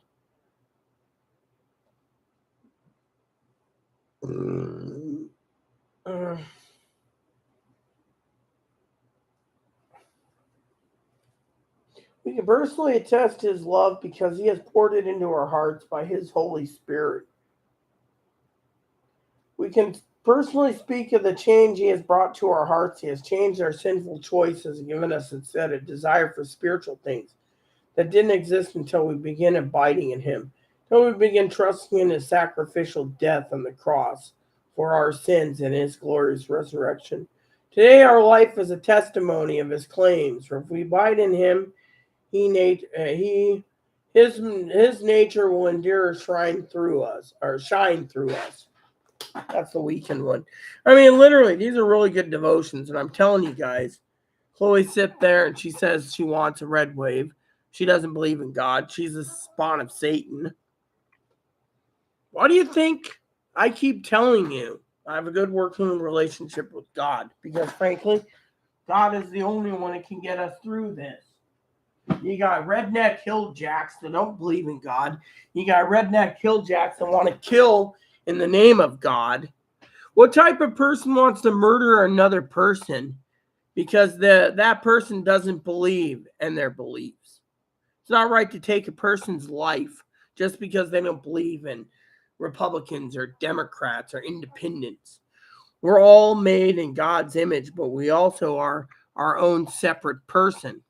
God said, don't love the world, Because if you don't love the world, love me. And if you love the world, you don't love me. Higgins' argument was God created everything in the world. Let's love everything that we have that's technology and more. It makes life easier. God doesn't want you to. He wants you to love him. Everything else will fall into place. See, the problem is, everyone, is these newer generation jackboots basically think that they can love their cell phones and be on their cell phones and be always on their cell phones. And then all of a sudden something happens and their cell phone takes a dump. And then they lose it because power's out and their internet connection's wonky and they can't talk to their friends. Whereas me, I've been meaning to talk about this all night. So before Zoe decides to scoot off the bed, I want to tell you guys this story.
Okay, here you go. Story time. On March 9th, 2020, I left the island to go to a psychiatrist appointment, psychologist appointment, therapist appointment that Social Security paid for Chloe. 3-in-1. Good deal. Taxi drove us from the ferry. Had a great responsibility. This guy turned and told me, old fart, I'm still friends with him. People that are basically prepping now, stockpiling food and stuff, stimulus checks haven't come in, are going to survive a lot better than the people that waste their money on junk, phones, everything else, upgrading themselves, doing what they want, thinking it's free money. So, I get back March 9th. March 10th, they declared national emergency. Got to go in lockdown. Blah, blah, blah. What happened? Well, Zoe's like, oh, I love these stories. I've been in the bunker pretty much with an occasional, probably I've been out maybe 10 times, 15 times in the course of almost 3 years. I don't go out except to get the mail and check the air quality. Do I stay in? Yes. So what's that telling you? Well, all these guys are, oh yeah, we're going to commit treason. We're going to arm ourselves. We're going to take back the government. We're going to tell everyone to fuck off, blah, blah, blah. They don't have the occasional way of drumming up to set up civil war. They can't even coordinate to get their heads out of their ass. Now pay attention. Preppers sit there and say, oh, well, we're preppers. We're better than you. You're a weirdo, blah, blah, blah. While they're sitting at home, driving to work every day or using YouTube to make a living, I'm sitting here in the bunker. Mentally, oh, I'm crazy. I'm insane. I'm a crackpot. Cell phone. Basic cell phone. Saves money. $20. When it goes, just buy a new flip phone. $20. When that goes, they raise it to $40. Buy a new flip phone. $40. That's all I need. Oh, well, I can't survive. Well, let's see where I survive or others don't. You see, while Chloe will lose her fucking noodles, marbles, rocks, whatever in her head, lose her mind if the internet went out. Me? You've seen how calm I am. I believe in God. I've told you time and time again in your prepper's kit, keep books on hand. Power goes out. What are you going to do? Pull out your portable DVD player for a 2-hour movie and then be done? You're going to buy yourself a $600 plug charger battery check box for like Higgins wants. So when I get on disability, I'm going to buy a $20 battery plug box to charge up all my goodies. I'm just being funny here. Higgins wouldn't do that, but still, an example, right? So I sit here, and people say to me, I must be the stupidest son of a bitch in the world. Okay, you want to call me son of a bitch? That's fine. I don't take offense to it. You want to call me a super bitch? Cool. While people out there say, oh, well, I need to go out and get groceries, and I need to do this, and I need to do that. Chloe, she's going to live with me. She can do the damn groceries. Because I'm not going out because A, I've had every variant. B, I don't deal with Hill Jacks basically walking around with no masks on. And C, my mentality is bunker, safety net. Why go out? Run on treadmill. Why? Because if there is a nuclear war and you're stuck in your house, it's always going to be on like the 50th floor of her skyscraper. No offense, I don't know what floor she's on. I'm just making a joke here. She's going to be at the top of it, looking down if the skyscraper is blowing out in nuclear war. She's going to be sitting there being like, I'm going to be in the basement, in the bunker, no internet, no phone, food stockpile, door goes out only, radio communications, walk the dog, make sure Chloe knows a few tricks on self-defense. Otherwise, in bunker, stay in bunker, leave in bunker, don't do anything in bunker. As long as the toilets work and the power's on. Now, if there's a massive problem, okay, and Moppy was already passed away, 2 people can live in bunker, stay in bunker, use toilet till toilet starts having problems. Otherwise, as long as the water keeps going to the sewage treatment plant and the city tries to keep that running in the well, there is no worries as long as the supplies hold out. Why? Mentality, I've been here for this long anyway, so what's the point of even worrying about it? People say, oh, you got to have the mental stability and the stamina to stay underground for a week to 3 weeks to 6 weeks. Try going out only once in a while and basically staying in your hole the rest of the time because you don't trust people. You don't trust people. You don't trust people. You don't want to trust people and you're afraid. You're scared and afraid. I'm not afraid of the freaking citizens. I'm afraid to go down to the store and some hilljack sits there and shoots me just because I'm walking shopping because he's a gun crazy person and 50 people die in our local grocery store. Is that what I want? No. But then again,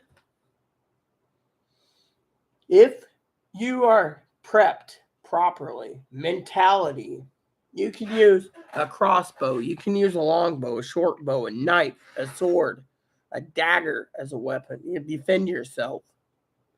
Secret is, I've been here so long, these panty-waist son of a bitch preppers that turn around and say, oh, you're just too weird, blah, blah, blah, you're going to die first. Really? I've lived in this freaking bunker for almost 3 years after the pandemic started. Well, I live in here, running on a treadmill, doing what I can. Surviving. What is everyone else doing, huh? They're out buying everyone's groceries up, raising the damn prices, and then bitching about how the poor are basically hurting it. The Republicans need to take back both House and Senate because we're the problem. If they don't get their way, civil war, which they can't coordinate. You see, you got to have the mentality for survival mode. Without the survival mode, you don't survive. You can sit there and say you're prepped, you got all the supplies. But what happens if anarchy and chaos happens? You can sit back and be like, don't worry, give it to God. Or you can sit there, oh, I got to get out of the city with my family. Oh, but the car doesn't work. You're gonna bug out or bug in. Thing is, most people on this island will bug out. Leaving less people on the island, if any. I'll stay because I'm not going to a shelter and I ain't leaving. I've managed to stay in here for so damn long. It doesn't affect me. It's like everything rolls off my knife. Oh, problem? So when you have the mentality to sit here almost 3 years in a bunker, going out only once in a while, then you can tell me you are fully, completely, thoroughly prepped. You're not prepped unless you have the mentality to survive. You can buy all the crap you want, people, but guess what? You buy your stacks of first aid kits. You can buy stacks of first aid kits. You can buy stacks of survival kits. But unless you know how to use them, it doesn't work. I've studied medicine. I've studied medicine and all my medical encyclopedias from A to Z. I've studied home remedies for most everything that needs to be studied. You build on survival skills from being homeless, and you keep a survival book with you, and most times it tells you it's like a pyramid.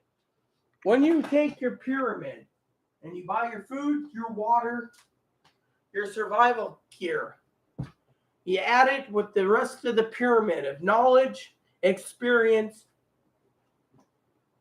and experience. It brings out the best you to make you more prone to surviving. Think about it. Survival kit can only work if you have experience and the knowledge. How many people has the knowledge to sit there and say, oh, I'm going to buy all this stuff, 10 years of food to stay. 10 years, huh? You got a bunker? Oh, yeah, I got a bunker. Have you been in your bunker? Oh, I just go in there. If you're in a bunker, do you think you should basically sit there and test it out a week at a time, and then if you get tired, do it 2 weeks at a time and slowly, gradually? Me, I don't go out of my home that much because my mentality is on survival mode. Yeah. Chloe says, oh, well, you got to worry about the Republicans and they're going to take over and this and that. Guess what? You have the mentality of survival mode. You can survive anything. Why do you think I'm here? I'm trying to teach you a valuable lesson. We don't care. I thought you said demotion. No, I said promotion. I'm trying to do a contest. Promotion, contest. What does it say in there about not sticking to your diet? My devotion doesn't say anything about diets. One day at a time, sweet Jesus. The week one is for tomorrow. Sweet. Brought to grab some more tea. Beer. Oh Lord, give me the strength not to eat fettuccine and bacon for dinner tonight. I want bacon too. You see, everyone, while she's getting a cup of tea, let me explain stuff to you, okay? You see,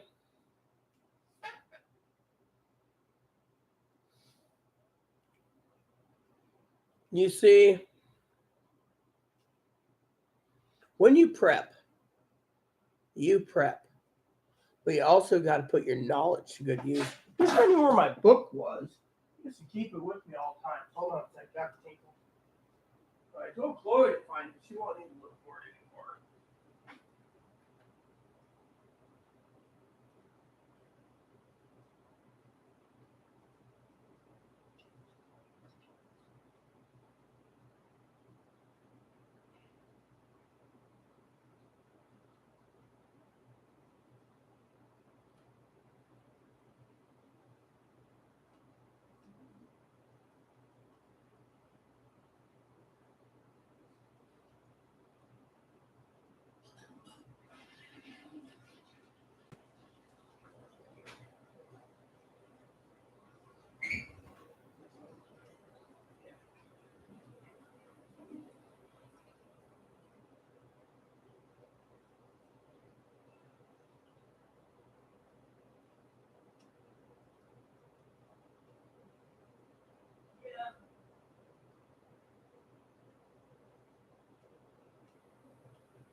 I'll figure it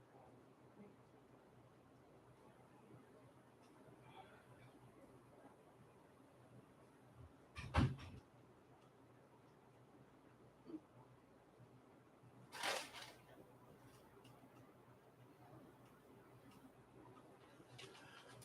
Anyways, I can't find it. That's the thing. It's so damn long, people. I can't even find what I'm looking for anymore, you know? I had this book, right?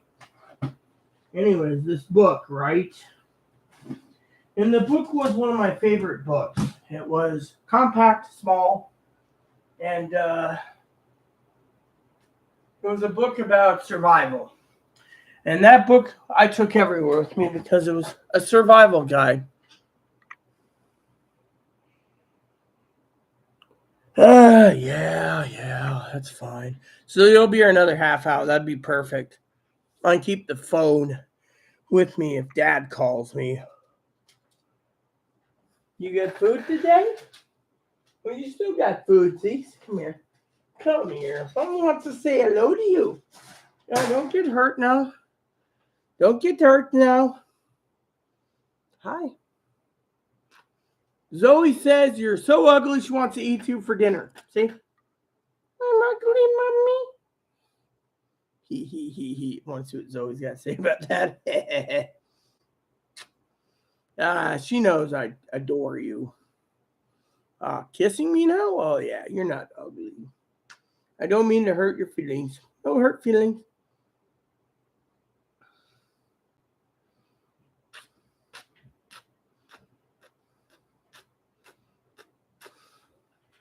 Go on in. Go on in. Hold on.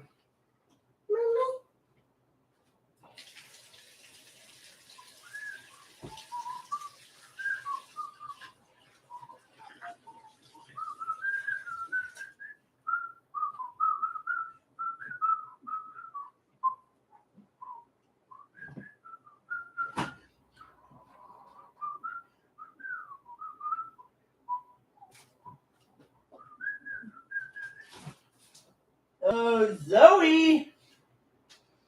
Yum, yum. Not helping me any.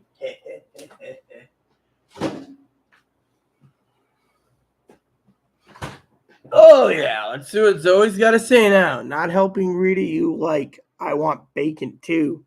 Yeah, see, I want bacon too. I just picked up bacon.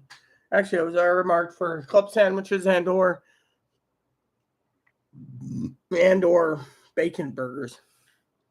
When and if I'm in the mood. Now, I could always crack a couple eggs, throw it in there, and have bacon and eggs for dinner. Oh, Lord, give me the strength not to eat fettuccine and bacon for dinner tonight. Not helping Rita. You like, I want bacon too. Leaving for sure, half hour. Yeah, you got to take it back. Bacon love clubs. Yeah, everyone loves bacon, or most people do. I try to avoid and eat bacon like 4 times a year, maybe if that. I try to cut out most of my greasy intakes. Hell, I try to cut out eating a lot of deep fried foods too. I just don't see it healthy, you know. The other day I was at the restaurant. Well, St. Chloe to the restaurant, I should say. Came back with fish and chips. Fish was tasty and small. The chips were deep fried so bad that it was just sucked up in oil. The club, yeah, I love club. What I do is I take triple decker sandwich, 3 pieces of sourdough bread. I put mayonnaise on the bottom. Then I put ham on the bottom. Then I put bacon on that. Then before I put the bread on, I put mayonnaise on the one side, stick it down so there's mayonnaise here and mayonnaise here. And then I put mayonnaise on the top part because I haven't built it yet. Then I put turkey, bacon. Oh, I also had cheese on the bottom, cheese on the top. So turkey, so ham, bacon, cheese, bread with mayonnaise on both sides. Then I put ham, Then if I'm, then I use turkey, bacon, roast chicken or rotisserie chicken, as in the sandwich meat. Then I put bacon, then cheese, then I layer the one side with mayonnaise, put it together really thick. Then I go and put my toothpicks in it. Sometimes I'll toast it, sometimes I won't. Light toast is fine. Otherwise, I take the toothpicks, sharpen the knife, and cut it up without toasting it. Then I serve it on toothpicks. You can probably think that's kind of overkill on a sandwich, but I make 2 of those for dinner and I'm good to go.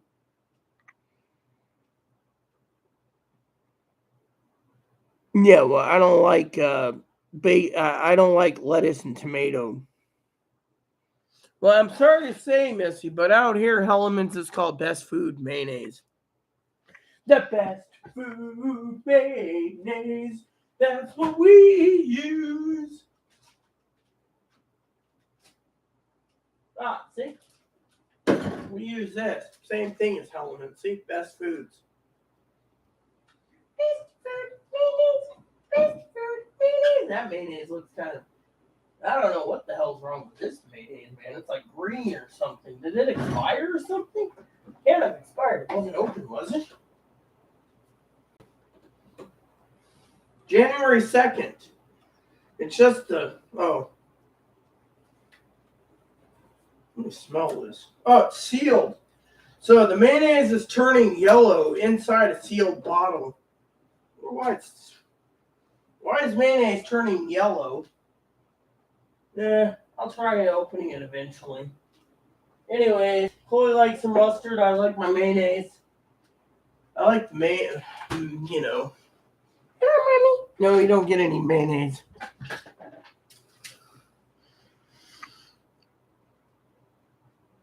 The Hellman's and Best Foods is the same. They're cage-free eggs, and it's real egg mayonnaise. That's what I just said.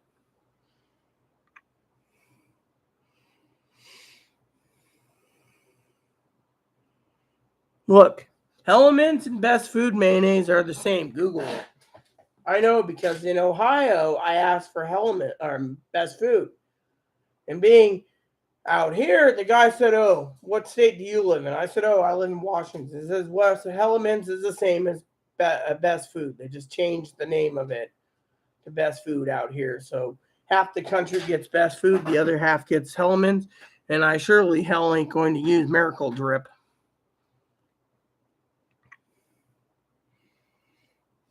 But I use mayonnaise only on my sandwiches. Hell, I could take bread and make a basic cold sandwich for dinner and I'd be happy as hell. I mean, that's the thing, you guys, okay? Let me tell you the thing. I may be a picky eater, okay? For some of you preppers out there. But that's because I prefer to eat stuff like ramen, cold sandwiches, hot dogs when I'm in the mood, chili dogs when I'm in the mood, sausage rope with beans. And yet, all you people at times have to have your fancy smancy dinners. Why do I eat fancy smancy once in a while? Because I can. Otherwise, I prefer ramen. I prefer beans.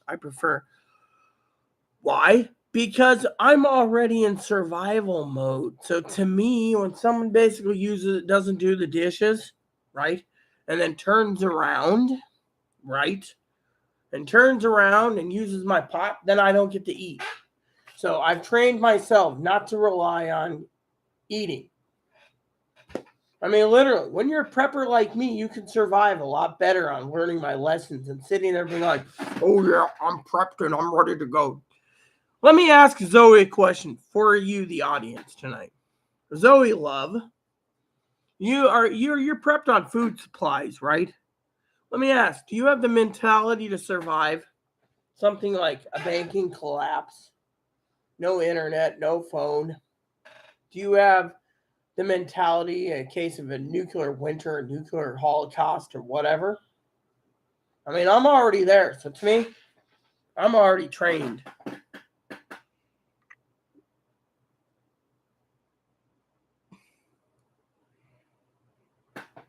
Miracle Whip. I call it Miracle Drip. What miracle is what I call it. Yeah. I mean, I'm not trying to be rude to anyone, not even to Zoe, everyone, but you got to ask yourself, you guys are prepped. So you have your tools, you have your everything you need for prepping, right? But you have the mentality. You see, that is something that's very important that no one brings up. They're like, oh, yeah, you got to prep for a civil war, World War III, nuclear war, banking collapse. But do you have the mentality? Think about it. Let's just say hypothetically, right? Zoe's writing her book. God forbid this happens. And all of a sudden, Zoe messaged me. Saw on the internet. She says, oh my God, nuclear war is happening. They just bombed Ukraine, right? Hypothetically, right? Then what? I tell Zoe, don't worry, give it to God. Meanwhile, Zoe's sitting there. If they bombed Ukraine, we might retaliate with everyone else because of whatever. And then Zoe, of course, is panicked because her book might never be published, you see. And then her career as an artist and an artist of books down the toilet because of this. I mean, you got God, God will deliver you a miracle or a blessing. The problem is you have to have the mentality. See, look at me. I sit here, right?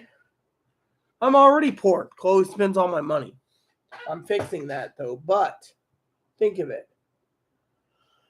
Why do you think I keep telling Zoe if SHTF happens, get to the island as fast as possible because she's more safer here than in her skyscraper. But with all due, for the sake of the argument or discussion tonight, think of what's going to happen.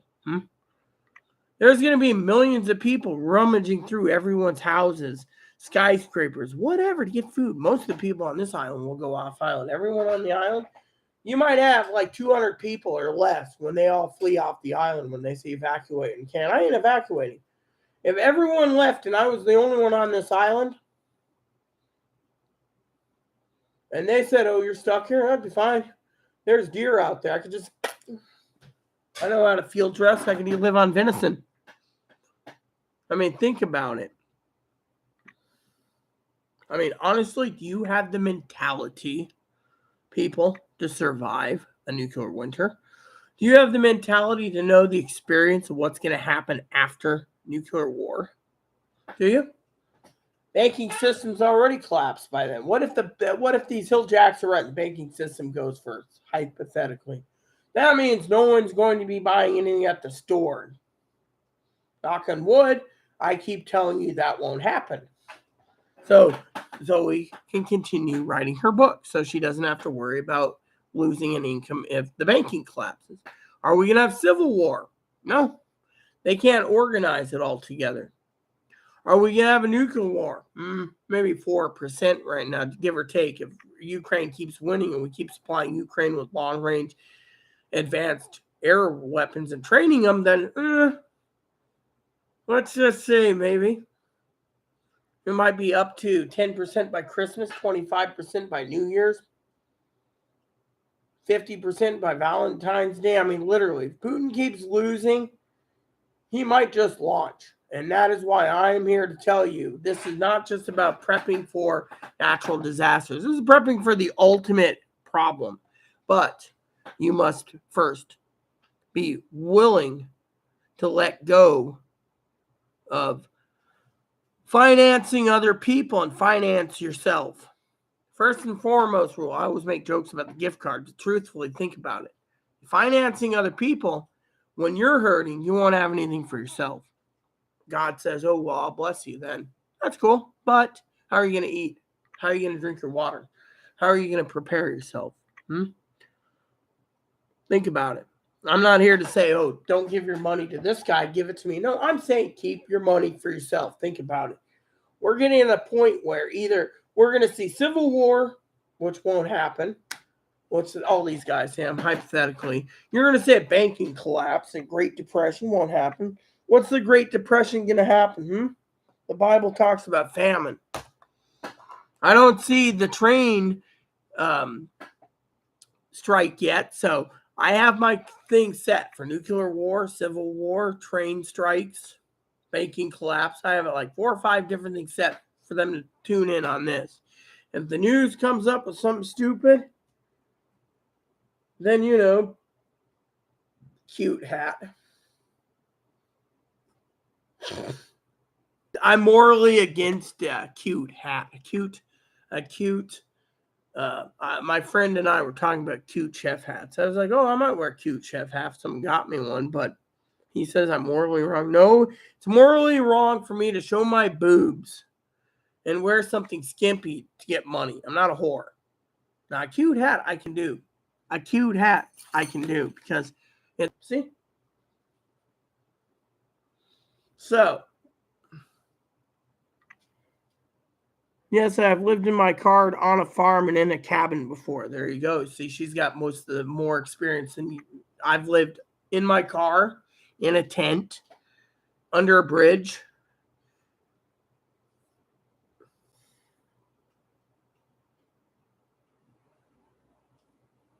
Yeah, I've lived under a bridge, in a city park, in another city park.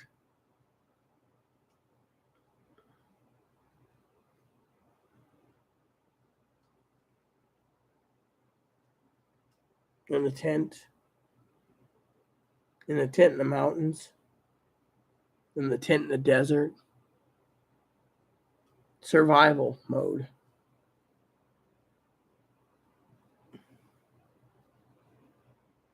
So yes, I can handle a gun and know how to take a cooker. You may handle a gun, yes, my dear, but the thing is do you have self-defense? Do you own a self-defense thing right now? Shotgun, rifle, handgun?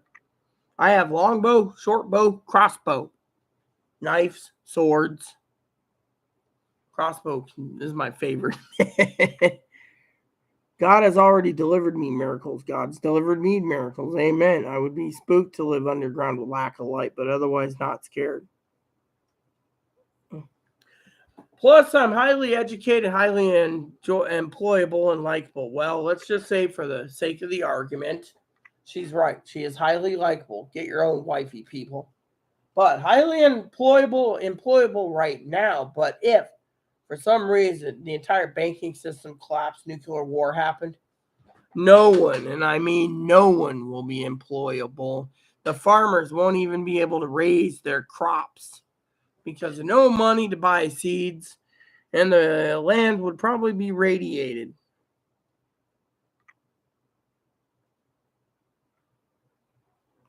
So unless my shit test comes back wonky, should be okie dokie. Yeah, well, we're not talking about your shit test. We're talking about if a major disaster happens. You see, it's always got the mentality down.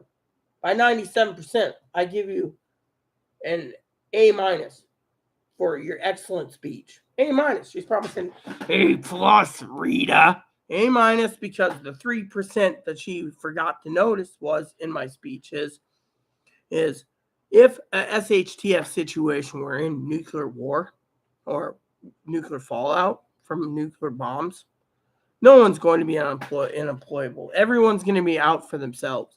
That means unless Zoe's heavily armed with a bow and trained with it, shotgun, which she can't just walk down the street and be like, hey, what's up? Or she's probably one of these that's secretly like, no motherfucker's going to get into my house. Let's see, 30-round clip. Now, if I can only get an M203 in the bottom, I could launch grenades. Yes, I'm somewhat of a weapons expert, so.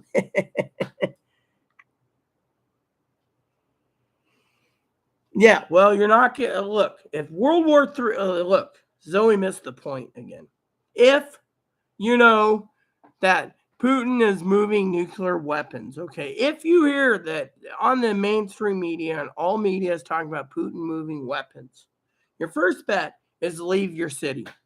Your second bet is to get as far away from everything as possible. Now you could say, oh, well, what do I do then? You come to me, first of all, honey. I'm living out here. 99% of people will be evacuating this place for one reason. They're going to want to search for the people if something happens. They're going to want to get it off so they don't have to worry. Me, I'm staying here. So, point being is, There's major targets in every literally city. The thing is the farther away you are from a major city, the more likely you'll survive. So if you hear something like they're starting to move, you get on a train. You silently buy a ticket and say, "Oh, I'd like to go to Seattle."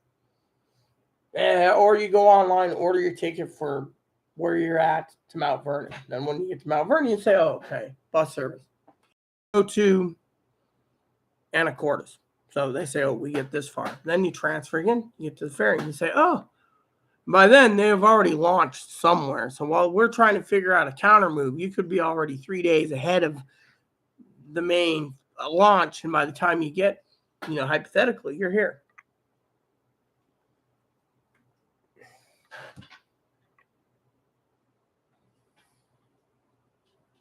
God. What was that?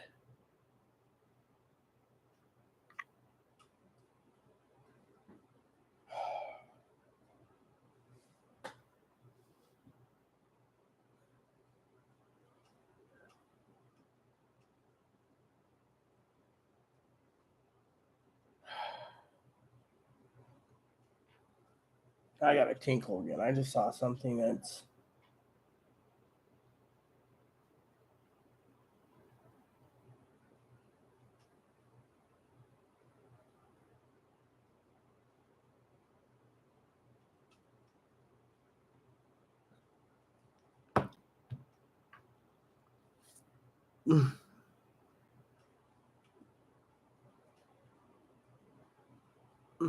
Most gangs would basically use and abuse you in the damn pandemic. They'd use and abuse you and throw you away. That's why I said come to a place that's safe.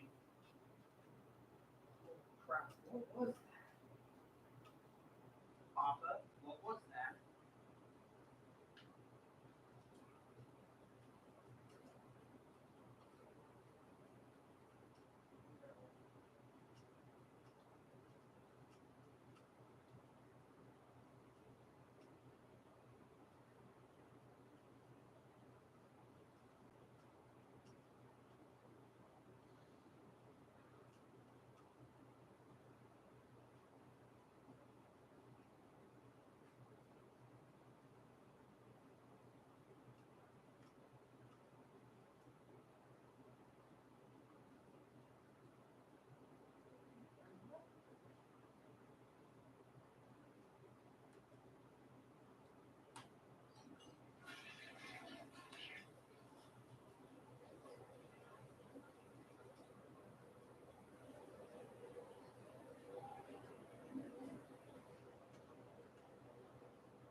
Okay, I'm back.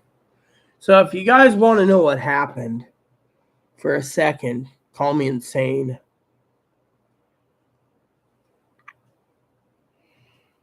Yeah, but you know that movie I sent you, Missy, on YouTube? Go watch it tonight, or go watch it tonight before bed.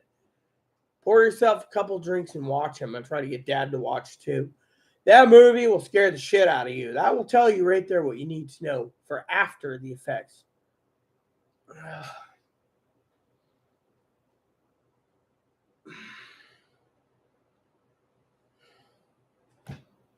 Now, before Zoe goes in 7 minutes, I got to tell you, I had this weird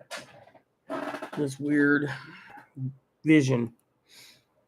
Weird vision. You guys could sit there and say, well, what is the weird vision? Something I've never seen before. Usually I have visions where, this happens or that happens, but this was different. This was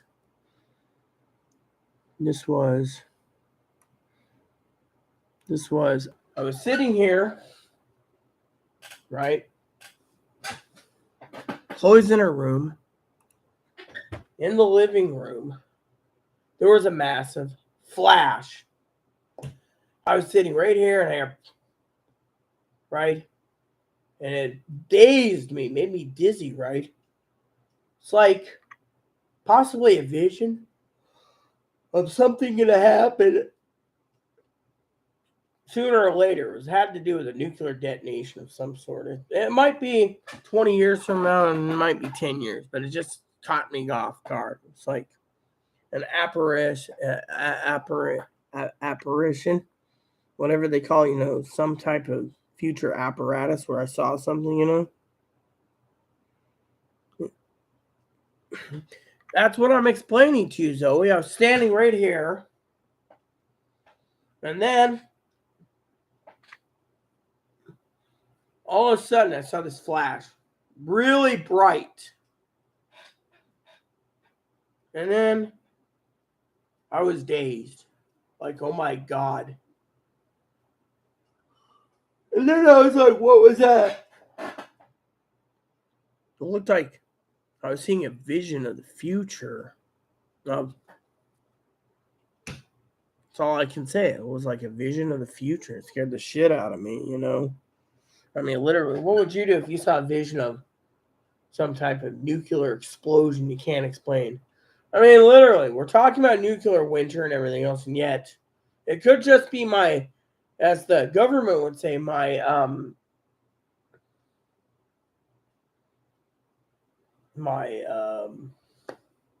all in my mind, make believe. But what I thought I saw was real for maybe 10 or 15 seconds. It's like, and then it disappeared, and I was like, what the hell was that? I mean, I saw the whole thing with the like mushroom cloud. I was like, and then I was like, what the hell was that?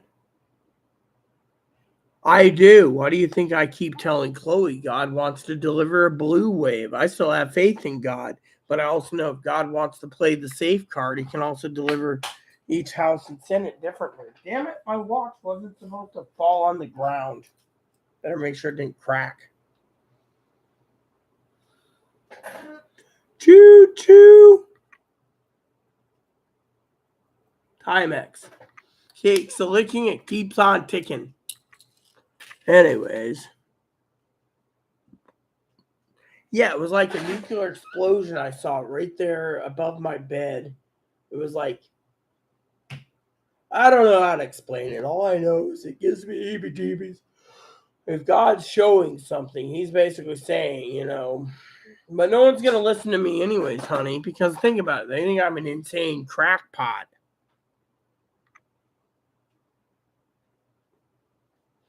Oh, yes, I know. Zoe had to bring up the doomsday clock. I've seen that recently.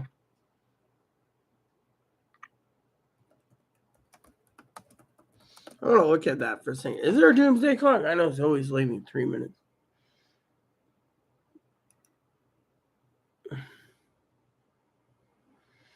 Yeah. Whatever. Let me see this.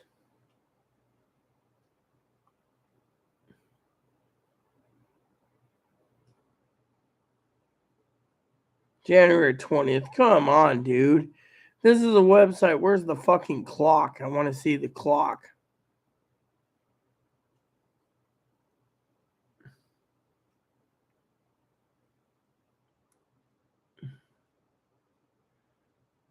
I mean, they're not sharing anything with me.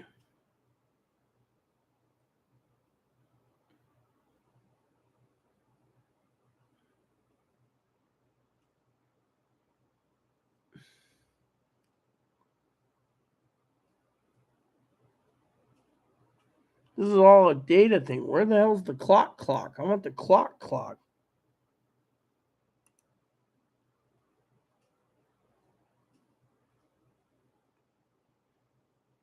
So it hasn't changed in 20 and 21.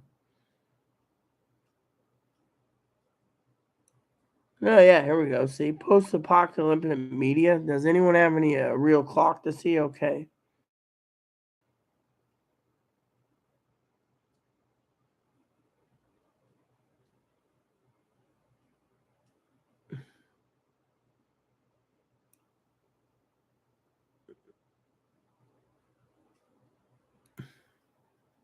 Well, at least I put this to watch later, but still.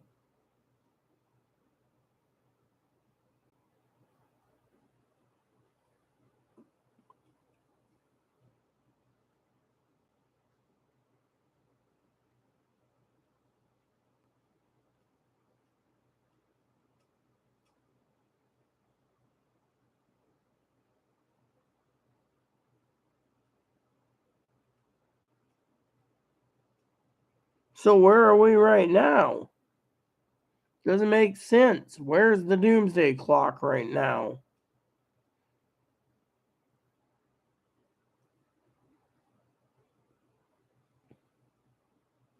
For the latest prediction, the clock was at 2.5 minutes to midnight.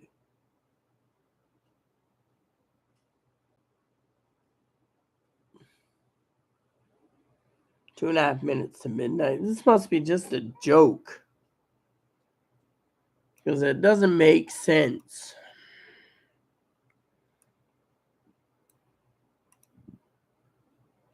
"100 seconds before midnight." So 2.5 minutes. Okay. Yeah. 100 seconds. You gotta be kidding me. Doesn't make sense, my friends.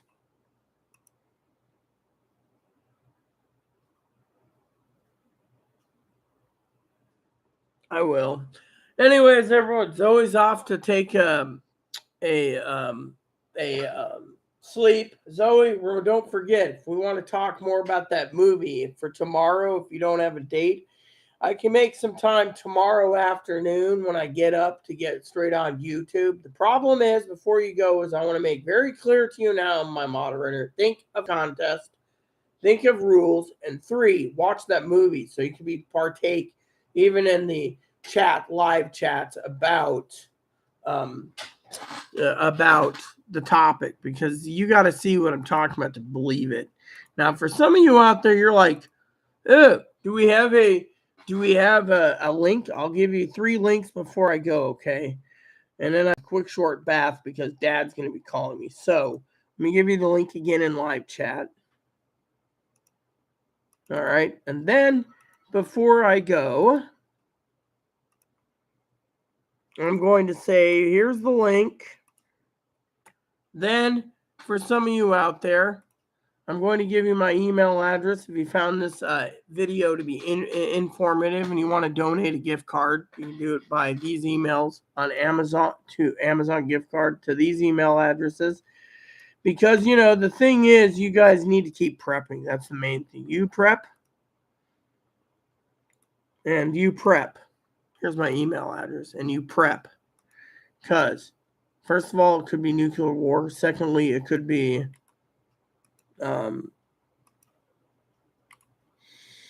civil war. Third, it could be banking collapse. And fourth, it could be. And by the way, just to let you know, if a nuclear war ever happened, think of it this way before you go. Nuclear war, which causes civil war, which causes banking collapse.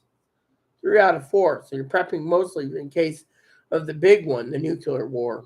Just think about that. So, with that said, everyone, if you want to donate a gift card, feel free to do it. If you found this video to be very informative, hold on, let me just close the thing out. So, you guys say the St. Louis ribs, huh? Oh, no, St. Louis spare ribs. Okay, there we go.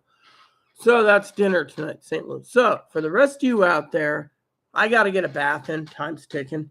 But before I go, I want to tell you, if you found this video to be very informative, feel free to send a gift card with no pressure.